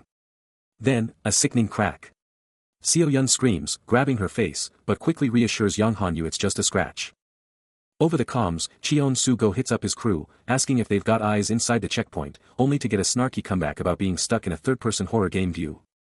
He curses, realizing they've been made way too early, and just keeps on blasting. He's going all out, rifle blazing with electric blue power, but the enemy's firepower is just insane, pushing him to his limits. His shots are hitting hard, making the unseen enemy scream, and even his ally has to admit Chonsu's aim is shockingly on point. But the enemy isn't letting up, a hit lands, leaving him bleeding, yet he just grits his teeth, refusing to back down. Meanwhile, Seo-yun checks out a nasty graze on her arm, but she's tough, brushing it off like it's no big deal. The battle's still hot, and Young Han-yu is already sweating the ammo count, asking Chonsu how many he's blown through, who just casually drops, around 20. The numbers hit hard as Young Han-yu crunches the ammo count, a chilling realization that they're down to their last 30 rounds. Then, a frantic shout from Seo-yun rips through the air, Chonsu's being flanked, enemies swarming in from the side. Young Han-yu's like, where do we even go, but Seo-yun's got her priorities straight, shouting, we'll figure it out later, just move. No time to think, Chonsu spins, his rifle roaring with blue energy, unleashing hell on the flanking enemies. The night explodes with automatic fire. One tactical operative unleashes a hail of bullets, while another swiftly reloads, keeping the pressure on. Then, a voice cuts through the chaos, shouting a promise of covering fire for their sir. The barrage intensifies, bullets ripping through trees as they desperately try to fend off the unseen threat. But Cheon-soo-go has reached his breaking point, blasting forward in a blinding flash of blue energy, a primal scream tearing from his throat as he plunges headfirst into the battle, maybe biting off more than he can chew. Then, a brutal crack rocks him, a cry of agony escaping his lips as his mind flashes with a system alert about an armed assailant and the tragic news of Min-cheol Kim. The stakes just got real. He clenches his jaw, pushing past the searing pain, the venomous whispers of the online peanut gallery ringing in his ears. They think he's just a show, a disposable character, but he's not about to let them win. He's throwing down the gauntlet, daring fate itself. His resolve burns brighter, a fierce vow erupting from him. He won't die here, not with everyone watching, waiting for him to crash and burn. He bolts, screaming his insane plan to bait every single zombie, telling the others to hit the police station later. Min-cheol Yang is absolutely losing it, calling him crazy. Screaming that it's time to flip the script, he slams his foot down, unleashing a shockwave of pure power. His face twists in raw effort, as he wrestles with the sheer force he's unleashing. A blinding blue aura explodes around him as he roars, over Hirii. The aggro meter goes through the roof, pulling every monster straight to him, and Min-cheol Yang is absolutely stunned, screaming in disbelief. His eyes blaze with pure defiance, as he taunts the incoming zombie wave, practically begging them to attack. Min-cheol Yang screams, his voice cracking with panic. He brushes off the protests, ordering them to stay back and follow, swearing he'll survive this, even shouting out to Seo-yun. Min-cheol Yang is left speechless, wondering who in their right mind would ever trust this lunatic. Cheon-soo-go explodes into a rapid dash, a lightning-fast blur across the dark, rain-soaked terrain. Leaving his allies absolutely flabbergasted, he's dragging the entire zombie horde with him. Min-cheol Yang screams in disbelief, and Seo-yun is just speechless. Then, with an explosive surge, he slams his foot down, unleashing a blinding burst of blue energy. The sheer force launches him sky-high, leaving Min-cheol Yang utterly bewildered, wondering what kind of crazy move that was. Still soaring through the air, he grunts with effort, as Min-cheol Yang gapes, system messages popping up, asking if this guy is even human. He slams down with a ground-shaking impact, the sheer force making Min-cheol Yang and Seo-yun jump back in shock, completely blown away by what just happened. Without even a second to breathe, he keeps sprinting at an insane speed, blasting straight for the checkpoint. His companions are left speechless by his inhuman velocity and his crazy plan, while viewers online are hyped, seeing his enhanced state and high aggro, thinking he might actually pull this off. He absolutely blazes past a metal container, a total blur. His hand shoots out, glowing with that signature blue energy. Meanwhile, Seo-yun, right on his heels, screams a warning at the vehicles up ahead. Just as two guards unleash a hail of bullets, absolutely shredding the approaching horde. The undead horde surges forward, a terrifying, guttural roar ripping through the air. He just keeps on sprinting, absolutely relentless. But then, a massive impact just shatters one of those things. As Seo-yun lands a brutal kick, yelling at the zombie to get the F***CKOFF. The horde closed in, and he let out a sharp cry as a grotesque monster lunged. But with a bone-jarring crack, he unleashed a devastating blow, absolutely pulverizing the creature's skull. A gruesome splat echoed as the zombie's head was sent flying, its lifeless body dropping instantly. Another whack nearby made him recoil, just as Seo Yun's urgent shout pierced the din, a warning in her voice. "Get on my back, Seoyun." Cheon Su-go roared, not breaking stride, a desperate plea in his command. "They clipped the tracks on us," he yelled, "get on. Hurry." But she was having none of it, snapping back, "What? You're gonna carry me all the way? You're taking too damn long." Without a moment's hesitation, he grabbed her arm, pulling her close as she let out a shocked "Dh." Then, with an explosive doo-dooin, he scooped her onto his back, blazing a trail through the forest as the relentless undead closed in. "He's airborne," Seo Yun locked onto his back, the very earth trembling with every powerful landing. He shouts back at her, demanding to know if she's even conscious. She snaps back, startled, a breathless "Why yeah? What is it?" escaping her lips. He barks at her to look, telling her to stop being so stiff, wondering if she can even move her head as they tear down the tracks, the horde closing in. He stomps down on a pursuing zombie without breaking stride, Seo Yun barely managing a breathless "oh okays" from his back. He whips his head back, the relentless horde a terrifying blur behind them, distant gunfire and screams echoing, a chilling thought crossing his mind, how many are left in the city, and are these monsters coming for them too? But then, Seo Yun's hands start to shake, a faint, ominous glow emanating from them, as she curses her own trembling power. Out of nowhere, he unleashes a devastating punch, smashing a zombie's face in a sickening spray of blood. He keeps pushing, still running, and shouts back to Seo Yun, desperate to know how much more time she needs. Seo Yun lets out a blood-curdling scream, eyes wide with pure terror as she whips her head back. Then, a brutal thwack rips through the air, as Cheon Su-go's lightning-fast kick absolutely demolishes whatever was behind them. He hangs in the air for a beat, Seo Yun still locked onto his back, momentum carrying them both forward. But then, a deafening honk rips through the night, and Seo Yun's eyes practically pop out of her head in pure shock. The horn hits Cheon Su-go like a physical blow, and the terrifying truth slams into him: the train is coming. Faint lights pierce the darkness, growing brighter by the second, and the ground starts to rumble with the force of an oncoming train. Still sprinting down the tracks, Cheon Su-go whips his head back, a chilling thought screaming through his mind: this is all wrong. His eyes blaze with electric blue energy as he calculates the speed, the train is closing in way too fast. Ka chunk. A terrifying question screams through the silence: could this actually be it? Then, a deafening Ka chunk rips through the air, and he's staring into the chaos, his jaw dropping as he spots Mincheol, unconscious and trapped. Inside the speeding train, someone screams a desperate warning: it's not stopping. The colossal train barrels down the tracks, a thunderous, unstoppable force. Outside, a panicked shout cuts through the air, warning Chansu that the zombies are closing in fast. Chansu, with Seo Yun in tow, sprints with desperate urgency, knowing this train is their only escape. His electric blue eyes blaze with fierce determination, the relentless tick of his skill's time limit echoing in his mind. Just behind, Yang Hanyu clutches Mincheol Yang, his voice firm as he vows they'll all make it onto that train, no matter what. Chansu points, a sharp command cutting through the chaos, directing them to the precise spot they need to reach. Mincheol Yang, boiling with frustration at their agonizingly slow progress, curses the relentless horde, begging for them to just vanish. The train roars onward, but the terrifying truth sinks in: the undead are closing the distance, catching up. Chansu's eyes blazed electric blue, his mind screaming for an impossible surge of power, pushing past every limit he knew. A brutal Ka chunk ripped through the air as he strained, an inner voice screaming he was about to shatter, on the absolute brink. Another brutal whack hit, as the dark thought surfaced: ditch Seo Yun, just toss her, and he'd be free. But he crushed that thought, his form exploding into a blinding blur of motion, tearing through the air, just one more surge. His face a mask of pure, unyielding resolve, those glowing eyes locked onto victory. Then, the system screamed confirmation: his physical abilities had just hit an insane 1000%, with a mere 14 seconds left on his Azure skill. A primal roar tore from his throat, as he rocketed forward with impossible, mind-bending speed.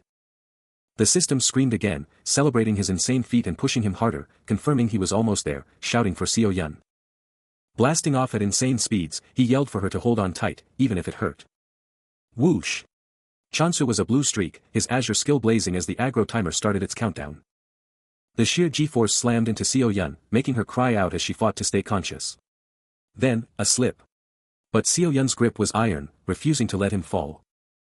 He recovered in a flash, his stomping strides shaking the very ground as the timer kept ticking. Fueled by pure rage, he roared Mincheol's name, blasting past the 15-second mark in a blinding dash. Jaw clenched, he let out a grrr, pushing past the pain as his blue aura intensified, nearing the 48-second mark. But then, a SMRK. Even under extreme pressure, he knew he had this. His hand shot out, and with a triumphant cry, he confirmed, "I got you." The mission was a go. The clock's ticking down, and the screen screams the end is a game, with an earth-shattering rumble. Ding! System alerts are blowing up, praising his moves and dropping new options, like move to card and impressive, this guy's on fire. But he's not stopping. Inside the train, he's still hauling Seo Yun, and another ding just confirms he's still in the zone. Then, a sudden turn, and he's spitting fire, yelling, "What the hell did I tell you to do, Mincheol?" Everything just freezes, a massive pause slamming into existence. But then, Seo Yun starts to stir, whispering his name, and with a faint voice, tells him to look. He follows her gaze, and his eyes lock onto a train window, now completely splattered with fresh blood. Before dropping to the horrifying sight of a lifeless body on the floor, a sickening creak breaking the tension. He's staring at the body, a chilling question on his lips, is he dead? Then, a snap decision, let's hide the zombie body for now. A figure lies motionless on the blood-splattered floor, a gun still clutched in their hand. He observes the fallen figure, noting the extensive blood, making it impossible to tell if they've been bitten or not, and calls out, "Hey." He then wonders, shouldn't you save his head just in case? His expression hardens, demanding to know what the hell they took Chansu for, declaring himself furious and ordering them to shut up for a bit.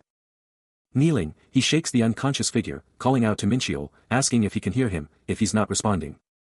He concludes that Mincheol is likely just passed out, deciding to deal with him only if he starts to turn. Mincheol groans weakly, his face covered in blood. Chansu shakes him again, yelling his name, demanding to know if it's really him. Mincheol's eyes flutter open, and Chansu looks down at him, wishing they could have met under different circumstances. He glares down, a storm of self-blame raging inside him, convinced this whole mess is on his shoulders. Then, a blood-soaked hand twitches, and a faint groan escapes. Mincheol jolts, his voice raw with agony, groaning about the searing pain. Chansu's eyes snap open in shock, his hand darting for a fallen gun, a guttural, "You," tearing from him. Mincheol recoils, eyes blown wide with terror and confusion, a choked, ripping from his throat.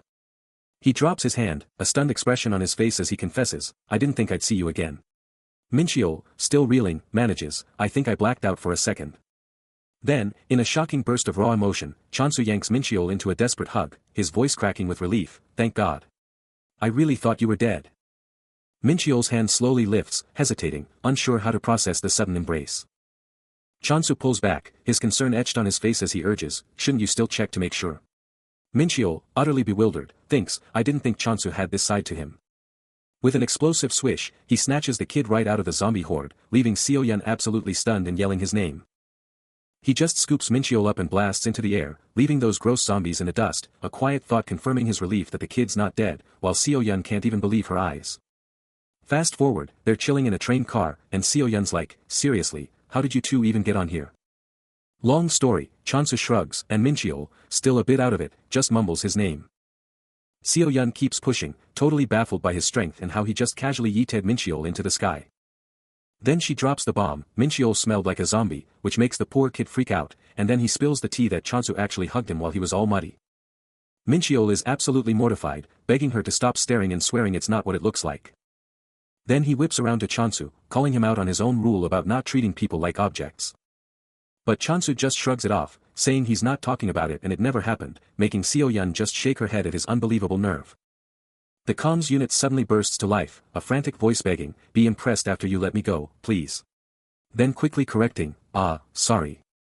The train system blares, train, still responding, as another voice demands, "Who is on that train?" A worried Seo Yun, her face tense, exclaims, "Is it the 7.5th division? What do we even do?" A wry grin spreads across Chansu's face as he thinks, guess they never got in contact with the checkpoint. He then quips, "You should totally tell them you wiped them out, lol." With a sharp click, he coolly responds, "Hello. I'm a passenger." The voice on the line instantly snaps back, "A passenger? What's your identity?" Chansu, eyes narrowed, fires back, "Did you stop at the checkpoint as instructed? Is this some kind of trick question?" The caller quickly clarifies, "We didn't get the message from the checkpoint. We got off the train and stopped at the second checkpoint, but then we ran into train assailants battling a zombie horde." Processing the intel, Chansu's face turns serious as he announces, "Work mode on." He's locked in, listening to the frantic voice on the comms, who just barely escaped with soldiers, only to be the last one standing against a zombie horde. The caller keeps going, dropping the bombshell that the train's engineer got taken out after a bite, and Chansu can't help but let out a shocked gasp. Begging not to be left behind, the voice is practically screaming for orders, revealing they're from the 7.5th division. Chansu locks in on their division, his face dead serious as he takes it all in, with Seo-yun and Mincheol hanging on every word right next to him. The signal starts to glitch out, cutting in and out, but the caller somehow gets out the coordinates, shouting about Taejun Station as the meet-up. Chansu takes over, barking orders to hit the brakes at Taejun Station, promising to clean up the mess before the call dies. He then throws out a challenge, questioning their trust, then drops the cold hard truth: they can't just cruise this train straight to Taejun Station. So, he demands a new drop-off point, somewhere close to the station, but totally off the radar, low-key. The caller quickly offers up an abandoned repair yard, right off the main street. Cutting through the thick, shadowy forest, the crew pushes forward, the faint glint of train tracks barely visible in the distance as they navigate the treacherous night. Every single rustle of leaves underfoot sends shivers down their spines, as he can't help but feel like they're trapped in some kind of twisted, overgrown maze. Mincheol, with his trusty pipe, is actually pulling his weight, getting a nod of approval for his surprisingly effective weapon, a small comfort in this terrifying silence. With a knife gripped tight, Chansu's eyes dart around. The silence is absolutely deafening, way too quiet for a normal forest. It's like every single bug just vanished. Meanwhile, Yang Hanyu keeps his cool, stepping through the same unsettling quiet, crowbar in hand, ready for anything. Suddenly, the main group freezes, a silent question hanging heavy, like someone just felt a chill down their spine. Chansu's eyes are wide with alarm as he asks if anyone else heard that, but all he gets back is a shaky no. Mincheol, looking totally freaked out, asks if his leader saw anything, confirming that something definitely made a noise, even if they can't see what it was. Stealthily navigating the thick forest, Chansu's eyes are locked on, scanning for any sign of trouble in the eerie quiet. It's maddening to only hear the sound from so far away, and he asks Seo-yun how long Mincheol has been out of sight. Seo-yun, clearly stressed, declares they'll stay on high alert until they figure out what's going on, even volunteering to go investigate herself, just as worried. A slight smirk plays on Chansu's face, as he trusts Mincheol to handle it. Mincheol pushes deeper into the woods, his steps barely making a sound. A sharp rustle cuts through the quiet, grabbing his focus, and then his name is shouted. Then, a loud crunch rings out, making him jump back in shock. But before he can even think, Yang Hanyu is there, yanking him back with a sharp "get back." They both look at what caused all the fuss, only to see a snapped branch, and Mincheol is just completely over it. Clutching the pipe, his face a mask of pure panic, Mincheol screams, demanding if this whole ordeal isn't just a little too much. Cheon-sugo's blood runs cold as the massive tree monster begins to stir, a chilling creak ripping through the silence. It's the legendary cruel tree, he realizes, the terrifying source of all the ominous sounds. "Oh, cruel tree," he shouts, disbelief etched across his face. The monstrous entity slams its colossal limbs down, aiming to crush them. But a blur of motion, a lightning-fast whoosh, narrowly avoids the devastating impact. How dare! Seo-yun roars, unleashing a powerful thwack that rocks the colossal tree. Mincheol, lead the way. Cheon-sugo commands, a swift swish accompanying his urgent words. You got it. Mincheol yells back, already moving. And with an explosive dash, they bolt, leaving the furious cruel tree behind. The forest explodes with unseen movement. Seo-yun is a total blur, tearing through the dark trees. The canopy above them is going absolutely wild, the monster is still right on their heels. The monster's growl is right behind them, and Cheon-sugo is screaming at Mincheol to go left, pushing them both to escape. He whips his head around, a blue glow already sparking, shouting, "Nice," as he sees the effect of his power, or maybe Seo-yun's epic save. His eyes are practically burning with electric blue power. Cheon-sugo is charging up for another massive hit. Then, a massive blue energy blast slams into the monster, buying them precious seconds against the relentless cruel tree. But the monster's dark, tree-like tendrils are lightning fast, grabbing Mincheol and yanking him back towards its terrifying mass. Mincheol lets out a pained UGH as he rolls free, while Cheon-sugo's face goes from determined to full-on panic. His eyes are wide with pure disbelief, as he can only manage a shocked, "What?" He stares down at the massive, glowing entity below, a chilling realization dawning on him. The branch beneath their feet groans ominously, threatening to give way as they cling precariously above the monstrous threat. Suddenly, a dark, thorny tendril lashes out from below, snatching Mincheol with a sickening crunch, but Cheon-sugo's warning cry is already on his lips. Without hesitation, he shoves his companion away, shouting for him to escape, to split up and meet at the entrance. Mincheol's feet pound against the forest floor, a blur of motion as he flees into the darkness. He glances back, a desperate plea escaping his lips, but Chansu's resolve is unyielding. A sharp swipe from another tendril connects, sending a jolt of pain through him, but he barely registers the impact. Blood streaks his face as he grits his teeth, his voice raw as he screams for Minchiol to just go.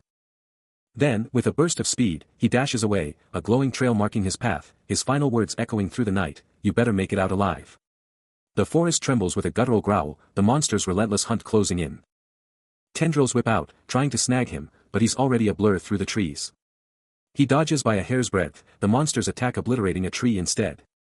Then it hits him, his eyes flaring with electric blue energy. These things are attacking, but something's off about their targeting. Why isn't his aggro skill working? Then it clicks, these monsters don't have eyes or ears to even target. This changes everything. He's completely blindsided by the revelation. But then, out of nowhere, a new player with glowing eyes bursts onto the scene, delivering a powerful blow to a monster tendril, proving her incredible skill. Cheon Soo-go instantly knows who it is, shouting at Seo-yun to stop her attack. He's still running, but a terrifying truth just hit him as the monster gains ground. These things, he realizes, don't see or hear. Fighting them head-on is a death wish. A new plan snaps into place, he has to get around them, no direct fights, just pure escape. With a surge of resolve, he locks onto the escape, pushing his body past its breaking point. His gaze hardens, pure survival etched into his expression. Gasping for air, he finally hits a strange archway, this has to be the entrance to somewhere new. But just as he thinks he's safe, a colossal, gnarled tree beast, with terrifying glowing red eyes, erupts to life, cutting off his escape. The chase abruptly ends, leaving him to question if his clean escape means the monsters have lost his scent, while a phantom voice whispers his name. But a chilling thought grips him, if his friends are trapped here, their danger is exponentially greater. A poignant memory bursts forth, a glowing, purple-hued embrace with Minchiol, a beacon in the encroaching darkness. Deep in contemplation, his steps remain urgent. The promise of meeting at the entrance echoes in his mind, a desperate hope clinging to a fragile plan. Each determined step propels him onward, a silent vow to find them. A beacon of artificial light, a convenience store, appears in his path. He glides past the storefront, his movements still guarded. Holding his breath, he stealthily peeks into the store, praying for an empty, safe haven. He's scavenging the convenience store, grabbing bottles, the clink of glass a stark contrast to the deadly silence. Before snagging a bag of chips, the soft crumple a small victory. Suddenly, a voice from the past rings in his head, "Nah, I got this. I can handle it," with a smile. Then, with a sharp click, he snaps a makeshift torch into action. Minchiol's face, etched with fierce determination, burns into his mind, his words a silent battle cry, "You got this, Chansu." Then, with a furious whoosh, the torch bursts into brilliant flame, banishing the shadows. With eyes burning with pure defiance, he grips the blazing torch, a primal scream tearing from his throat, "You're all King dead." His heart hammers a furious rhythm, a war drum of courage as he stands his ground. The wild, hungry flames of his torch roar, a defiant beacon against the encroaching night. And with a primal KRAAA, he charges, the torch a blazing inferno cutting through the darkness. He charges forward, a primal roar tearing from his throat as he plunges into the fiery depths, relentlessly hunting down the fleeing figures. His eyes blazing with fierce determination, he taunts them, shouting that they're not so tough after all. With a powerful whoosh, he screams for them to keep running, "You cowards." The inferno rages around him, a colossal wall of fire crackling with raw, destructive energy. He slams his foot down with a heavy stomp, crushing an unseen enemy beneath him, who lets out a shocked, desperate gasp. Hopping over the fallen foe, he continues his relentless advance, stomping through the fiery chaos. Suddenly, with a deafening boom, the stomped enemy erupts in a blinding, devastating explosion. He stares, wide-eyed, a flicker of genuine shock crossing his face as he questions the unexpected, explosive outcome. A sharp crackle rips through the air, and Cheon Soo-go can only let out a pained gasp, realizing he's in deep trouble. The fiery explosion just keeps growing with a guttural roar, forcing him to bolt. He's full-on sprinting from the inferno, a massive wall of flame right on his heels. A desperate cry rips from his throat, cursing his screw-up as the heat cranks up. He pushes himself even harder, a frantic dash for safety, screaming at whatever's chasing him to stay away. But his escape is brutally cut short as he trips, his body tumbling forward with a sickening swish. He lands hard, splashing into some murky liquid, the impact momentarily stunning him. Suddenly, a gnarled, ancient tree in the distance gets absolutely blasted by a steaming, powerful force, emitting a loud hiss as it reacts. From his prone position, Cheon Soo-go looks up, an unseen voice dropping a bombshell, "The enemies have stopped, but they're about to blow, so be careful. Don't just lie there. Get over here," an old man screams at Cheon Soo-go. As an incredible force rips through the air. Boom! A massive explosion detonates, blasting him backward in a fiery inferno. He scrambles up, yelling for speed, utterly shocked by the unfolding disaster. Forget about them, he screams, can't you see what's coming? This way. Now. He sprints through a bizarre forest, realizing he's never seen this place before. But then, he trips, losing his footing completely. And shoves into a dark, murky abyss of water. Submerged, he chokes, a desperate UGH bubbling to the surface. A sudden jolt of pain rips through Cheon-Soo-go, but he pushes through it, forcing himself up from the ground, his body still screaming from the brutal fall. Up the stairs, an older man in a bright orange jumpsuit, looking totally bewildered, can only manage to stammer, "Sir, where are we?" Cheon-Soo-go, now on his feet, spins around, his concern palpable as he demands, "No. Are you alright?" The man groans, confessing his agony, but Cheon-Soo-go cuts him off, reminding him that this pain is a luxury compared to getting ripped to shreds by those things, a quiet plop punctuating his words. With a quick gesture to a nearby seat, Cheon-Soo-go tells him to take a load off, realizing this cramped space is the man's home. Slumping onto the seat, the man starts spilling his story, how he'd been connecting the dots of this whole messed up situation long before everything went to hell. Cheon-Soo-go's electric blue eye flares with an otherworldly glow, signaling he's about to drop a bombshell question. He cuts straight to the chase, demanding, "Where are you from? This world isn't IT." The man stumbles over his words, finally admitting, well. I was a student, but honestly, who even knows anymore?" But before the man can even finish his thought about Chonsu, a crushing wave of exhaustion hits him, and Cheon-Soo-go lets out a sharp cry, crashing to the floor with a sickening thud. Cheon-Soo-go tries to break free, but the older man's grip is iron, warning him not to push it, because he doesn't even know who he's trying to save. He warns that once those monsters get moving, it's game over for anyone caught, but Cheon-Soo-go's resolve is unshaken, declaring, "Absolutely not." Frustration flares in the older man's eyes as he shouts, telling him to wait for dawn if he really wants to save them, a thought that momentarily stops Cheon-Soo-go in his tracks. He processes the information, the sun's role now a critical question. The older man confirms it, stressing that his friends can hold out until morning, because right now, it's a death wish. With an intense gaze, he reminds Cheon-Soo-go of all the life-or-death scrapes they've survived together, telling him to just have faith. A deep sigh escapes him as Cheon-Soo-go finally gives in, conceding to wait. The older man points to a hidden hatch, promising that the monsters won't sniff them out down here, so he can finally chill. Then, he hands Cheon-Soo-go a drink, figuring he must be starving, and tells him to take it.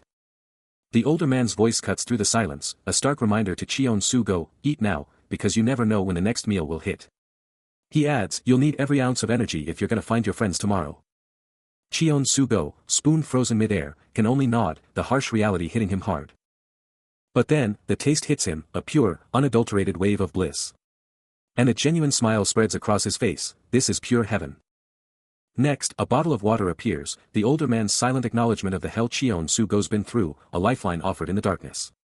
Cheon-Soo-go's eyes flutter shut, the exhaustion finally catching up, but the warmth of the meal brings a moment of true calm. The older man offers a soft, knowing smile, simply telling him to take it easy. Mincheol drops a bombshell, revealing that the building's condition screamed, "backdoor entry." He confirms, they totally bailed out through the back. Mincheol adds, the back gate was already wide open. Then, he hits Chonsu with the big question, "How many of them are there, including you?" Chonsu's mind goes into overdrive, the chilling realization hitting him, 2 are still out there. Mincheol then eyes Chonsu's bag, but he quickly brushes it off as, "Just stuff, no biggie." Mincheol tries to calm him, insisting he's not after anything, just wants to help out after everything Chonsu's done. He tells Chonsu to hit him up for anything, even if it's just a place to crash. Chonsu mentally accepts the offer, but the crushing fear of getting locked up for what he's done is a heavy burden. A voice from the darkness had told him to rest, promising to talk in the morning. But Chonsu found himself staring wide-eyed into the gloom, too anxious to find any sleep. He reflected on Mincheol, marveling at his composure and wisdom for his age, wondering if this was what true life experience felt like. The memory of Mincheol even sharing food with him lingered, despite Chonsu's own suspicious nature. Suddenly, heavy thuds echoed from below as Mincheol called out his name, climbing up to his room. Chonsu's thoughts drifted to the others, imagining them frantically running, unable to even pause for a bite or a drink. A glowing, golden gem shimmered in his mind's eye, a vivid memory of something truly delicious. His stomach growled in protest, a desperate craving for food and water, and for Mincheol. Suddenly, a voice shatters the silence, calling out his name. He jolts awake, eyes snapping open, darting towards the source of the sound. A faint rustle as he moves in the darkness, the hunger still relentlessly tearing at him. His eyes lock onto the mountain of cans, a desperate, tempting thought screaming in his head, "Just one, it's fine, right? There are so many." With a swift swish, his hand shoots out. But as the cans clatter and slip, a sudden jolt of realization hits him, this is not right. He's up, a single can gripped tight, his face a mask of pure internal struggle. The choice is clear, put it back, and try to sleep it off. With a quiet rustle, he collapses back into bed, the hunger still a relentless torment. A figure is down, bloodied and broken, as a chilling swish cuts through the silence. Suddenly, an eye bursts open, blazing with an infernal, orange glow. But elsewhere, Chansu is trapped in a nightmarish forest, surrounded by twisted, ancient trees, glowing particles swirling around him as he senses the inherent cruelty emanating from the very wood.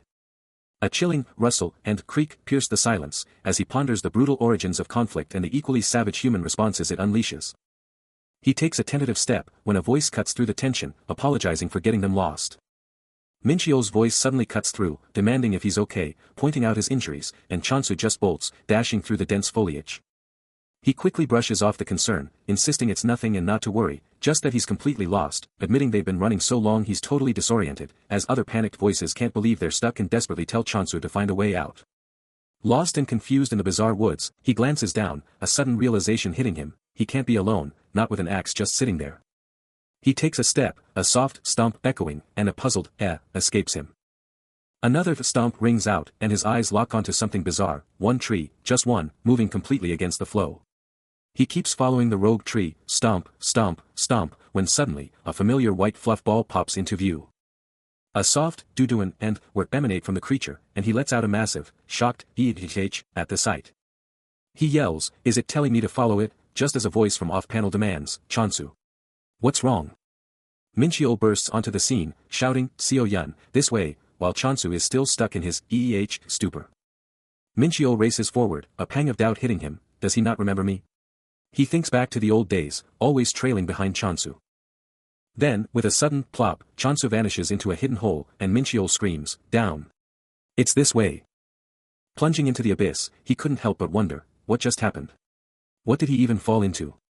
Suddenly, in this new, eerie zone, a tiny, fluffy creature with a purple bow tie bounces into existence, its little tap tap tap the only sound. With a burning resolve, he shouts his total wealth, ready to crack open anything he finds, no matter what.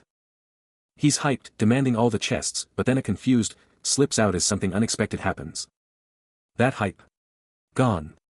He's totally slumped, looking absolutely crushed by whatever just hit him. He just stares down, his face a mix of "no way" and "are you serious right now?" Then, a system message pops up, dropping a bombshell cost, and he's absolutely floored, yelling, "What the hell? Why aren't I picking chests?" The system then drops the bomb about the insane cost increase, and Chansu just loses it, screaming in pure, unadulterated rage.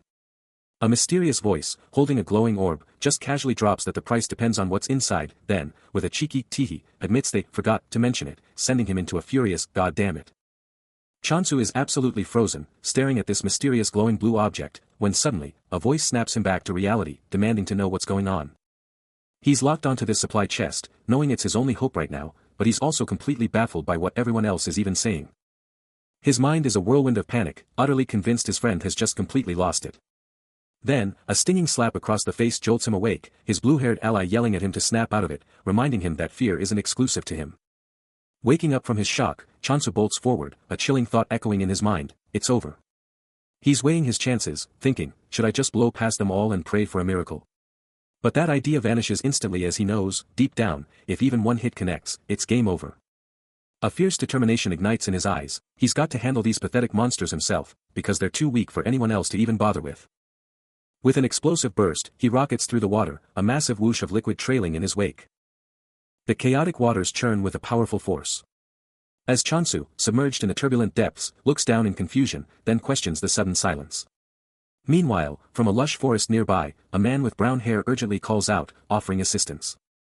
Chansu turns towards the voice, only for the man to warn of an impending, massive wave, urging him to move. A frustrated sigh escapes Chansu, realizing there are no other options left. The brown-haired man, his face etched with fear, continues to plead, promising to lead the way to a shelter. Far away, a dark cloth lies draped over something, beneath which a figure struggles for breath, exhausted. A crushing weight descends, a bizarre wrongness seizing his entire body. He fights, but can't move, while a voice coolly questions his state. Despite his obvious torment, the voice chillingly tells him to chill out, promising plenty of time. A choked cry escapes him as his body betrays him, drowning in an unbearable fatigue. The brown-haired figure, watching on, muses on the strangeness of it all, questioning the need for calm. A soft command to just sleep, and the figure vows to stand guard. Chansu's eyes snap open, scanning his surroundings, a shocking truth beginning to surface. The brown-haired figure is shocked by his reaction to the effects, muttering that it's usually not this strong, then insists he sleep until dawn, guaranteeing their presence. Against all odds, Chansu starts to move, a fierce resolve burning to reclaim his body. Still feeling like a lead weight, he roared, demanding answers about his state, but the other guy just coolly shot back, "What do you think recovered means?" His brain was on fire, totally lost, as the same question screamed in his head, "What did you do to me?" The other guy just shrugged, saying he'd only made him sleep a little more, but Chansu was having none of it, yelling that if this was sleep, he wanted out. Then, a hand shot out, pointing at some peach cans on a table, revealing that those were the reason for his messed up condition. And get this, the cans were literally pulsing with creepy, glowing, vein-like patterns, screaming danger. He glanced at his own hand, and bam. The same dark, pulsing patterns were crawling across his skin, and it all clicked into place. Then came the bombshell, poison. His eyes blew wide open, pure horror washing over him. A swirling, electric blue-green energy vortex pulsed with an unholy glow. And the kicker. The brown-haired guy dropped the bomb. This insane concoction was literally made from the lives of monsters. He fights back, but his body is a lead weight, Minchiol's grip unyielding as he reveals a sleeping pill is already coursing through his system. Minchiol's voice is calm, almost too calm, telling him to chill out before he gets himself injured. Before he knows it, he's in bed, Minchiol meticulously tucking him in, a bizarre domestic scene amidst the chaos, warning him to stay warm. Then, a shocking blue light bursts from Minchiol's hand as he touches Chansu's head, a surge of power washing over him. Minchiol's gaze is intense, a silent vow that answers are coming, just not yet. A shadow crosses Minchiol's face, his thoughts racing. He has to warn the others, this place is a death trap. Meanwhile, Chansu is out cold, completely oblivious. The night fades, a new day dawning. Chansu's eyes flutter open, a voice echoing his name, leaving him to question if the nightmare was real or just a twisted dream. Still reeling, he pauses at the dark abyss, but Minchiol is already pushing him to get moving. No time for arguments, Minchiol shoves him hard, forcing him into the unknown. Minchiol's raw power is shocking, and Chansu can't even budge against the force. No choice but to comply, he dives in, Minchiol yelling to seal the hatch behind him. He plunges into the void, the darkness swallowing him whole. Above, the heavy hatch slams shut, cutting off the world.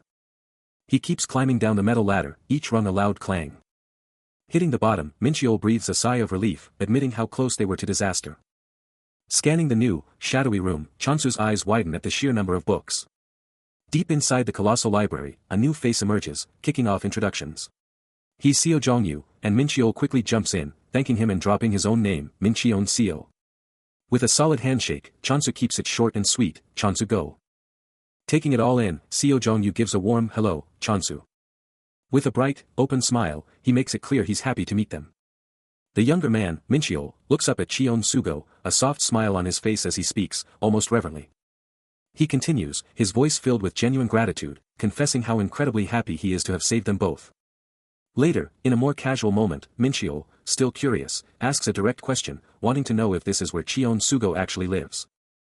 Cheon Sugo, digging through his stuff, lets out a casual, then quickly states his need for water. Cheon Sugo heads to the kitchen, eyeing the drink selection, when Minchiol chimes in with a helpful tip, telling him to grab whatever he wants or even his own stash. Cheon Sugo brushes it off, saying he's okay and doesn't want to be a bother, but Minchiol quickly reminds him that he literally saved their lives. Cheon Sugo yanks open a cupboard, only to find a stack of cans, letting out a frustrated shit at the disappointing discovery. Minchiol, leaning in close with a knowing look, whispers a question, asking if Cheon Sugo also feels something off about the situation. Minchiol Yang, still perched on the bed, admits he's not even sure why he's so curious, questioning if they should actually be sleeping, considering it's already morning. Cheon Sugo, casually turning his back to the window, confirms those weird feelings usually vanish with the sunrise, then coolly offers Minchiol the bed. Minchiol, now sprawled on the bed, confirms he'll take it, giving himself a mental pat on the back for playing it cool. He keeps his poker face on, reminding himself to act like nothing's amiss. But then, Cheon Sugo, eyes still closed, feels an annoying presence building, a thought violently silenced by a sudden, internal, shut. His eyes violently snap open, blazing with an electric blue glow, a silent, terrifying question hanging in the air. The blue light in his eye goes absolutely wild, forming a terrifying, jagged pattern as Mincheol gasps, freaking out if Cheon Sugo is about to literally shatter his own skull, screaming at him to wake up. Then, with a lightning-fast, unnatural swish, Cheon Sugo's head snaps to the side, making Mincheol scream for him to open his eyes. "Watch out," a voice screams, as a massive jolt rips through him. His eyes, still blazing with that eerie blue energy, lock onto the speaker, who demands, "What are you doing?" A blanket is thrust his way, the voice quickly explaining, "You looked a bit cold, so I brought out a blanket for you." Other voices erupt in laughter, "Get real. Look at his face. Ha ha ha." He lets out a frustrated sigh, realizing his bizarre actions were just the setup for a cruel prank, thinking, "These *** holes, they were trolling me." Someone else chimes in, "Here. The floor is hard, so you should sit on a mat down here." He responds, "Ah, sure. Thank you." Later, he's out cold, sleeping soundly on a bed, wrapped up in that blanket. He jolts awake, a strange sensation washing over him, I can't remember falling asleep on a bed. His mind drifts, a single thought surfacing, I wonder how Mincheol is doing. A soft drool escapes his lips as he continues to sleep, a faint ding echoing in the silence. Cheon Sugo was locked in a brutal internal struggle, battling the overwhelming urge to sleep, even as his very blood felt alien and heavy. But the fight was losing its edge, and a part of him just wanted to crash, convinced his boosted stats and skills would handle whatever came next. He usually outpaced everyone, but this internal war was pushing him to his limits. The desperate plea hammered in his skull, a relentless loop, "Stay awake, fight through this weird change." He absolutely had to endure it, whatever it took. Then, nothing. He came to in a cold, strange room, just him and a bunch of empty beds. He slowly pushed himself up, his face a mask of pure confusion. He stared at the door, a desperate question escaping him, asking what the heck he should do, only for an unseen voice to casually call him cautious. Taking in his new digs, Cheon Sugo couldn't help but notice how surprisingly decked out this place was, given the whole "waking up in a strange room" vibe. Seriously, if it wasn't for all this gear, he'd have been toast way sooner. But then his mind snapped to the other guy, who apparently knew all the nasty tricks of those cruel trees like the back of his hand. And get this, even with all that intel, the dude still wouldn't leave his cozy home in the dead of night. He definitely needed to dig up more info on this guy, but a quick scan showed zero CCTV, so no easy answers there. Then his eyes landed on a mountain of canned goods, and he realized this place was seriously stocked. With a soft clatter, he grabbed a can. A sudden flinch hit him, his eyes popping wide with a jolt of realization. "Yo, bros, are you seeing this?" He grabs a peach-flavored can, but wait, the logos are totally different. It clicks for him, a chilling realization, remembering the insane fight just to get this can and all his other gear. He knew something was up. Then, a voice from nowhere shouts, "Beat his ass before he wakes up." He glares down at the guy on the floor, spitting, "This bastard." But before he can even move, a lightning-fast blur hits him, and he's totally shocked. A brutal crack rings out as he gets slammed, hitting the deck with a scream. A uniformed dude in blue and white is suddenly on him, grabbing him hard, demanding, "What do you think you're doing?" The grip tightens, crushing him, as the voice lectures that if he wasn't sleeping, he wouldn't have been ambushed. He screams in agony, begging, "OW, OW, OW. Let me go." He slowly stirs, his mind hazy as he realizes he must have fallen asleep. Meanwhile, a voice calmly instructs unseen subordinates to bring a blanket and prepare to tie him up, mentioning someone named Seo-yun. A jolt of confusion and alarm shoots through him, his eyes snapping open as he processes the words. He stretches, a wry comment escaping him about knowing something would happen, while the man in the suit questions his certainty. As the man begins to tie him up, he asks if he was truly asleep, to which Cheon Sugo defiantly replies that he only slept because he knew his captor would stay awake. Wiping his brow, Yang Hanyu declares the task complete, musing that tying him to the ladder would prevent any escape. Cheon Sugo, now fully aware of his predicament, sarcastically agrees that it's not a bad idea, before angrily demanding to know what they think they're doing. Secured firmly to the ladder, he remains trapped. Yang Hanyu, preparing to leave, instructs him to stay put for the night, promising he can sleep comfortably once they are gone, before bidding him good night. He's absolutely fuming, yelling out to Seo-yun Nuna that this is insane, but then just gives up, deciding to deal with it for the night. A hand waves weakly, and then the room just goes silent. He lets out a frustrated sigh, totally baffled by this whole mess. But eventually, he just can't fight it anymore, and his eyes finally close. A soft snore escapes him, he's out cold. The night just passes. Suddenly, a loud, insistent beeping rips through the silence, snapping him wide awake with a shocked gasp.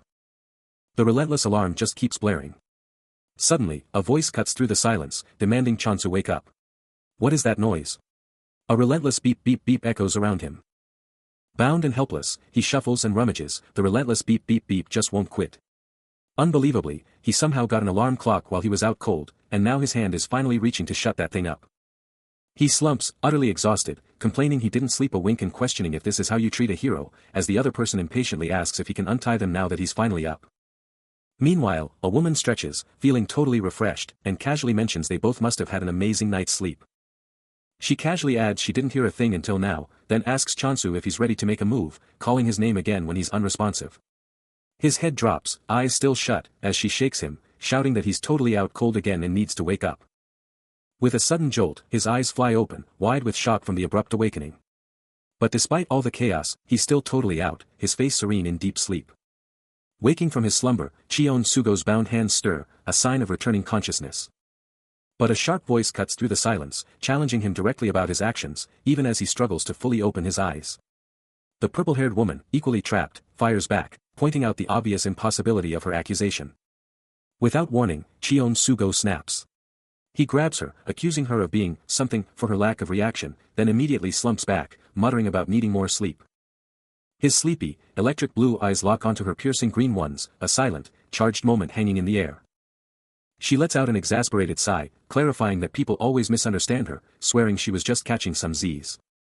But Cheon Sugo's gaze hardens, issuing a stern warning not to dodge his questions, which she casually brushes off as heavenly nonsense. Suddenly, she shifts gears, gesturing towards a pile of cans, dropping a bombshell that guy had already snagged one. His focus instantly shifts, Cheon Sugo's hand shoots out for the cans, eliciting a shocked, "What?" from her. The purple-haired woman drops a bombshell, revealing her cunning plan. He probably couldn't even tell in the dark. But she had secretly rubbed poison all over those cans. It was all a meticulously planned trap, she declares, just for ungrateful thieves like him. She demands the cans right now, or she'll beat him to a pulp. Cheon Sugo, still tied up, plays dumb about an antidote, then drops a hint, maybe he'll remember if she helps him out. She just scoffs, shutting him down with a blunt, "Ah, right. There's no such thing." Suddenly, with a sharp crack, Cheon Sugo flexes, effortlessly snapping his restraints. He grunts, then laughs, acknowledging her shock at his raw power. The woman, now composed, confirms his assessment, stating there's no reason for her to untie him or provide an antidote. The purple-haired woman stares down, her voice dripping with pure disdain, telling him he might as well just die tied to that ladder. Her eyes flaring with a sinister purple glow, she doubles down, declaring he doesn't even need to be untied. But then, with a shocking whoosh, Cheon Sugo's restraints explode, torn apart by an invisible power. In a blinding swish, he's gone, a mere blur leaving the shattered chair in his wake. Then, a crackle and whoosh of pure, raw flame engulfs him, his body transforming as he casually mentions his fireproof gear. The purple-haired woman can only stare, her eyes wide with a mix of shock and absolute fury, screaming at him about what he's done. Now a full-blown demonic, fiery entity with eyes blazing crimson, he snarls back that everything, including her, is just plain annoying. A woman screams, utterly horrified, as the inferno closes in. "What have I done? You've lost your mind." But from the heart of the inferno, a demonic face of pure fire emerges, its eyes burning with evil, uttering a chilling declaration, "I'm just angling." The fiery entity's voice booms with terrifying finality, proclaiming, "And so is everything else here." A blur of motion. And the woman is violently flung backward, swallowed whole by the raging inferno, gasping for air as the flames devour her. She plunges through the fiery abyss, her form vanishing into the scorching vortex. Meanwhile, in a completely different scene, a simple green hose and a red bucket sit innocently on a tiled floor, a bizarre juxtaposition to the unfolding cataclysm. But Cheon Sugo is trapped. His body encased in a shimmering prison of water or ice, his electric blue eyes burning with fierce resolve as he battles the crushing restraint. With a sudden, explosive snap, his hand shatters the icy grip, a triumphant cry of, "I'm free," echoing through the void. A lightning-fast move slices through the silence. As a shadowy figure in combat gear absolutely slams their foe. Then delivers a savage kick as the victim screams for them to back off. But in a shocking twist, the attacker is suddenly on the ground, hacking and gasping. I can't breathe," they choke out. Elsewhere, a sinister voice sneers Chansu's name, spitting out, "This damn trash." The now injured assailant struggles to ask, "Are you?" And the chilling reply comes, "Looking for me?" A terrifying, glowing yellow eye with a pulsing purple aura snaps open. A dark, masked figure unleashes a devastating, unseen strike. Triggering a shocked gasp from an unseen observer. Another combatant collapses instantly, groaning as the force takes its toll. Despite being down, the defeated fighter spits a defiant promise: their attacker will die when they live. Suddenly, Cheon-soo-go, completely blindsided, stumbles and slips on a treacherous pile of discarded cans. He crashes to the ground, coughing violently, while the masked figure mockingly chides, "Hey, now, don't play with food." The masked figure, now sporting a chilling gas mask, looms closer, a dark chuckle rumbling, "Well, I guess I should be thanking you then." They casually reveal they needed some fresh fertilizer, leaving Cheon-soo-go utterly bewildered by the twisted remark.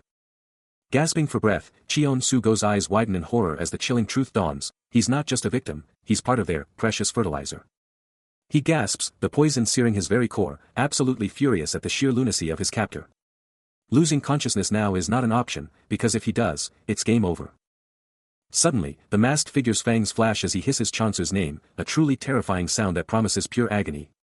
The masked figure laughs, a dark, mocking sound, then asks if he wants the juicy details on the poison tearing him apart. Chansu's brain is on overdrive, crunching the numbers: mana recovery, nightfall, plus half a day.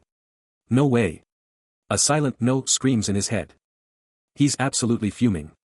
His gaze hardens with pure resolve, a defiant fire blazing to life. Then, with an explosive burst, he's gone. His electric blue eyes blaze with raw power, a vibrant green aura exploding around him as he unleashes everything. After the epic showdown, Cheon-soo-go is chilling, cruising with the sun hitting just right, a chill thought just dropping. He's just thinking, how much better the outside world really is, right? Just pure chill vibes on his face. But then, everything just blurs and shifts.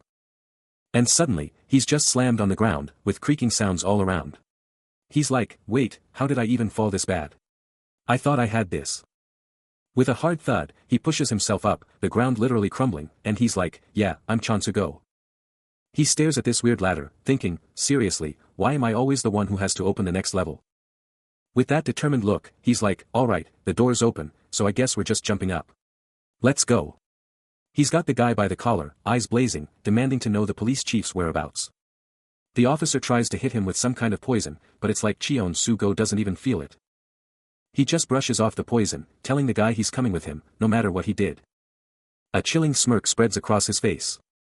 And then, with a brutal crack, he just crushes the officer's arm.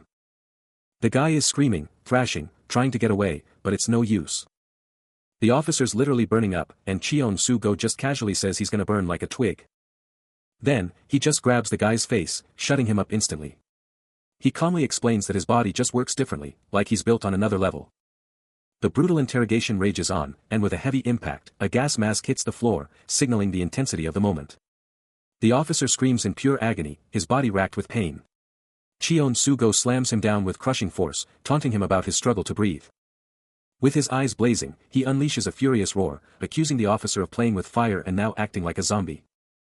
A bone-jarring impact slams into the officer's face, as Cheon-soo-go's hand delivers a devastating whack. But the officer isn't done. His skin shifts to an eerie blue, his eyes ignite, and he spits out a defiant insult, calling Cheon-soo-go a potato picker. Cheon-soo-go is relentless, stomping down with brutal force, his voice a cold, hard command: die. He continues the merciless stomping, his voice a furious echo: just F** king die. Seo-yun, that's enough, a sharp voice cuts through the tension. But Cheon-soo-go just grins, I'll tell you again. One of the guys I sent to get you, he's still alive. But, he's not the one who. Yeah, but he's wide awake. He's still. Don't you think? He's still alive. Make sure he doesn't get away. The woman watches, her face a mask of calm. Then, with a chilling blue glow, Cheon-soo-go's foot slams down, delivering a brutal crack that makes his victim shriek in pure agony. A cold smirk spreads across his face. Oh, you were still awake. That's a mistake. Wait. Wait, the tortured voice begs. But Cheon-soo-go's eyes blaze with power as he taunts, why? You can't get yourself on your feet. Do you not know that it's other people who feel pain? A final, bone-shattering crunch rips through the air as the victim's face twists into a horrifying, blue-skinned scream. Grandpa. Help me. He glares down at the officer, who's screaming for his grandpa, but Cheon-soo-go's iron will doesn't even flinch. Instead, he just cuts through the noise, demanding, start talking. His eyes narrow, pushing harder, who else is here besides you? Then, out of nowhere, a shovel rips through the air with a shik, tossed with another shik as it spins, before slamming into the ground with a final, decisive shik. The masked figure steps into view, casually glancing at the sky, and comments, "What a fine day. Wife." He just stands there, shovel in hand, musing, "I wonder what Bai Song is doing so long." Meanwhile, the police officer on the ground lets out a weak, pained groan. The masked figure then looks down at the officer, a touch of surprise in his tone, "You're awake already?" He's just casually dumping dirt into a grave, a chilling smile on his face, talking about how hungry the young ones are. But wait, the police officer, caked in dirt, is stirring. He groans, eyes snapping open, totally disoriented. The man in the yellow tracksuit just stares down, asking with a creepy calm, if he slept well. Pure panic sets in. The officer screams to be let out of the pit, but the tracksuit-wearing psycho just says, "No can do." The horrifying truth hits him like a truck, his face contorted in terror, as he thrashes, realizing he's about to be buried alive. Another shick and toss of dirt, and the guy just keeps shoveling, chillingly adding, "They mourn in the day as well." Dirt pelts down, hitting the officer right in his terrified eye, as his captor calmly explains he'll become nutrients for the earth. Pushed past his breaking point, the officer lets out a primal scream, a furious, desperate demand to be freed from this nightmare. The man in yellow just grins, casually tossing more dirt, and then snidely remarks on the officer's foul mouth, saying this is why he prefers to work alone, no complaints. They grow with nutrients, or they wither without. It's that simple. The masked figure keeps shoveling, burying him alive, as a desperate plea echoes from the pit, "Stop this." He just keeps going, shovel scraping, a cold command cutting through the air, "Stop struggling." Then, a brutal thrust. The shovel's edge plunges deep into the officer's flesh, drawing out a raw, guttural scream of pure agony. He drops back into the deepening grave with a sickening thud, screaming, "Agh," as the masked figure delivers another chilling philosophical blow, "You shouldn't resist your strength." To him, being fertilizer wasn't death, it was rebirth. A total transformation into something new. His eyes glow an eerie red as he chillingly reassures his victim, "No zombies, just becoming one with nature." An ancient figure with flowing white hair drops some serious wisdom, declaring that you can totally level up beyond your origins. He keeps dropping truth bombs, saying there's no need to freak out about turning into a monster, because if you join them, you just become one with nature. Out of nowhere, a root-like tendril whips out, snagging Cheon-Sugo's leg with a swish, and he's instantly like, "Get off." Those creepy tendrils yank him right off the ground, and he's screaming, realizing this is a one-way trip to doom. He's fighting back, yelling to be let go. The old man just stares down with a smug look, calling Cheon-Sugo rude. Suddenly, Cheon-Sugo gets hit hard mid-air, blood exploding from his back as he spun around, a brutal blow landing. But Cheon-Sugo isn't out yet. His hand flares with power, delivering a massive smack that makes the old man scream, "Agh." With a powerful snap, the binding tendril explodes, and Cheon-Sugo shouts, "I'm free." His glowing hand, now totally free, moves with a new intensity, leaving a cool trail of shimmering energy. Suddenly, a powerful grip snatches the man in the suit, his eyes exploding with terror as he's blindsided. The elderly man's gnarled hand, now pulsating with dark, root-like tendrils, clamping down hard. With a brutal yank, the elderly man hauls his captive forward, slamming him down hard. The captive lets out a pained groan as the elderly man looms over him, asserting his dominance and declaring that no one gets to sit on the sidelines in his twisted vision of nature. He demands the man join the cycle, and the captive, barely clinging to consciousness, can only manage a choked whisper of reluctant agreement. The elderly man's voice cuts through the air, demanding to know if the captive is alone in this arboretum, and who else is hiding with him. He snatches the man by the collar, yanking him close, as the captive desperately screams, demanding to know what happened to his friends. A chilling grin stretches across the elderly man's face as he replies, feigning ignorance and ominously hinting that if they met his grandson, their fate could be absolutely brutal. The cop's mind races, barely able to process the sudden turn of events, a bewildered "what" escaping his lips. His hand clenches, a desperate, primal reaction to the unseen threat. But a brutal blow lands, ripping a raw scream of agony from his throat. Then, a blur of orange flashes into view, moving with impossible speed. And the officer's eyes snap wide, struggling to keep up with the attacker's lightning-fast movements. A devastating kick lands, slamming into him with bone-jarring force. But even through the pain, the officer fights back, snatching up a metal pipe. And brings it up, blocking the next assault with a deafening clang. The attacker stumbles back, a surprised "ugh" escaping him as the officer's desperate counterattack actually lands. A brutal punch connects with devastating force, ripping a raw scream of agony from the officer's throat. He stumbles back, clutching his head, the impact leaving him dazed and gasping, cursing his fate.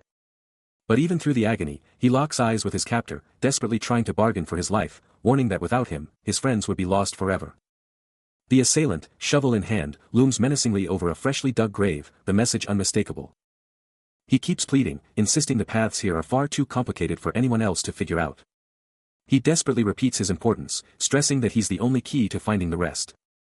The assailant's eyes blaze with a chilling red glow, a silent acknowledgement of the officer's words, demanding the information if he truly can't navigate it himself. Under the crushing pressure, the officer finally cracks, spilling the crucial location, the broadleaf tree exhibit. Crawling, the officer desperately asks about the north gate. He's offering to lead them to the main gate, northwest side. He tries to get under the masked figure's skin, calling him a young kid. Still crawling, he warns his captor not to talk down to him. A chilling from the masked figure, and then a shovel swishes into view. The masked figure's cold eyes pierce through, reminding the officer that looks can be deceiving. The masked figure declares his absolute freedom, but the officer screams, "Wait." Terrified, the officer blurts out the real location, the needle-leaf tree exhibit. He reveals his secret weapon, he's memorized the entire map. Chansu's face twists into a fierce smirk, his eyes blazing with an unnatural, electric yellow intensity. Back in the grim reality, the officer, fighting for his life, desperately insists, it's nothing but tree-lined paths to the northwest. But his plea is cut short by a swift, brutal stab, blood exploding across the unseen attacker. Then, a jarring scene shift. Chansu lets out a frustrated, exasperated sigh, "Brothers." His electric blue eyes, back to normal, snap wide in surprise, a small mark etched on his cheek. Before him, a shimmering, ornate treasure chest pulses with ethereal light, emblazoned with the cryptic words, "It's Zen." A playful voice teases, "Are you asking us for them or what?" LOL, and he just lets out another weary sigh. It's Zen. Taking a long sip from his cup, Chansu reiterates his frustration, "Brothers. Repeating yourself won't change anything."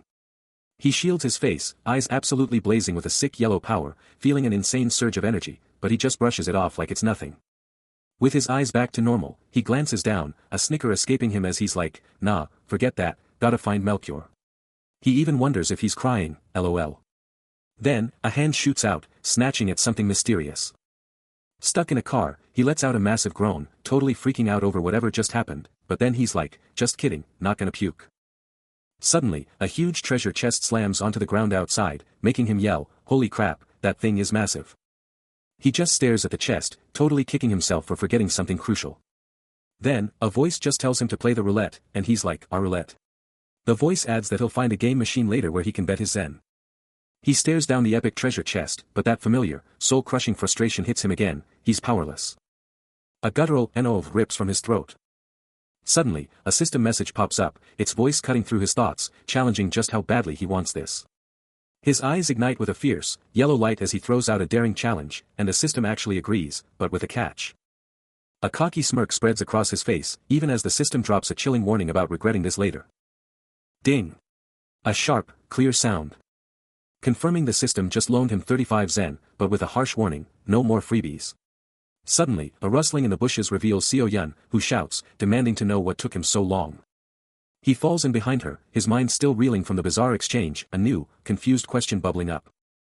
Chansu, fresh off his shady deal, frantically scans the ground for a weapon, sensing the danger lurking around every corner. But Seo Yun, packing heat and ready for anything, shouts for them to go find him, her resolve unwavering.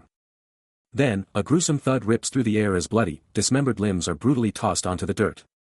Before he can even blink, an invisible power slams into his legs, sending him crashing down with a sickening crack.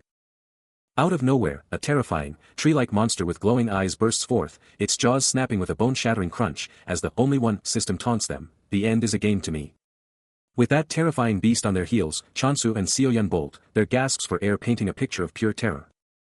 Battered and dazed, Chansu glances up, his voice cracking as he screams out, "Winchiol."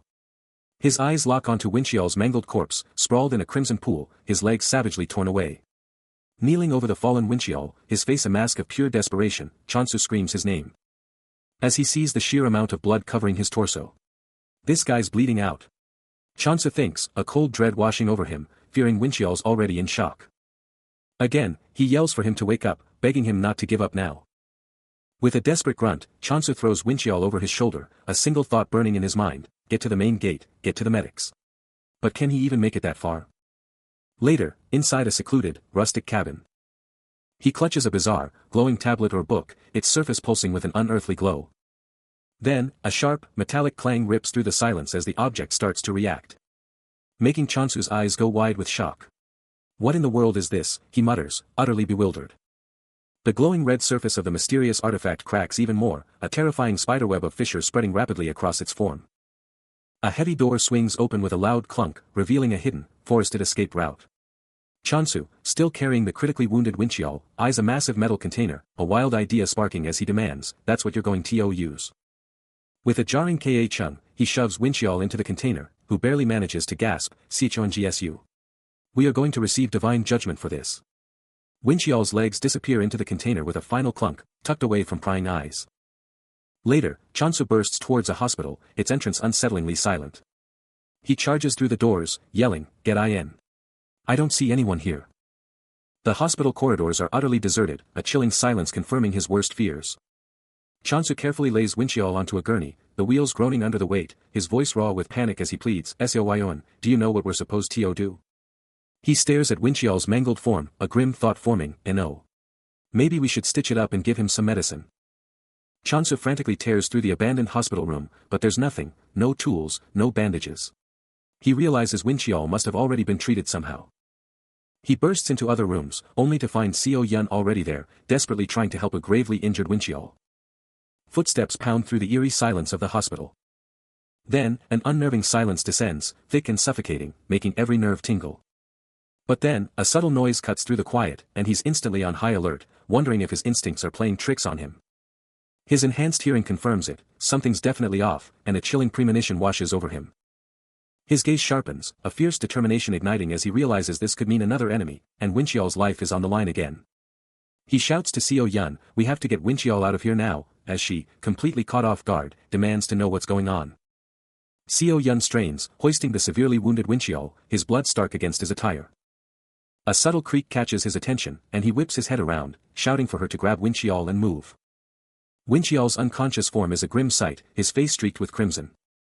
But then, a terrifying realization dawns on Seo Yun, her eyes flaring as a shadowy, purple-hued entity phases into existence right behind Chansu, prompting her desperate scream. The ominous figure, with flowing dark hair and eyes burning like embers, lets out a sinister, low chuckle. Its piercing red stare locks onto them, a chilling whisper escaping its lips about the intoxicating scent of blood. Suddenly, Seo Yun screams a warning to Chansu, her voice laced with pure panic. But from the shadows, a chilling, mocking laugh rings out, sending shivers down their spines. Seo Yun's eyes go wide with horror, the sickening scent of blood assaulting her. She desperately tries to hold him back, screaming at him to stay. But Chansu is already gone, a lightning-fast blur as he declares they're out of here, daring anything in the shadows to try and stop them. Seo Yun takes a tentative step.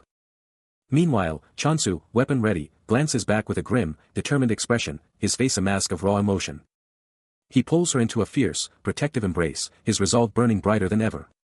But the unseen voice taunts him, asking if he's really okay with letting someone die. He's still frozen, staring down at Seo Yun, who's practically vibrating with fear on the floor after seeing all that blood. A full-body shudder hits her, and she practically screams, "Chansu, we have to go. She told me." But he's not having it, a fierce resolve burning in his eyes as he declares, "I don't just bail. I'm going in. Everyone always said that." Seo Yun chokes out a desperate cry. Chansu yanks her arm, trying to drag her out, but she fights back, yelling, "Get off me. What are you doing?" He brushes off her protests, flashing an ID card with a name, Harayan Kim. He's already scooped up all the meds he could find. It's a nursing student ID from Oa University, and a voice cuts in, "What's that? A student ID? Looks like a fourth year. Can I heal the patient now?" It dawns on Chansu, his eyes bugging out as he shouts, "Wait, bros, are there support classes in this game?" Seo Yun, still freaking out, reminds him that support classes exist, but it's all randomized, so this girl could be anything, then screams, she could be a support, or a villain. "Are you just gonna let him die? He's gonna die if we don't save him, fast." "A medic?" She gasps, then her voice turns ice cold, challenging him, "Are you just gonna stand there and let him die?" Her heart hammers, a raw, primal fear twisting her face. Her eyes blaze with an unholy red glow as she screams, "You were just gonna leave him to die, weren't you? Weren't you?" A raw, vulnerable cry escapes her, "Hey, I'm scared. Hold me." But then, a chilling resolve, "I like it when people are alive." She'd finally found a patient, still clinging to life. Hands clasped, eyes pleading, she implores, "Please. Let me help him keep living." His electric blue eyes snap wide, taking in her desperate resolve. A haunting, tear-filled smile graces her lips, her red eyes still faintly glowing, a chilling blend of hope and madness. A chilling voice cuts through the silence, directly challenging Wincheol, demanding to know if he's rested. Then, a desperate whisper slices through the tension, calling out Chansu's name. A ragged gasp tears from his throat. As Wincheol's face twists into a horrifying rictus of pure fear, his hand clawing at empty air. Suddenly, a brutal, sickening stab rips through the scene. A hand flailing wildly. Wincheol screams, his fingers thrashing, fighting with every ounce of his being. His hand thrashes again, a raw, guttural roar of, "Get off," erupting from him. His face is a grotesque mask of sheer terror and pain, his body convulsing in a desperate, losing battle. A blood-curdling scream shatters the quiet. Jolting Chansu awake, his eyes wide with terror as he gasps for breath, his face a mask of pure shock and confusion. He whips his head towards Wincheol, who's still out cold in a hospital bed, shouting his name with desperate concern. Seo Yun is right there, looking just as worried as Chansu shouts, "You're alive. Are you okay?" Staring down at the unconscious figure, he lets out a frustrated sigh, a mix of relief and annoyance in his tone as he declares, "Man, you really messed things up. You lost a ton of blood, you know. Get some food in you." Wincheol's hand is still, a suit jacket casually tossed nearby, as the young man keeps going, "You were out cold for almost half the day." Chansu's eyes start to water, his voice breaking as he whispers, "Chongsil, and Seoyun. I guess." Then he clenches his fist, his face turning grim as he swears, "What happened to that old man? That jerk you hate needs to be found and tossed into that pit." Suddenly, Wincheol's eyes snap open, his voice weak and totally disoriented as he asks, "Where are we? Who is that?" Wincheol was barely conscious, but Harayan Kim was already claiming her heroics. Chansu, however, was not having it, holding her back with a stern grip. He just brushed her off, declaring he only did what he had to, leaving her totally embarrassed as Seo Yun looked on, slightly worried. Seo Yun, ever the peacemaker, nudged him to say thanks, and he gave a super awkward, "Thank you," that Harayan Kim quickly brushed off like it was nothing. Then, out of nowhere, Chansu dropped a bomb, "Maybe we should take her with us." Harayan Kim's face lit up. But then, a sudden, "but" escaped her, her face clouding with a hint of worry. When you're on the spot, things get real. But no time for that now, Wincheol's awake, and it's go time. Under a perfect blue sky, the hospital loomed as they made their escape. Wincheol, still a wreck, was trying to get out of his wheelchair, complaining about Chongsil being a total headache, but still yelling, "I'm fine," as he struggled. Chansu, being Chansu, then offered him a ride in the wheelbarrow he was pushing, which Wincheol immediately shot down, realizing with a shock that he'd already been carted around in that thing. As Chansu and Seo Yun haul him along, Wincheol catches Chansu's casual thanks for their help. Harayan Kim, card in hand, gives Chansu's reaching hand a quick pat, bluntly stating that carrying someone on a stretcher is just common sense. The group pushes past the hospital barrier, and Chansu tries to get a word in, but it's cut short. Wincheol, still getting a piggyback ride, playfully jabs at Chansu, accusing him of ditching anyone who needed a stretcher, a charge Chansu instantly refutes. Standing outside the general hospital, Harayan Kim vents her thoughts, grumbling about not being a kid and feeling annoyed. She strides off, a quick look back confirming her suspicions, resigned to the fact that Chansu's antics aren't going to stop anytime soon. Chansu tracks her as she leaves, pondering her attitude before reminding himself to stay sharp, because she's out there alone. Back with the main group, Wincheol, still on Chansu's back with Seo Yun nearby, tries to assert his independence, but Chansu shuts it down, declaring he's not letting him walk. Still carrying the injured Wincheol, the trio kept moving, strategizing their next move. They stumbled upon an abandoned building, a potential sanctuary, with a stove and supplies inside, a glimmer of hope in their desperate search. The grimy brick floor hinted at years of abandonment. But Chansu, ever the pragmatist, surveyed the dusty interior, declaring it a suitable hideout. No enemies in sight, he confirmed, a moment of calm before the storm. His curiosity sparked, he immediately went to check a cabinet, eager to uncover any hidden treasures. But Wincheol, ever the voice of reason, quickly spoke up, urging him to stop. Wincheol's words sent a shiver down Chansu's spine, his unease radiating, a clear sign of impending trouble. But even with the warning, Chansu's hand kept moving, driven by an insatiable curiosity. Inside the abandoned convenience store, Seo Yun quickly assesses their dire situation, spotting only instant noodles and a potential water source. But Chansu, always on the hunt, boldly pushes into a dark, ominous back room, declaring his quick return. Seo Yun, surveying the barren aisles, groans about the lack of provisions, even daring herself to face the horrors of the fridge. Chansu, passing the injured Wincheol, shuts down any hope for the fridge, confirming it's a total bust.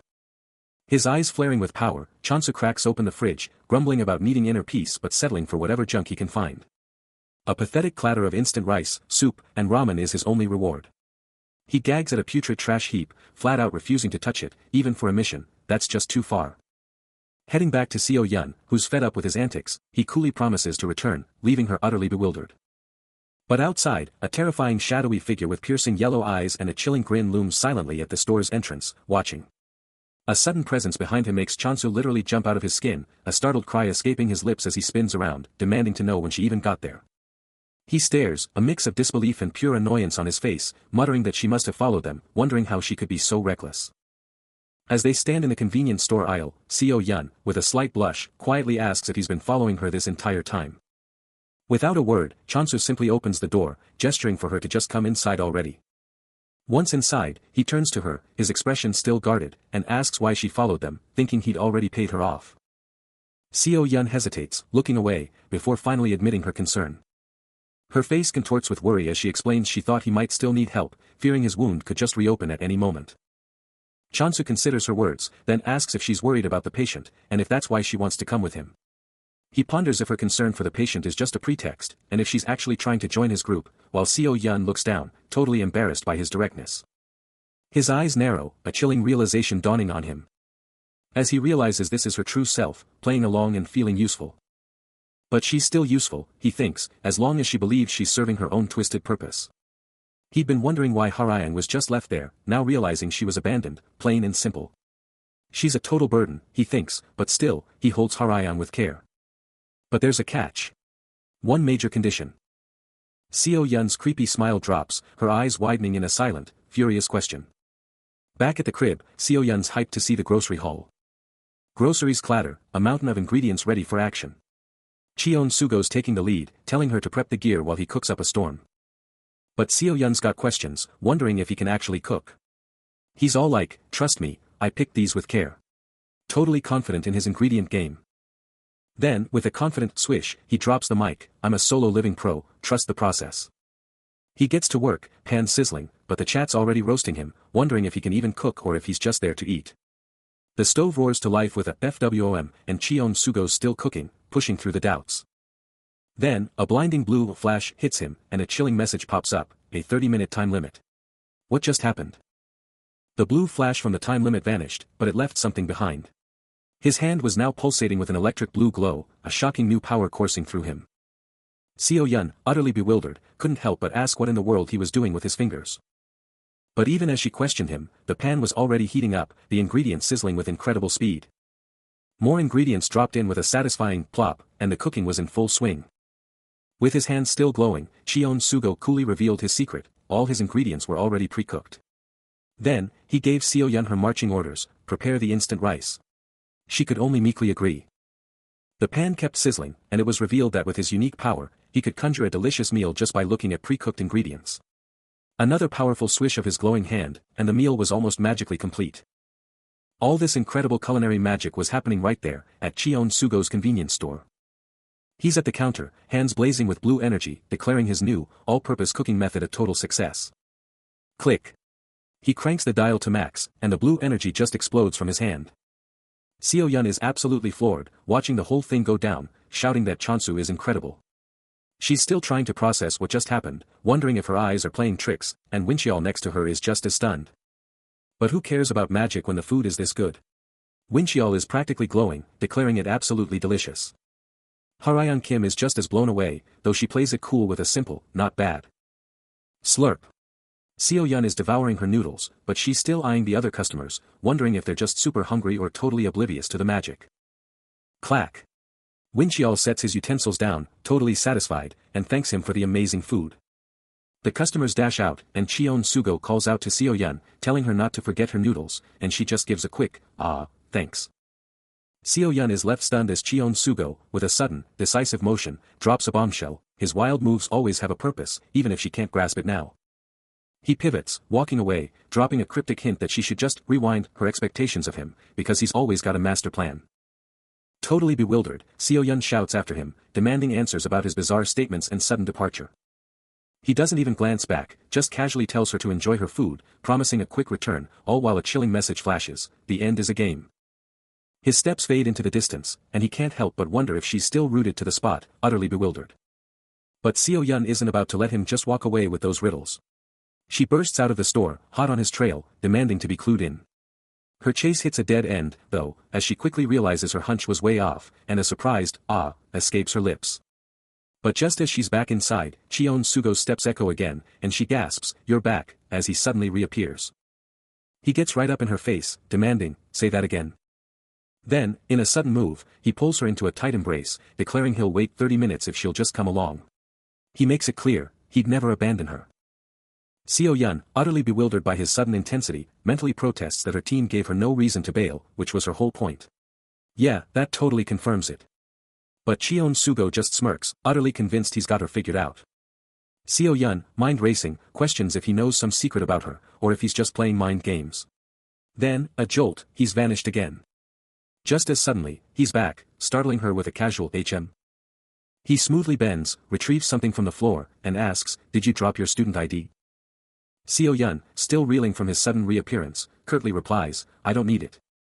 Her face contorts into pure, unadulterated confusion. A student ID card, belonging to Harayan Kim from the nursing department, is just lying there, its number a mystery. Seo Yun is totally mortified, stuck with the soldiers while the upperclassmen got to leave. Talk about awkward. The soldiers' excuse about not enough room? Yeah, she's not buying it for a second. She just fidgets, deciding it's all pointless anyway. Then, Cheon Sugo just casually drops the bomb, saying he just picked it up. Seo Yun's jaw drops, realizing she dropped it, but quickly tries to play it cool, totally flustered. Her eyes are still glued to him, a total mix of "what just happened," and "who even are you?" He just holds out the ID, like it's the most obvious thing ever, saying it's his responsibility to give it back. And then, out of nowhere, he drops a bombshell, "Just listen to what I say." Talk about a power move. Reeling from his bold statement, Seo Yun stutters, trying to find the right way to address him, before just blurting out his name again in a mix of surprise and deference. He brushes off her attempt, clarifying that Sir Chansu just doesn't fit, and frankly, he's not used to all that formal stuff anyway. A smirk tugs at her lips as she pictures the absolute shock on the faces of other bosses if they ever heard her call him that. Suddenly, it clicks for her, and she confidently states the obvious, he's the one calling the shots. He turns his back, already moving on, tossing a casual "looking forward to working with you all" over his shoulder. But as he starts to leave, Seo Yun quickly tries to stop him, a worried tone in her voice. He whips around, clearly irritated, demanding to know why she kept quiet about bringing someone else until now. He clarifies that this person helped them out, and now she's got her own demands. A look of understanding washes over Seo Yun as she finally connects the dots, realizing why that person was out here all by herself. As her mind races with the new information, Cheon Sugo drops another bombshell, Harayan Kim is coming along. He justifies it by saying she helped them and has her own demands, promising a quick return for a proper chat. Quickly, Seo Yun steps up, offering to take responsibility for Harayan Kim if he just trusts her. After a beat of thought, she just rolls with it, accepting his terms. But then, mid-stride, a shocking thought hits her, a silent "what" echoing in her mind. Her mind races, realizing Harayan Kim did save her, and Chansu never does anything without a master plan. It all clicks into place, confirming that bringing Harayan Kim along is the only logical move. A subtle, knowing smirk crosses Cheon Sugo's face, as if he's reading her mind. Her thoughts spiral, realizing Harayan Kim's been isolated for ages, tough but not unbreakable, and that she might be the key to everything. Then, it all clicks into place with a blinding flash, her eyes igniting with a fierce resolve as the full picture finally emerges. Alright, listen up, because things are about to get wild with some crucial intel dropping right now. And get this, Harayan just dropped a bombshell, those terrifying, cruel trees are everywhere, even in this zone. Cheon Sugo delivers the grim update, and Harayan Kim just gives a silent, heavy nod. This is serious. Seo Yun's mind races, connecting the dots as she exclaims. Then, bam. A massive impact rips through the air, as a tree trunk gets absolutely hammered, sending glowing energy particles flying. Cheon Sugo stares at the tree, a puzzled "HM," escaping his lips as some weird liquid splatters out of the fresh cut.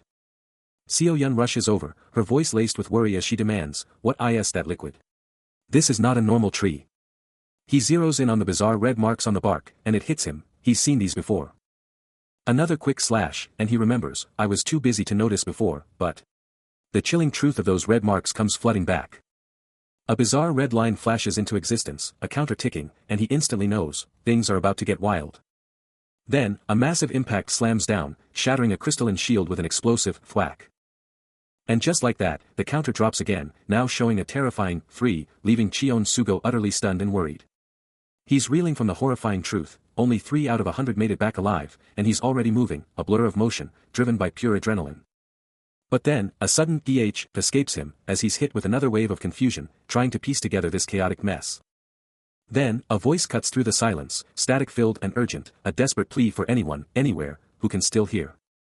The old radio blares, its message chillingly clear, a desperate call to arms for anyone who's somehow survived this far.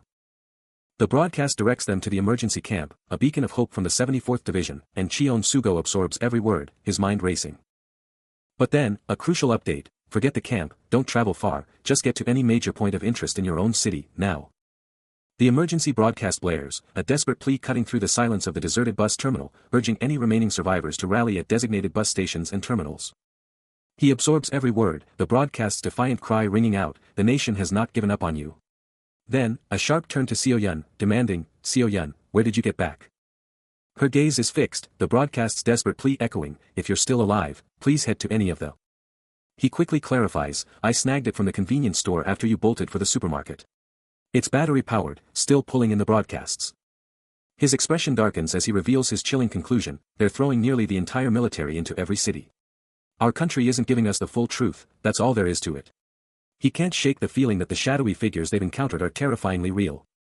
Her face tight with worry, Seo-yun presses, "What's our move?" With a decisive motion, he checks, "Everyone's fueled up, right?" His eyes burning with resolve, he commands, "Terminal, now." And sets off.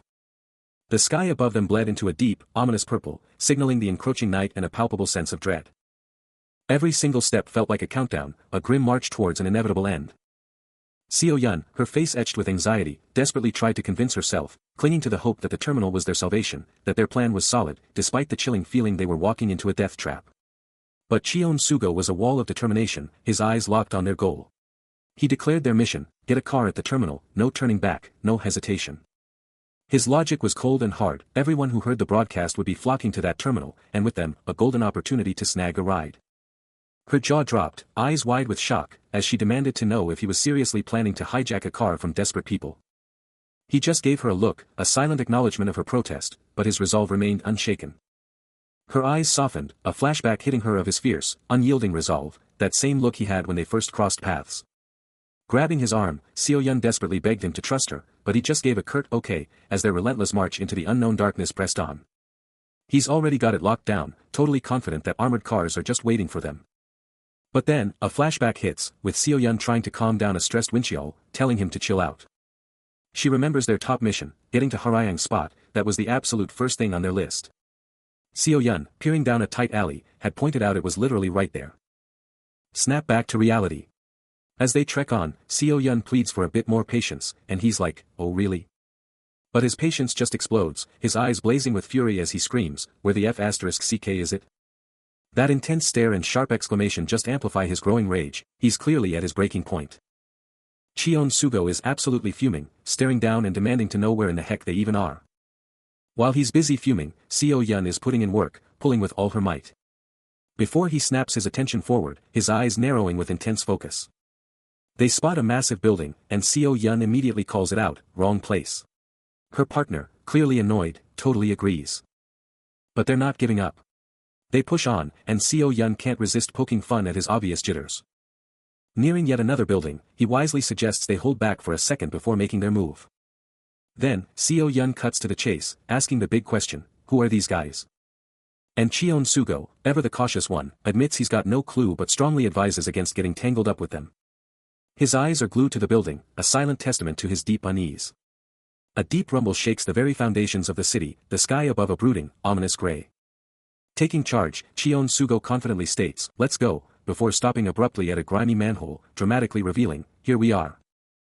With a flourish, he points to the unassuming cover, a triumphant grin spreading across his face as he declares, "This is where I've been staying." And with a dramatic flourish, the heavy metal cover is thrown open, exposing the shadowy depths below with a resounding "tada." Seo-yun's eyes widen in utter shock as she peers into the dark void, her voice barely a whisper, "You were living underneath," while a faint rummaging scrape drifts up from the depths. Her attention snaps to a makeshift cart overflowing with junk, her voice laced with incredulity, "Where the heck did you get this?" as the cart itself seems to clatter and roll in response. Cheon Sugo casually rests his hand on the cart, shrugging, found it at a construction yard. Had to fix it up myself, of course. The wheels giving a faint roll. Her gaze drifts back to the mysterious manhole, a spark of intrigue in her eyes, as she wonders aloud, oh, what could it be? But then, a strange sound echoes from below, making her jump back, her voice barely audible, I think sound. Massive, rhythmic thuds pound from above, shaking the very foundations of their hidden world. A frantic voice screams, damn it. Everyone get down there, now. The crew huddles around the manhole, Seo Yun demanding answers from Cheon Sugo about the cover's imminent drop, as someone else tries to buy time. Then, a blinding, unholy flash of light explodes from the manhole's depths, blasting an eerie glow into the darkness. Cheon Sugo's eyes go wide with shock as a bizarre, wriggling sound oozes from the abyss, a truly unsettling noise that chills them to the bone. Seo Yun glares into the dark pit, a grinding scrape joining the creepy sounds, as some wise guy cracks a joke about her secretly raising a monster. Then, with a deafening slam and a lightning-fast swish, the manhole cover seals shut. Everyone's jaws drop, wondering how in the world it just did that. Cheon Sugo, with a sly grin, starts to spill the beans, teasing them about the insane secrets of his underground lair, leaving everyone hanging. From afar, it looks like the entire dwelling has a mind of its own, like it can literally control the earth beneath their feet. The entire crew is absolutely speechless, eyes glued to something unseen above, a collective what just happened, hanging heavy in the air. Seo Yun, her face a mix of concern and confusion, finally breaks the silence, asking if everything's alright. But Cheon Sugo just flashes a sly, confident grin, like he's got all the answers. Seo Yun, clearly not buying it, shoots back with heavy sarcasm, declaring him an absolute genius. She just stands there, a whole mood of, I can't believe this guy, mixed with okay, maybe he's actually onto something radiating from her. Suddenly, a chilling message blazes into existence, a stark reminder, the end is a game. Wincheol, still trying to process everything, glances up from the tech he's holding and asks if he seriously found this whole setup by himself. He just waves a hand towards the insane, glowing tech, totally downplaying it, like, oh, this? Just some junk I picked up from the dump. He casually flips open a device, and Seo Yun's jaw practically drops, her sarcasm replaced by pure, unadulterated amazement, muttering, you truly are amazing. Seo Yun is absolutely hyped, taking in the new environment and exclaiming about the incredible decorations. Then, her eyes lock onto something even better, a stack of beds. She can't believe they even have extra ones. Meanwhile, Harayan Kim is practically collapsing, confessing how utterly drained she is and how long it's been since she could just chill out like this. Wincheol is totally feeling the chill vibes, declaring how relaxing it is and asking if they can just crash here for a bit. Suddenly, Cheon Sugo's hand shoots out, snatching up one of those beds. He effortlessly flips it open, making Seo Yun gasp, but he just coolly tells her this prime spot is for the best rest. Then, he turns to the squad, telling everyone to grab a spot and get some much-needed rest. And just like that, everyone follows suit. Each collapsing onto a bed for some well-deserved shut-eye, their exhausted breaths filling the sudden calm. He's lost in a sweet dream, a rare moment of chill in this crazy world. Even while he's out cold, he mumbles, telling them to only wake him for something epic, but he's not holding his breath. But a voice, maybe from a dream or just his subconscious, is already roasting him, calling him a lazy ass and wondering if she needs to jump into his dreams to get him up. Totally oblivious to the rising frustration, he just lets out a chill sigh in his slumber. His mind just floats, telling his bros to come hang out in his dream world. But the peace shatters with a soft, urgent shout, a woman's voice trying to blast him awake. The urgency ramps up as another, super aggressive female voice screams, telling him to get his ass up and stop burning her cash. A loud, metallic clang finally rips him from sleep, his eyes popping open as he bolts upright, totally confused by the noise and the female voice. He looks over to see Seo Yun and Harayan Kim sprawled on the ground, with Wincheol standing above them, reacting to another clang and asking if it was just a coin. He's jolted awake by a deafening metallic clang, his mind racing to identify the source of the chaos. Annoyance flashes across his face as he snaps, demanding to know what's going on and why they dared to wake him. A defiant voice immediately shoots back, I did, you jerk. His jaw drops in a gasp of outrage, realizing someone just burned through his precious Zen using the speaker function, calling them a picking asshole. A system notification pops up, confirming the speaker function was activated while he was out cold, leaving him to seethe over his wasted Zen. Meanwhile, the real crisis unfolds as Seo Yun frantically tries to shake Harayan Kim awake, her voice filled with panic. Wincheol spins around, a nervous tremor in his voice as he asks, yes, Sir Chansu. Then, a horrified gasp escapes him as he shouts. Cheon Sugo points a furious finger, yelling for someone to deal with the out-of-control thing as the clanging intensifies. Wincheol is still holding Harayan Kim, who's totally out cold, no signs of life. But wait, what's that noise? A metallic clang keeps ringing out, and water is dripping, stretching, and contracting like some weird, living liquid. Cheon Sugo, trying to catch some Z's, is getting seriously bugged, thinking it's just rain, but it's hitting his head and driving him crazy. Seo Yun's trying to get Harayan Kim to chill, and she actually manages a weak okay, as she flips over. But that drip, drip, drip just won't quit, it's like a broken record in the darkness. Every single drop is just adding to the chaos, making the silence even more unbearable. Then, bam. Cheon Sugo shoots up, a massive burst of blue energy exploding around him as his eyes blaze open. His electric blue eyes are practically burning with annoyance. He's like, seriously, what fresh chaos is this now? He's on his feet, blue energy still swirling, and he's absolutely furious. They used my Zen. Look at this mess, he yells, finally getting that it's not just rain. Cheon Sugo is absolutely fuming, unable to catch a break, as the sound of rushing water just keeps getting louder. His electric blue eyes flash wide open, and he instantly knows the water's blasting in through the drainage system, screaming for everyone to wake up, now. Seo Yun, totally freaked out by the noise, whips her head around, utterly bewildered about what's going down, as Harayan Kim stays out cold next to her. Elsewhere, in this watery chaos, a woman with flowing purple hair frantically snatches up her stuff. The sheer, insane amount of water making it crystal clear this isn't just some little stream. The downpour just keeps coming, hitting with incredible power. And the woman gasps, realizing they're stuck inside a colossal underground water tank. Totally lost and worried, she blurts out, "What do we even do? Should we try to get out?" Then, with a weird vibe shift, she drops a cryptic bomb on anyone listening. "Yo, does anyone know how a cruel tree acts when it's raining?" The water keeps coming, and a voice points out the bizarre behavior of whatever's causing this, like they're just chilling in the flood. They could have roots everywhere, making them super dangerous. Then, a hand shoves a raincoat at Cheon Sugo, telling him to take it, just in case. A raincoat? Seriously? But the rustle of his friend's cloak is drowned out by a panicked shout, "They're gonna drown if they don't move." The water just keeps rising, now up to Cheon Sugo's knees, and his friend screams another warning. The dark, murky water just keeps swirling around his legs. Water's up to his chest now.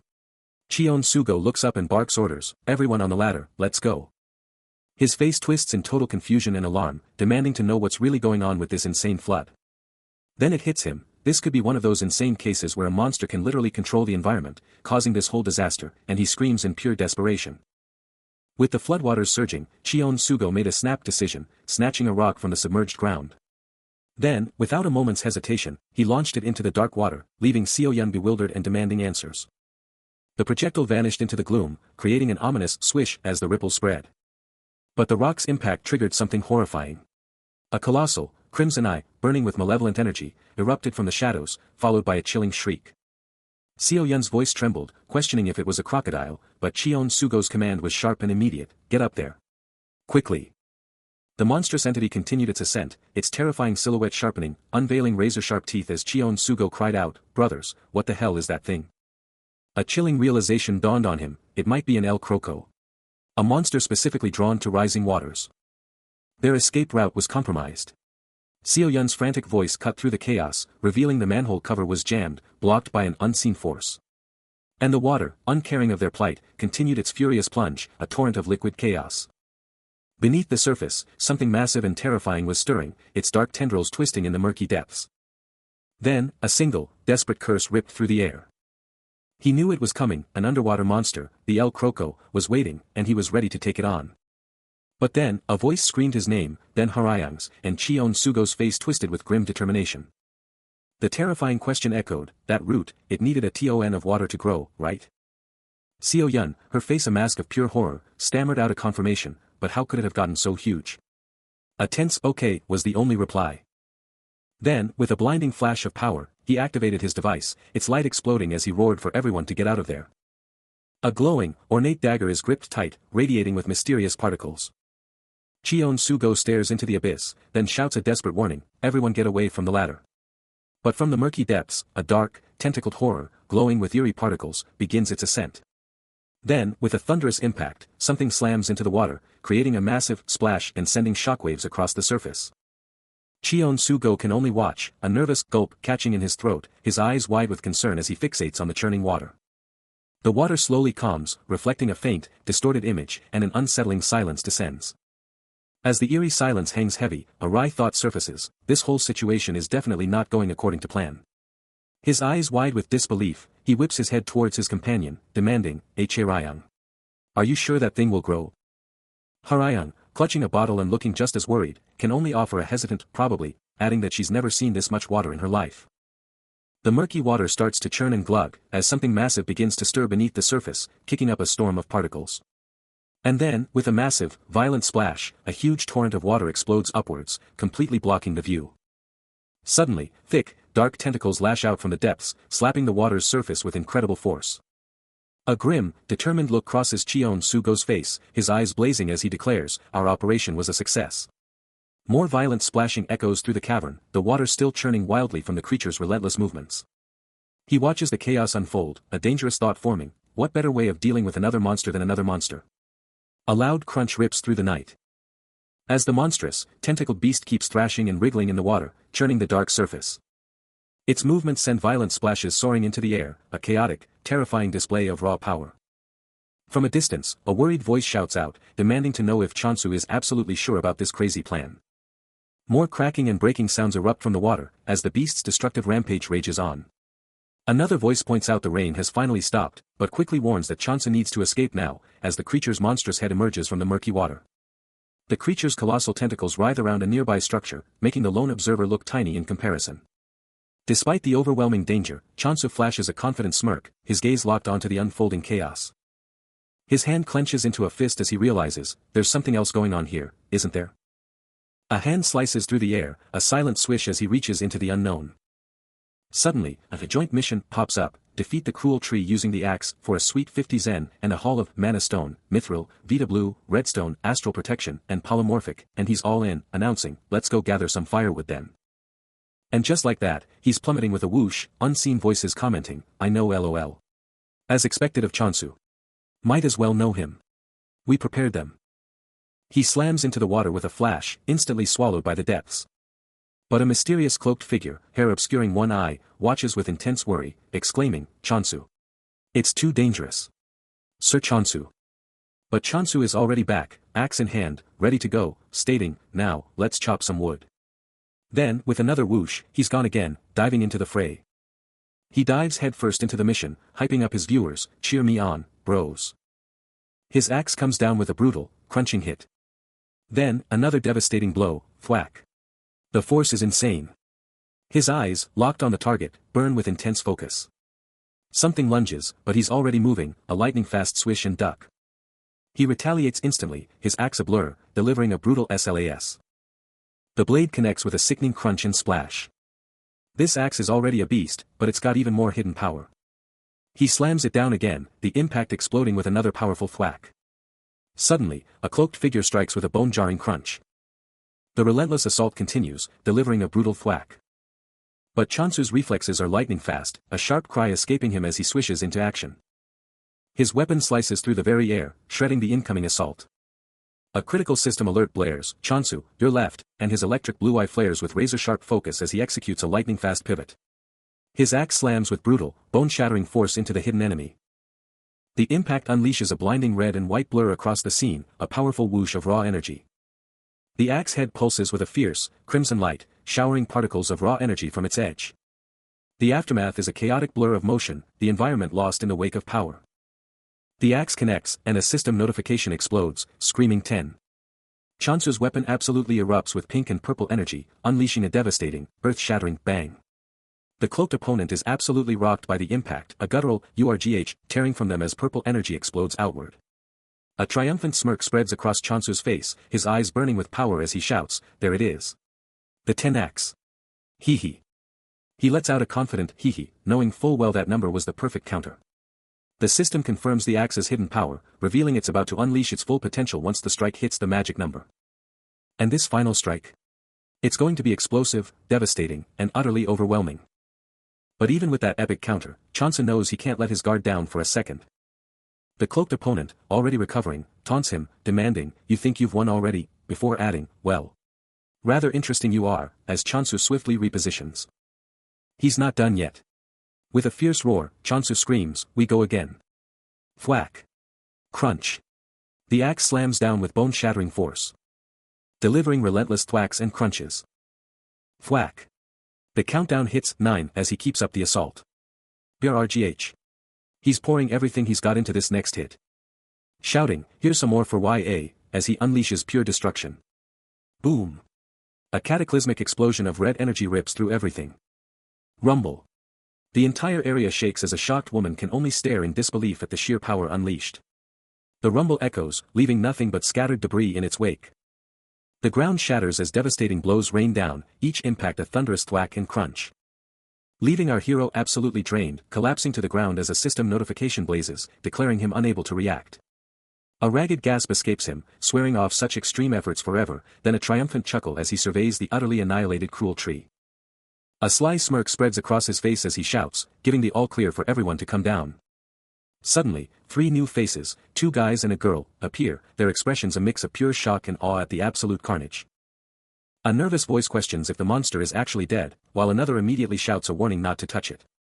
Min Young, now on his feet, grins about all the new samples for his experiments, and the woman bursts into laughter, clearly impressed by the insane power they just saw. He then takes charge, ordering them to start clearing the zone, announcing that El Croco is officially toast and the rain has stopped, meaning it's time to bounce. As he gets ready to roll out, a buddy asks Min Young if he's in the market for a new bag. Under a heavy, cloud-laden sky, the squad hit their next objective. With a soft whoosh, they stood before the building marked Casualty, a place that screamed trouble.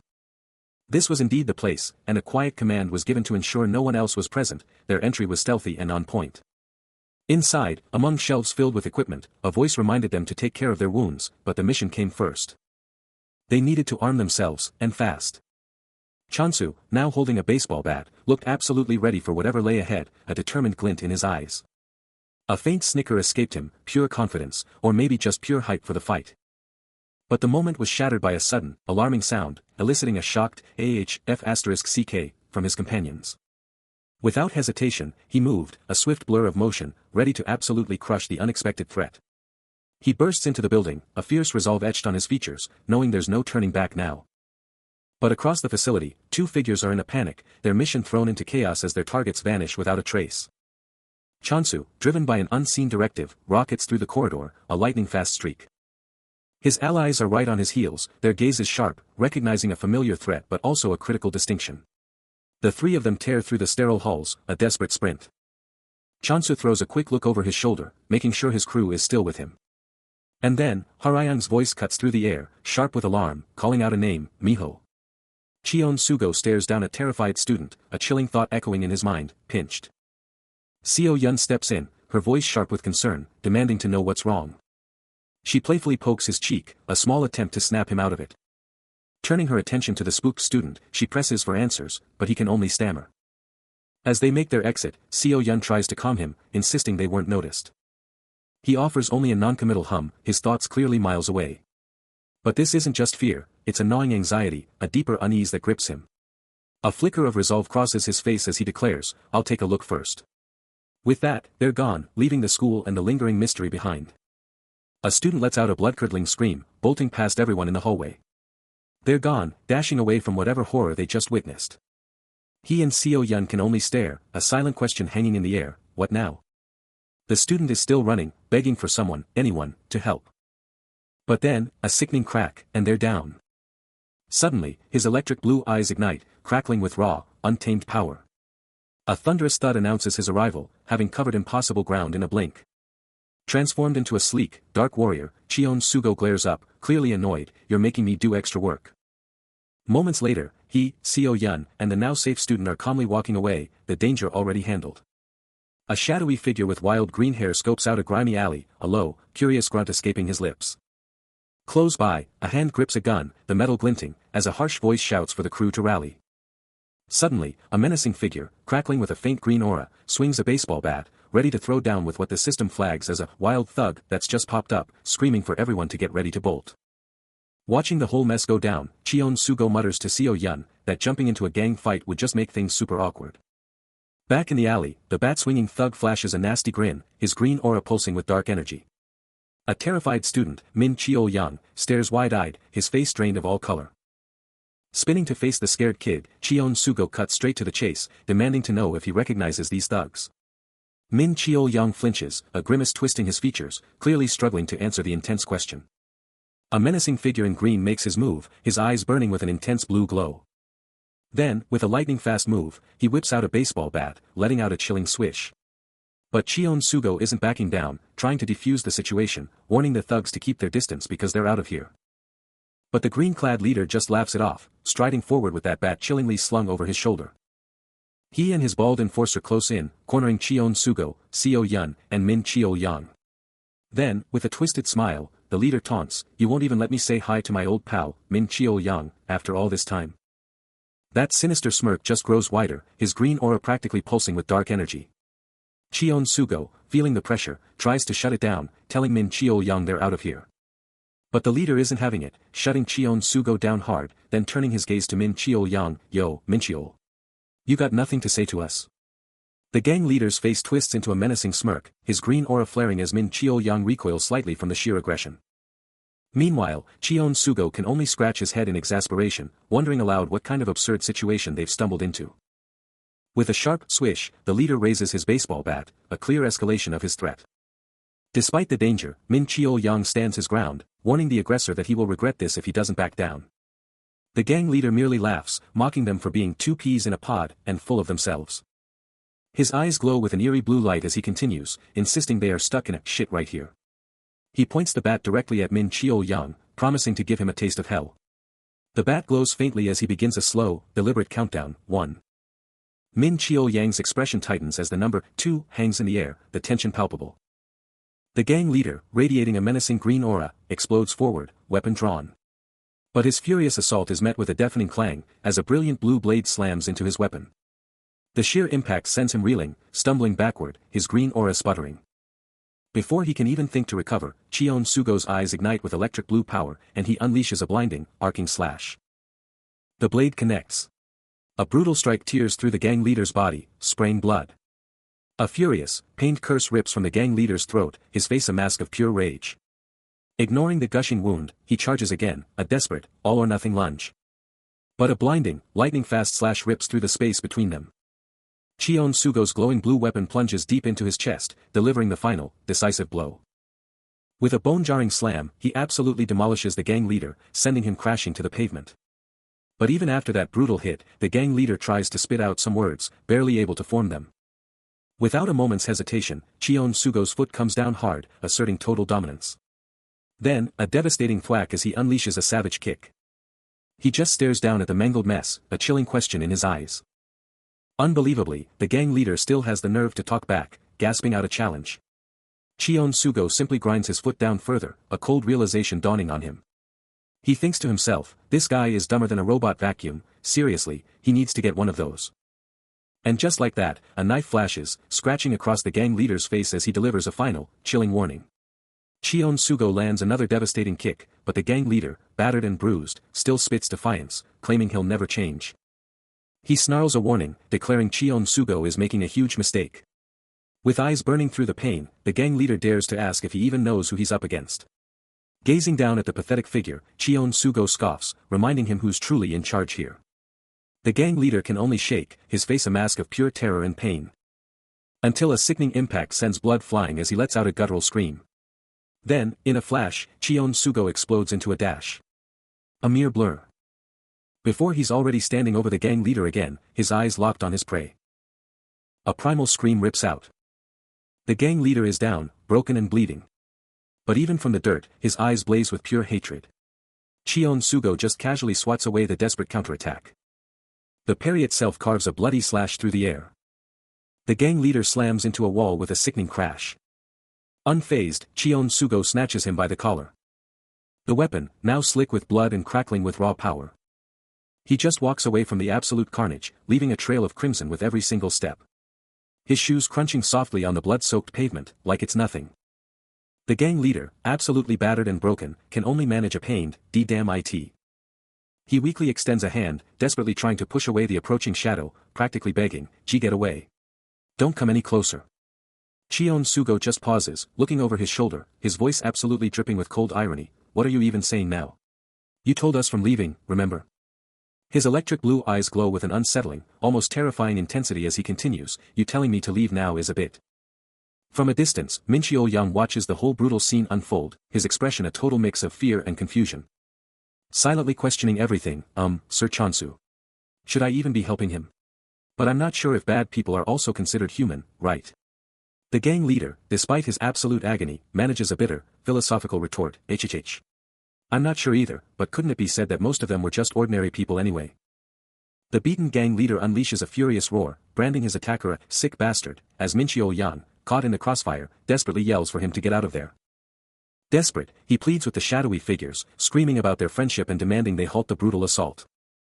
Then, from the depths of the alley, Cheon Sugo's voice slices through the chaos, demanding to know Minchio's connection to these thugs. With a heavy sigh, Minchio finally confesses, revealing the gang leader is a past problem he's been forced to confront. His eyes flash with a chilling memory, as Minchio remembers the gang's chilling command to hang out here, a threat only thwarted by his allies. Now, he knows, these monsters won't ever quit. Cheon Sugo, a cold observer of Minchio's turmoil, shrugs, pointing out the obvious, these thugs would never have let him live a normal life anyway. Minchio quickly clarifies that the gang's fate is sealed, they've faced justice and are now locked up, declaring they got what was coming to them and he wants no part of this mess. But Cheon Sugo's gaze snaps back to the gang leader, a chilling taunt escaping his lips, so, you thought you could mess with Minchio again, now that your little crew is gone, huh? The gang leader, utterly broken and cornered, can only stammer out a desperate plea, hold on. Let's talk. He slams his foot down with a bone-jarring stomp, the ground shaking next to the gang leader's skull. Is what I'm thinking true? He demands, his voice a chilling whisper. Then that's all I needed to hear, he declares, his resolve absolute. A razor-sharp, glowing blade rips through the air with a terrifying swish. A blood-curdling scream of pure, unadulterated terror tears through the night. The gang leader's face contorts into a grotesque mask of horror, eyes bulging, sweat pouring down his face like rain. Suddenly, Minchio Yang's voice slices through the tension, a desperate plea. Chansu, wait, are you going to kill him? A wave of pure, unadulterated relief washes over Minchio, a small, grateful smile spreading across his face. I'm saved. Seo Yun cuts in, her voice sharp and practical, urging them to secure the gang leader for intel, which only earns an ominous, drawn-out, maniacal laugh from Cheon Sugo. I don't care what you do, but let's get some information out of him first. Mwahaha.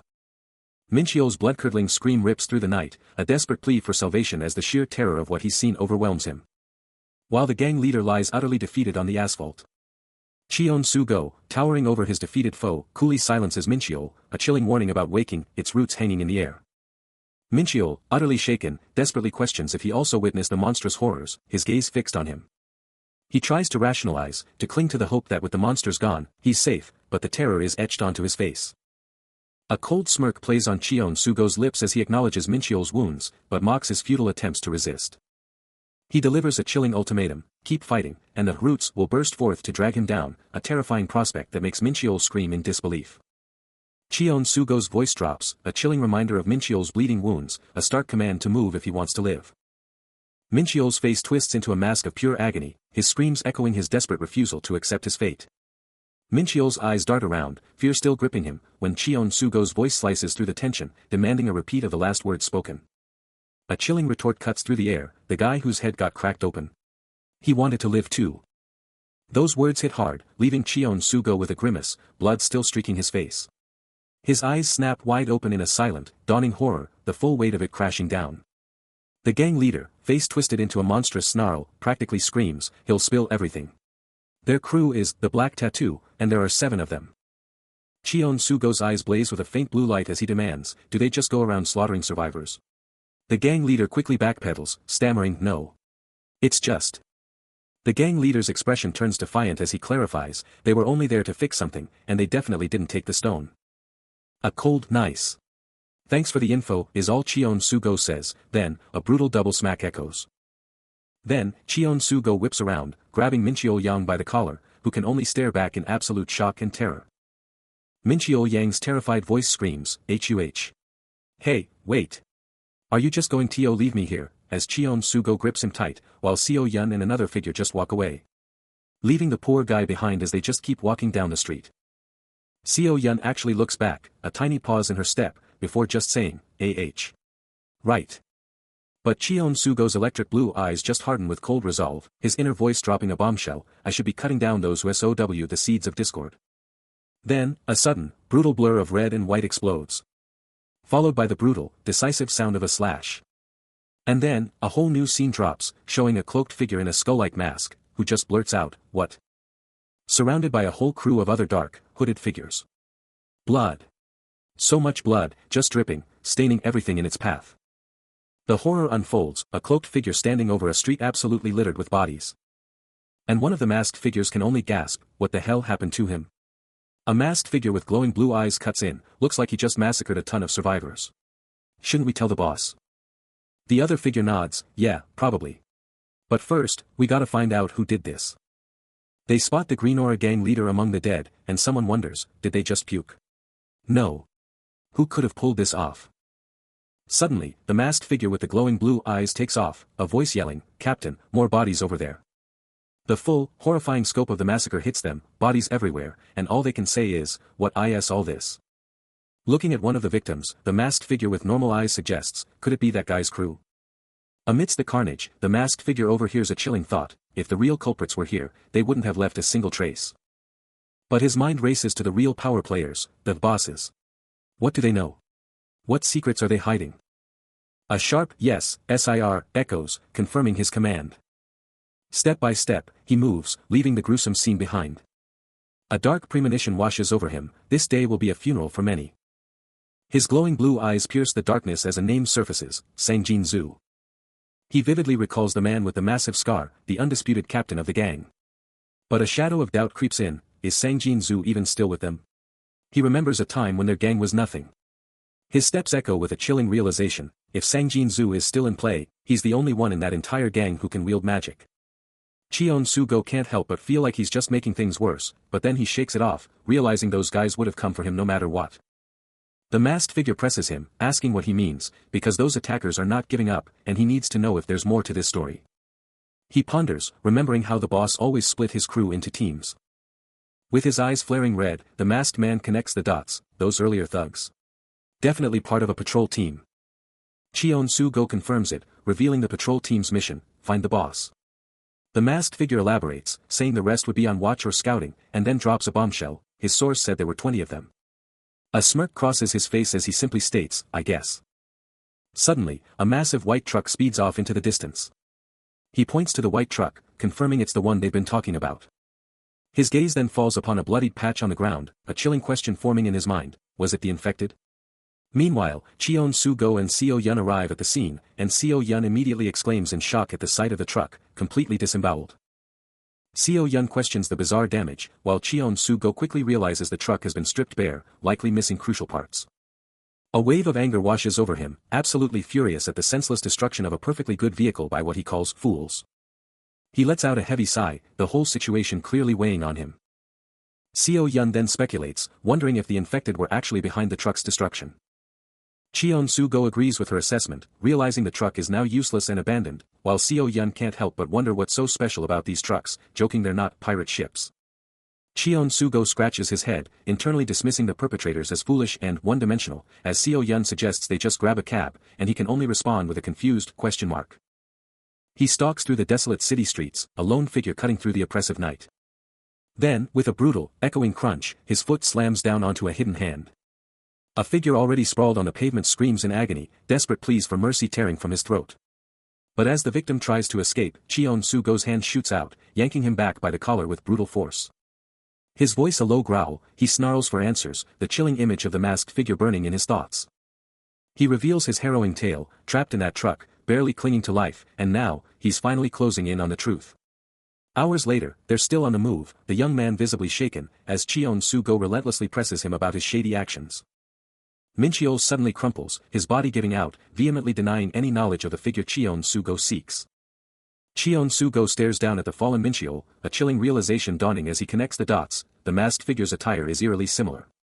He knew it instantly, they were busted by those thugs, and Mincheol was the only student caught in the crossfire. The image of those tattooed bastards flashed through his mind, a clear sign of who they were dealing with. Running through the streets, they hit the infected zone, playing along until the thugs got close enough for them to start cracking skulls. Back in the present, he grilled Mincheol, demanding to know if he'd seen any cops trying to make arrests, and if he even knew the other thugs were already dead. Eyes locked on Mincheol, he commanded him to chill out and spill the beans on where those tattooed goons vanished to. Information secured, he told Seo-yun they had what they needed and wouldn't be running into those guys on their way out. Time to move. Mincheol, completely blindsided, could only manage a stunned, "Wait, what?" His hands clenched in desperation as he yelled, "Hold on. What about me?" As he and Seo Yun casually walked off, he just looked back at her, asking, "Huh? What about you?" Left in the dust, Mincheol Yang can't believe what he's hearing, asking if he messed up by being honest, then practically begging about needing a ride. But Cheon Su-go just hits him with the cold hard truth, reminding him about those tattoo guys they'd run into. Mincheol Yang, absolutely terrified, screams that going north without a car is a death wish. Our hero, looking completely serious, demands to know what he's even talking about. Mincheol Yang spills the beans, revealing that thorny-vined monsters are everywhere, ripping people to shreds. He screams that they'll die if they try to walk, hammering home the fact that they need a car. Later, Cheon Su-go and Seo Yun are checking out a car, with Seo Yun worriedly asking about it, and Cheon Su-go confirming that guys who attack anyone who doesn't drive fast are definitely out there. Cheon Su-go then throws out a question, asking if anyone has intel on these thorny vines. He reveals they're selectors, like twisted speed cameras, wiping out anyone who's too slow, then wonders if it'd be better to call them too fast instead. Cheon Su-go's mind races, labeling the new threats as deadly carnivorous plants, but a crushing realization hits him: the whole mission to get a car is stalled because they can't even reach the cars without one. He turns, a sharp question on his lips, demanding to know if the monsters were confined to just one area. Mincheol, from his position on the ground, clarifies that his normal companions were safe, but warns that those terrifying vines were selectors, attacking everyone, no matter what. Mincheol elaborates, explaining he had to pursue them through the Arboretum and City Hall, emphasizing their strength despite their lack of skill, which makes Cheon Su-go press him, asking if he's absolutely certain. Mincheol doubles down, stressing that their brute strength was a serious factor, even if they weren't master fighters. But then, a confident smirk spreads across his face, declaring them mere thugs who'd crumble if they faced a united front. With a determined gaze, Cheon Su-go admits he was already planning to take them on, past beef or not. Mincheol grins, a wave of relief washing over him, telling Cheon Su-go to just chill out. Cheon Su-go eyes him, a flicker of surprise in his gaze, admitting his companion's newfound amazingness was a far cry from their first meeting. Cheon Su-go is just standing there when a voice cuts in, telling him to chill out, but then immediately dropping the bomb that they're forced to change course. The guy then casually drops his name, like it's no big deal, Mincheol. Mincheol flashes a blinding smile, totally unfazed by the chaos around them. He then drops a super casual goodbye, wishing Cheon Su-go good luck, like he's off to a picnic. Cheon Su-go's face just absolutely melts into pure shock, his jaw practically on the floor after hearing that. He screams, absolutely furious, wondering why he's getting ditched, and even a chat comment pops up, begging Mincheol to just take him. He stretches out his hand, muttering about how he just can't go. Then his eyes snap to his own hand, a sudden, terrifying thought hitting him as he wonders what the heck is going on. Suddenly, a mysterious purple-haired woman is right there, her hand on his, and she's already pointing out that this isn't just some accidental touch. He stares at his hand, pure horror etched on his face, realizing this isn't just a scratch from the fight, it's something far worse. Seo Yun, kneeling right there, confirms his worst fears, saying they can't even be sure what this infection is. She keeps going, pulling rank as a nursing student, basically saying she knows way more about this stuff than anyone else. Cheon Su-go just keeps repeating his despair, totally overwhelmed by the whole mess. Totally desperate, he begs for help. His panic goes through the roof, even screaming about chopping it off to stop the infection.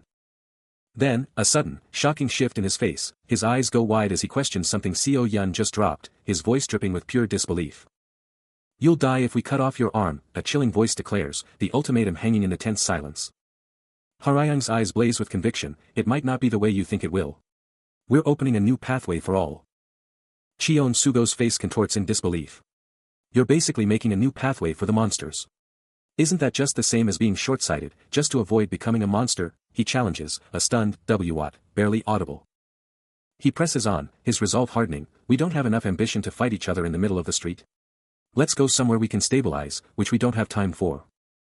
His voice drops, a hint of desperation, "Are you sure you still want to do this?" A choked is all he can manage.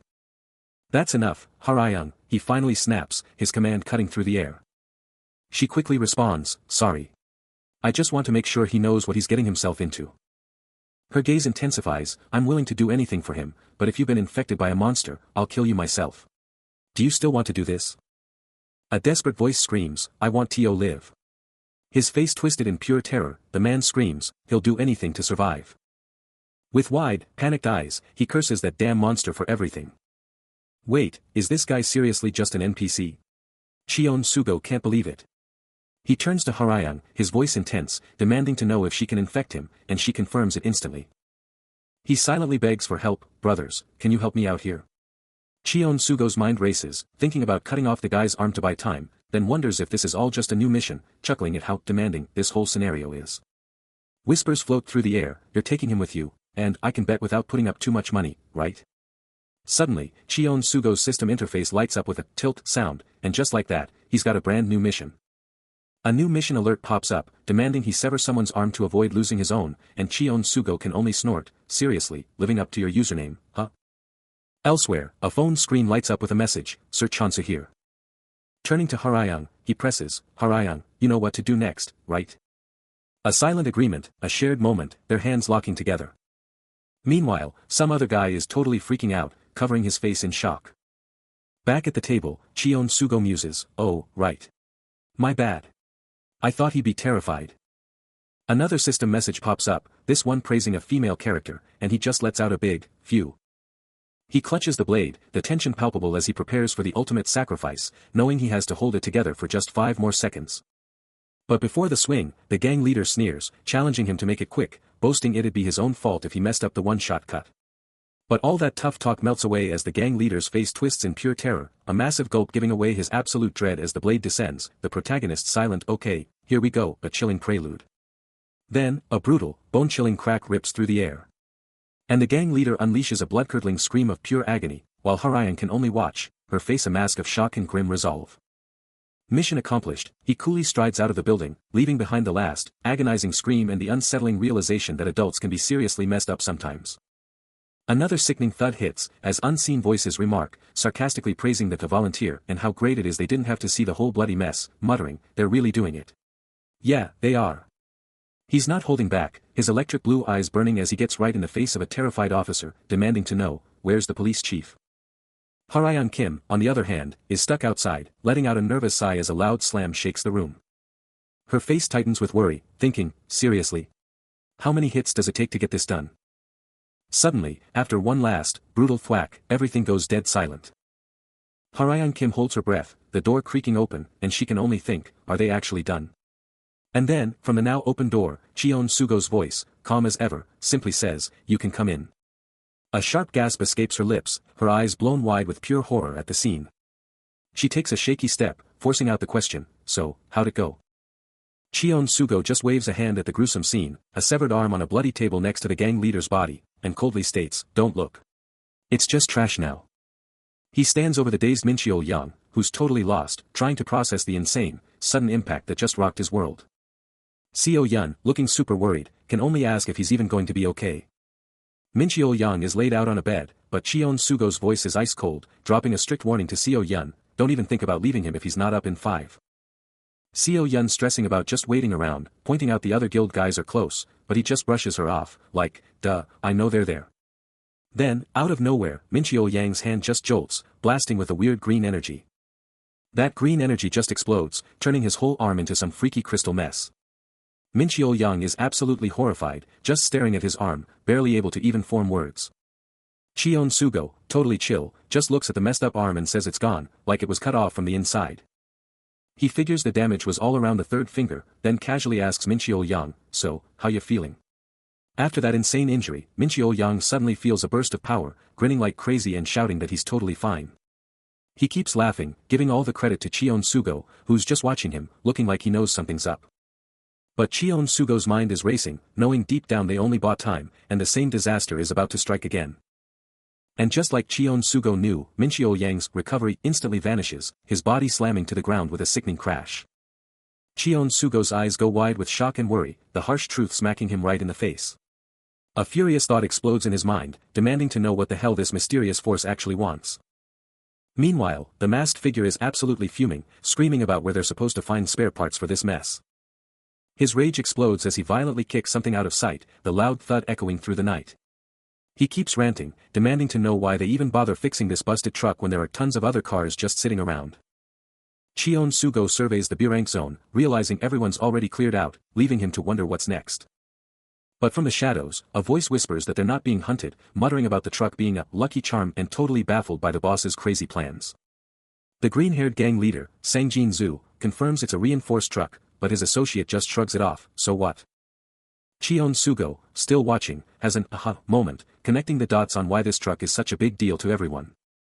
But even with all that reinforcement, someone else grumbles, this whole mess is just getting completely out of hand. Sangjin Zhu rages that some idiots trashed a perfectly good truck, and his buddy can only weakly respond, yeah, but. The camera zooms in on the wreckage, highlighting the sheer destruction, as the associate vents about the insane mission to find and reinforce new parts. Completely fed up, Sangjin Zhu throws his hands up, shouting that he's absolutely sick of their boss. And another voice, probably the same guy, just sighs, muttering that their boss sounds like a total nightmare. Staring intently at his screen, Cheon Sugo processes the intel on the black market, realizing some secrets are meant to stay buried. He could totally take care of it, but following them directly? Nah, that's a rookie mistake, he thinks. His mind races, they need to find out where these guys are hiding, no matter what. The screen flickers, a voice downplaying the threat, and he's right there with them, agreeing it's no big deal. He ponders, it all comes down to just one person, doesn't it? A quick, intense glance, and his eyes lock onto a new target, pure focus burning within them. He starts to roll something massive. The object gaining speed with each turn. Until he abruptly stops it, taking a moment to strategize his next power play. He's leaning into the car, eyes blazing, demanding answers about the police chief. But Minchio Yang, clearly shaken, can only manage a terrified, say that again. He lets out a frustrated sigh, mentally screaming about how he got roped into this whole chaotic situation. The gears are turning, his expression intense. But elsewhere, on a different street, two shadowy figures are on patrol, one of them picking up on a subtle noise. Suddenly, a hand shoves a massive tire, sending it careening down the alley, just as a voice from nowhere demands, what are you doing here? The massive tire keeps rolling, then slams down with a heavy thud. But then, a new player enters the scene. Down the alley, a menacing figure appears, and his crew immediately recognizes him as Captain Sangjin. He strides forward with purpose, his mind already on the mission, knowing they've got a full-scale search to conduct. Turning to his crew, he tells them not to worry about supervision, they're in the middle of a full-blown search. Minchio Yang steps up to the cloaked figures, his voice cutting through the tension as he demands answers. A chilling report comes in from a metallic-faced subordinate, they took down multiple targets, but at a cost, 3 of their own are gone. Minchio's eyes go wide with panic, desperate to know if the police chief is in the loop, dreading the inevitable explosion of rage. Another thug shrugs, confessing they're completely in the dark about the chief's knowledge. Then, Sangjin, glowing with a sinister green aura, barks orders, tend to the wounded, fall back to the hideout. His subordinate quickly confirms everyone's accounted for. His voice drops, a chilling threat, promising a collective end if they don't comply. Minchio stares as they vanish into the shadows, a bewildered, huh? Wait. Tumbling out as he processes their sudden disappearance. Cheon Sugo, hidden in the shadows, watches them retreat, a chilling realization dawning, those thugs are making a beeline for the others. Minchio Yang is caught in a moment of intense indecision, his mind screaming with questions about whether to fall back or push forward. He's strategizing, thinking even if this isn't the real hideout, he can still bait them into revealing their true base. From above, Minchio Yang and a fellow thug are on the move, tearing through the city, a silent command to just go driving them forward. A furious throb of impatience hits him as he snaps at his partner to speed it up, shouting to be taken to their base now. Their feet pound the pavement, the hideout just a hair's breadth away. Back in his ride, Cheon Sugo locks onto the target, confirming the intel, and with a determined grin, he's officially on the move. Then, a chilling statement flashes across the screen, the end is a game. And to him, that profound statement only gets one reaction, a bewildered, eh. Minchio Yang is absolutely horrified, his face already bloodied as the scene explodes into violence around him. One gang member is already down for the count, a clear sign of the sheer, brutal power at play. Then, with a bone-shattering crack, Cheon Sugo unleashes a brutal kick, moving with lightning-fast precision. He's not stopping there, a whirlwind of attacks sending blood flying as another goon gets dropped. A lightning-fast stab, and another enemy is taken out. Then, a powerful thwack, and he's already moving on, leaving a path of destruction. The last standing thug can only gasp in shock, a bewildered what, escaping him as the beatdown keeps coming. Coolly pulling up his hood, Cheon Sugo stares down the defeated leader, his voice chillingly calm as he asks, "Your name is Sangjin, right?" Then, with a dismissive tone, he adds, "Honestly, you're not as tough as I was expecting."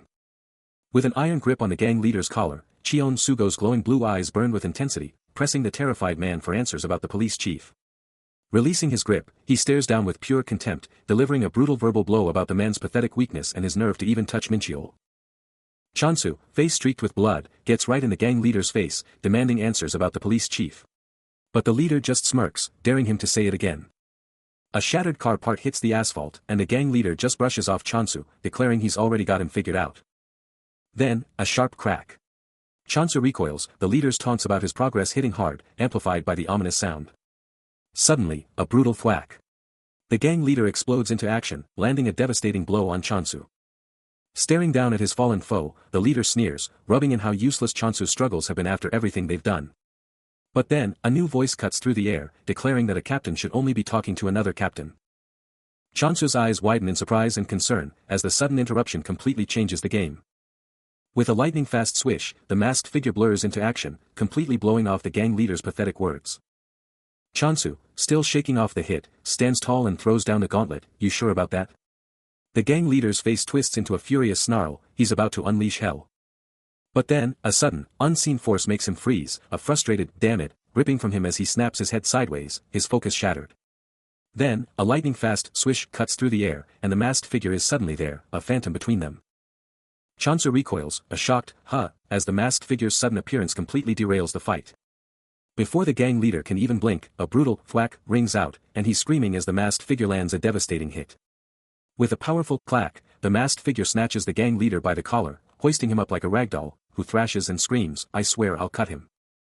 Holding him captive, the masked figure coolly declares, you're a dangerous man I thought, as the gang leader can only sputter, shut it. Then, with a chilling step, the masked figure crushes the gang leader's hand, utterly dismissing him with a cold, I expected you to be a capable man, but... The masked figure explodes into motion, a surge of electric blue energy trailing behind him, leaving Chansu to process the brutal truth of the moment. The gang leader barely has time to shout a desperate warning to stay back. But it's already too late, the masked figure is a blur, a deadly swish of motion. A lightning-fast strike, a blade plunging deep into the gang leader, who, through gritted teeth, still tries to reassure Chansu that this is nothing. The sheer force of the blow leaves a shimmering, azure afterimage in the air. The masked figure looms over the now gushing, defeated gang leader, who can only manage a choked, damn. And just like that, he's gone, a final, explosive dash into the night. The gang leader coughs, broken, as a chilling thought emerges, how could he do this to Chansu's test subject? The 10x demands its price. Chansu's eyes are glued to the unfolding chaos, a raw mix of shock and horror etched across his face. You can practically feel the tension radiating from him, a silent scream against the brutality he's forced to witness. But the masked figure isn't done. They move with insane speed, a sharp, strained breath escaping them as they push past their breaking point. Closing the distance in a blink. They land another brutal hit on the gang leader, who screams in pure agony as blood explodes from the impact.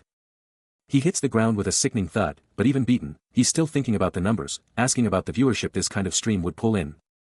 He lets out a choked gasp as the masked figure's foot looms over his head, a terrifying crawl followed by a chilling no, echoing in the silence. Witnessing the absolute brutality, Chansu's mind races, this is it, the apology stream. The masked figure isn't holding back, unleashing a lightning-fast, bone-shattering blow that sends the gang leader's blood flying. But as the gang leader screams, Chansu's electric blue eyes blaze with an unyielding intensity, his silent command cutting through the chaos, apologize. For every single thing you've done. The masked figure absolutely wails on the gang leader, who's now just a bloody pulp on the pavement, and Chansu just watches, a smirk playing on his lips, thinking, man, what an apology stream. His demand is crystal clear, a chilling, unwavering apologize. And just to drive the point home, Chansu's hand ignites with a fierce blue energy, crackling with power as particles dance around his fingertips. The sheer, raw power radiating from him is undeniable. And the gang leader, completely shattered, finally screams, I'll apologize. Stop. But Chansu, cold as ice, just turns his back and says, I can't hear you, as he casually strolls off. The gang leader, utterly defeated, desperately offers his apology. But his desperate pleas are met with a chilling, absolute silence, his face contorted in pure terror as he begs for the brutal assault to finally stop. But Chansu is absolutely unmoved. His hand shoots out like a viper, grabbing the man's hair with a brutal, sharp pull. He brutally forces the gang leader's head up, his eyes burning with cold fury as he delivers an unwavering command, this apology isn't for him. With a chillingly stern expression, he makes it crystal clear that mere words are absolutely insufficient. Then, with a bone-jarring, brutal slam, he drives the gang leader's head straight into the unforgiving ground. Glowing particles explode from the impact point as he relentlessly presses the man's face deeper into the ground. He drags him along the cold pavement, the gang leader screaming and struggling in a futile attempt to escape. Another violent, bone-shattering slam echoes through the night, sealing the man's brutal fate. The masked observer watches as Chansu maintains his brutal hold, the gang leader barely able to utter his name. Then, a sickening slam as Chansu smashes the leader's head into the concrete, utterly disregarding his desperate cries to stop. A chilling blue energy pulses from Chansu's hand, the very ground cracking and crumbling under the relentless assault. Finally, the grip loosens, and the gang leader crashes to the ground with a sickening thud, gasping for every precious breath. Chansu stands victorious, his mind already calculating, always one step ahead, not just blocking their escape but fortifying his own path. He muses on the rotten system that has left both this man and his followers so utterly vulnerable. The gang leader lets out a pained grunt, every movement a struggle, his battered body screaming that his time is running out. But Chansu's voice cuts through the agony, a cold demand, "Did you forget where the Black Tattoo's base is?" Injured and broken, the leader forces himself up, confirming he remembers, defiantly claiming he can still walk. Even after the brutal beatdown, Chansu's eyes are absolutely blazing with an unyielding resolve, completely ignoring the pain that would drop anyone else. He knows it's probably just adrenaline, but who cares about injuries when you're basically a zombie? He's taking charge, declaring he'll lead the charge. As he strides forward, a chilling thought echoes in his mind, is he truly ready to face down his past demons? A hand taps his shoulder, and the masked figure gives the green light, yeah. Let's do this. Side by side, they push forward towards a group of shadowy figures by the trucks, the low chatter of voices growing louder. With a powerful stride, he closes in on the barricade, ready for the showdown. Meanwhile, the gang leader, still completely wrecked from the beatdown, is barely holding it together, huffing and puffing. His head pounding with pain and pure rage, he lets out a guttural scream, "Get out here, you damn bastards." His voice hoarse with desperation and defiance, he bellows, "What the hell? Get out here, now." He rolls up to the Black Tattoo's lair, the masked figure right there, and instantly, every thug's eyes are on them. Then, a raging voice rips through the air, "That jerk, he's infected," and then, "What? What's this racket? Who are you?" It's none other than Yonghyun-gu, the Black Tattoo's boss. Chansu, with a dark look, just shrugs it off, muttering about how sad it is for such a young, good-looking guy to bite the dust, because he's here for the kill. Yonghyun-gu, catching the threat, just laughs, "Kill me? He he he. This guy seriously thinks he can challenge the boss. He needs to worry about his own skin first." Chansu just lets out a chilling laugh, thinking, seriously?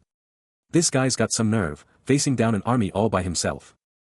Yonghyun-gu, absolutely seething, roars, "I'm backing him up. I'm hitting the streets. You look like you're just playing on borrowed time." Then, with a lightning-fast move, he whips out a wicked blade from his sleeve. A red-haired thug from the Black Tattoo crew steps up, his voice dripping with menace, demanding answers about their busted truck and who's gonna run their illicit goods. His taunts echo on the desolate road. As he snarls, spitting out the ultimate insult, "Dead meat." That insult? It just flipped a switch in Chansu, his eyes blazing with pure fury as his fangs pop out.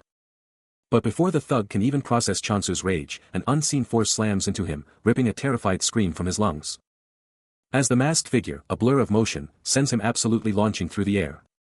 The thug can only scream, "What the F***ck," in utter disbelief.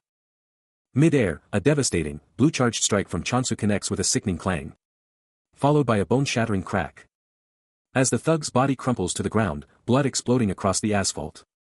He keeps the pressure on, a devastating punch slamming into the red-haired thug's face, drawing a shocked gasp as blood explodes. A lightning-fast blur, and another thug screams, "What?" As Chansu's power hits again, a bone-shattering thwack and smack ripping through the air. A fwish of motion, more blood sprays. And the thug lets out an agonizing "H" from another smack. But the masked figure is already a dash, a terrifying streak of speed, as panicked shouts erupt, "We're under attack. Protect the boss." A brutal slash follows. And the red-haired thug is sent flying. One terrified gang member can only stare, a chilling whisper escaping him, "Is that the Grim Reaper?" The red-haired thug lets out a guttural scream, his face twisted in pure rage and disbelief as the beatdown just keeps coming. Then, with a brutal thwack, another devastating hit connects, sending blood flying as he barely gets out a shocked, "Huh. Wait a second. Is that?" His eyes snap wide open in a moment of shocking realization, the name bursting from him in a stunned gasp, "Mincheol." Thwack. The red-haired thug gets absolutely rocked, his face contorting in pure shock as he tries to figure out what just hit him. He stumbles back, then snaps his head up, eyes blazing, yelling, "Is that you?" His rage boiling over, the thug screams, "Are you the F***** face who's been tormenting our little Mincheol?" While the thug is busy running his mouth about Mincheol, Cheon Sugo is already moving, a quick turn of his body signaling he's done talking. This guy's a total punk, and he's not about to listen to anything. Swish. Cheon Sugo explodes into action, shouting, "Here I come. I'll break your limbs." The thug flinches back, his tough guy act crumbling as he yells, "Don't pick with me. You dare attack me?" Too late. Cheon Sugo is already there, a lightning-fast strike tearing through the air with a deafening swoosh. Clang. The hit lands with devastating force, blue energy exploding around his arm as the thug gets absolutely rocked by the impact. Cheon Sugo's eyes ignite with an electric blue intensity. As the red-haired thug, absolutely furious, charges in, spitting venomous threats. He brings a heavy pipe crashing down in a brutal arc. But Cheon Sugo, with impossible speed, casually blocks the attack with his leg, the impact exploding. A blinding blue aura erupts around him as he taunts his opponent, asking if that's seriously all he's got. Leaving the thug utterly stunned and terrified, demanding to know what kind of monster he's facing. Another deafening clang echoes, and the fight is over. Now completely defeated and sprawled on the ground, the red-haired man is hit with Cheon Sugo's chilling words, a brutal reminder of his own arrogance regarding Mincheol. The pipe clatters uselessly as Cheon Sugo stands triumphant over his vanquished enemy. He stumbles back, desperately trying to ward off the relentless assault, a plea escaping his lips. A cold grin spreads across his face, as he dismisses the thug and his crew, declaring them all the same. The red-haired thug screams in agony, his body recoiling from another unseen blow. Cheon Sugo stands triumphantly over his now defeated opponent, who lies broken on the ground. He then brutally crushes the thug's face, a final, decisive act of dominance. His eyes burn with an intense, unwavering gaze. From somewhere nearby, a voice calls out, addressing him directly. His glowing eye reflects the image of his broken opponent, a silent testament to his power. With a frustrated sigh, he thinks, what a loser, like boss, like underling, I guess. He's walking away from the carnage he just unleashed. Glancing back at the terrified Mincheol Yang still trapped in the car, and coldly states, piss in a good toilet. No mercy, just pure ice. The car door slams shut, sealing the fate of the injured boy, as a voice in his mind suggests, time to send him off. Do it like a man. Go for the neck. The brutal thoughts just keep coming. As Cheon Sugo steps out of the vehicle, a new voice calls out, Sir, Chonsu. Wait. Who's this now? He turns, his blood-splattered face meeting the gaze of a mysterious figure with vibrant purple hair and piercing red eyes, a silent question hanging between them. What does this new player want? The purple-haired figure gestures towards the car, where Mincheol Yang remains, remarking, not bad. You're still in there. A strange compliment for a beaten man. Then, with a sigh, the figure adds, he's still a goner. Not much time left. Well, we have no choice. The prognosis is grim. Soon after, a large truck pulls away, carrying the injured boy. As the narrator observes, he left his trash behind, so he couldn't have gotten far. The plot thickens. He stares down, a chilling question hanging in the air, one last job. Then, with a decisive turn, he walks away, leaving the wreckage in his wake. But the battered Mincheol Yang can only stir, a guttural groan tearing from his throat. Later, having changed his clothes, Cheon Sugo stands by a window, a furious, damn it to hell, ripping from his chest. His mind races back to Mincheol, that absolute bastard, transformed into something unrecognizable. He clenches his jaw, the harsh reality hitting him, it was all his fault, Mincheol's fate as a toy and a slave, all because of him. Snapping out of his grim reflection, he turns to his unseen crew, asking if they'd checked the place yet, then declaring, nope. Let's head inside. With a decisive command, he leads them all forward. Taking on Mincheol and two spiders solo. That's a death wish. But Cheon Sugo's got a plan, high ground advantage, and he's dashing in. And get this, there's even a weapon just waiting for him. More people. No problem. He'll just start with Mincheol, who's already right there. A warm fridge and fresh food. That's the ultimate recruitment bait. Switching gears, another figure in a different place declared, freshness is key to everything. And that goes for gang members too. Find some fresh young blood, train them up, and they're his. Fist clenching, the gang leader raged, Mincheol, you're dead. I'll kill everyone to get it back. He screamed Mincheol's name, how dare he betray him. When someone dared question betrayal, he scoffed, confirming it was absolutely a betrayal from a coward he trusted completely. Cheon Sugo flashes back, remembering how he was treated like a total kid, held back by some unseen force. He thinks, if he treated people like that, they'd end up just like him, stuck in some lame uniform. Meanwhile, the red-haired thug is absolutely fuming, thinking the gang leader is the real arrogant jerk. Cheon Sugo's mind snaps back to his tormentor, like, who do you even think you are, to mess up my whole life? The memory hits harder, remembering how this, you, didn't just torment him, but got other people killed. The red-haired thug's rage explodes, his face twisted as he screams internally at the gang leader, calling him a hypocrite who looks down on everyone. Cheon Sugo wraps up his internal rant, declaring he only learned to survive because of all that past crap, and he's never hurt a single soul. A heavy thud hits as the red-haired thug throws down a defiant challenge to his boss, daring him to, come and get me. His face twisted in pure fury and accusation, he glares at the gang leader, spitting out a single, venomous word. But then, a chilling pause. But then, a blur of motion. A sharp-suited figure, eyes burning red behind shades. The red-haired thug was bolting up the stairs, but a shadowy figure in a suit was faster, slamming the door shut with a resounding clunk and slam, cutting off his escape. Caught off guard and cornered, the thug let out a desperate "URGH" as his momentum died. Panic flared in his eyes as he whipped around, shouting, "What? HUI," while the mysterious figure just kept coming, step by menacing step. Screaming, "Get away from me," the thug hit the gas, a desperate dash carrying him away from the relentless pursuer. He risked a quick peek back, a surge of relief hitting him as he saw his pursuer was not around anymore. His eyes locked onto "my truck" in the distance, and he unleashed a final, desperate dash, thinking, "I'm saved." But just as he thought he was free, the masked figure was suddenly there, blocking his path, a cold voice asking, "Where do you think you're going?" The thug was caught, his desperate "I didn't do it," met with a chilling reveal. The masked man wasn't a cop at all, but Chonsugo himself. The red-haired thug jams his card into the truck door, a desperate escape attempt, when a voice from the shadows makes him absolutely freeze. He whips around, eyes bugging out as he sees the masked figure, his pursuer, standing right there. "Huh. You're..." Chonsugo, somehow already inside the truck and towering over him, glares down, uttering a chilling, "You're alive?" But before the thug can even stammer a reply, a blinding burst of blue energy slams into his face, sending him reeling back in pure agony. Ugh. His head snaps back, utterly disoriented, his mind racing to process the impossible, a stunned, turning into a bewildered, "What?" He lets out a pained groan, still dazed, as the truck's engine explodes to life, the vehicle rocketing away. Outside, Chonsugo simply watches the truck peel out, a silent HM, echoing his calculated move. Inside the now speeding truck, the thug stares out, a shocking realization hitting him like a truck itself. "No way. You saved." Stuck in the passenger seat, the red-haired thug is absolutely floored, his brain short-circuiting from the chaos, while Chonsugo just cackles, announcing he made the right choice to bring him along. A heavy clunk reverberates, and the thug, now in full-blown panic mode, screams to be let out, absolutely desperate to break free. But his thrashing is useless, glowing red energy ropes have his legs locked down, keeping him absolutely stuck. Then, a chilling realization hits him, the full horror of his situation finally clicking into place. Chonsugo just gives him a quick look, a casual thought about his skinny frame flashing through his head, as the thug keeps freaking out. With the truck tearing down the road, the thug screams in pure terror, the reality of his predicament slamming into him. Then, his eyes snap wide open in a jolt of recognition, he finally knows who's got him.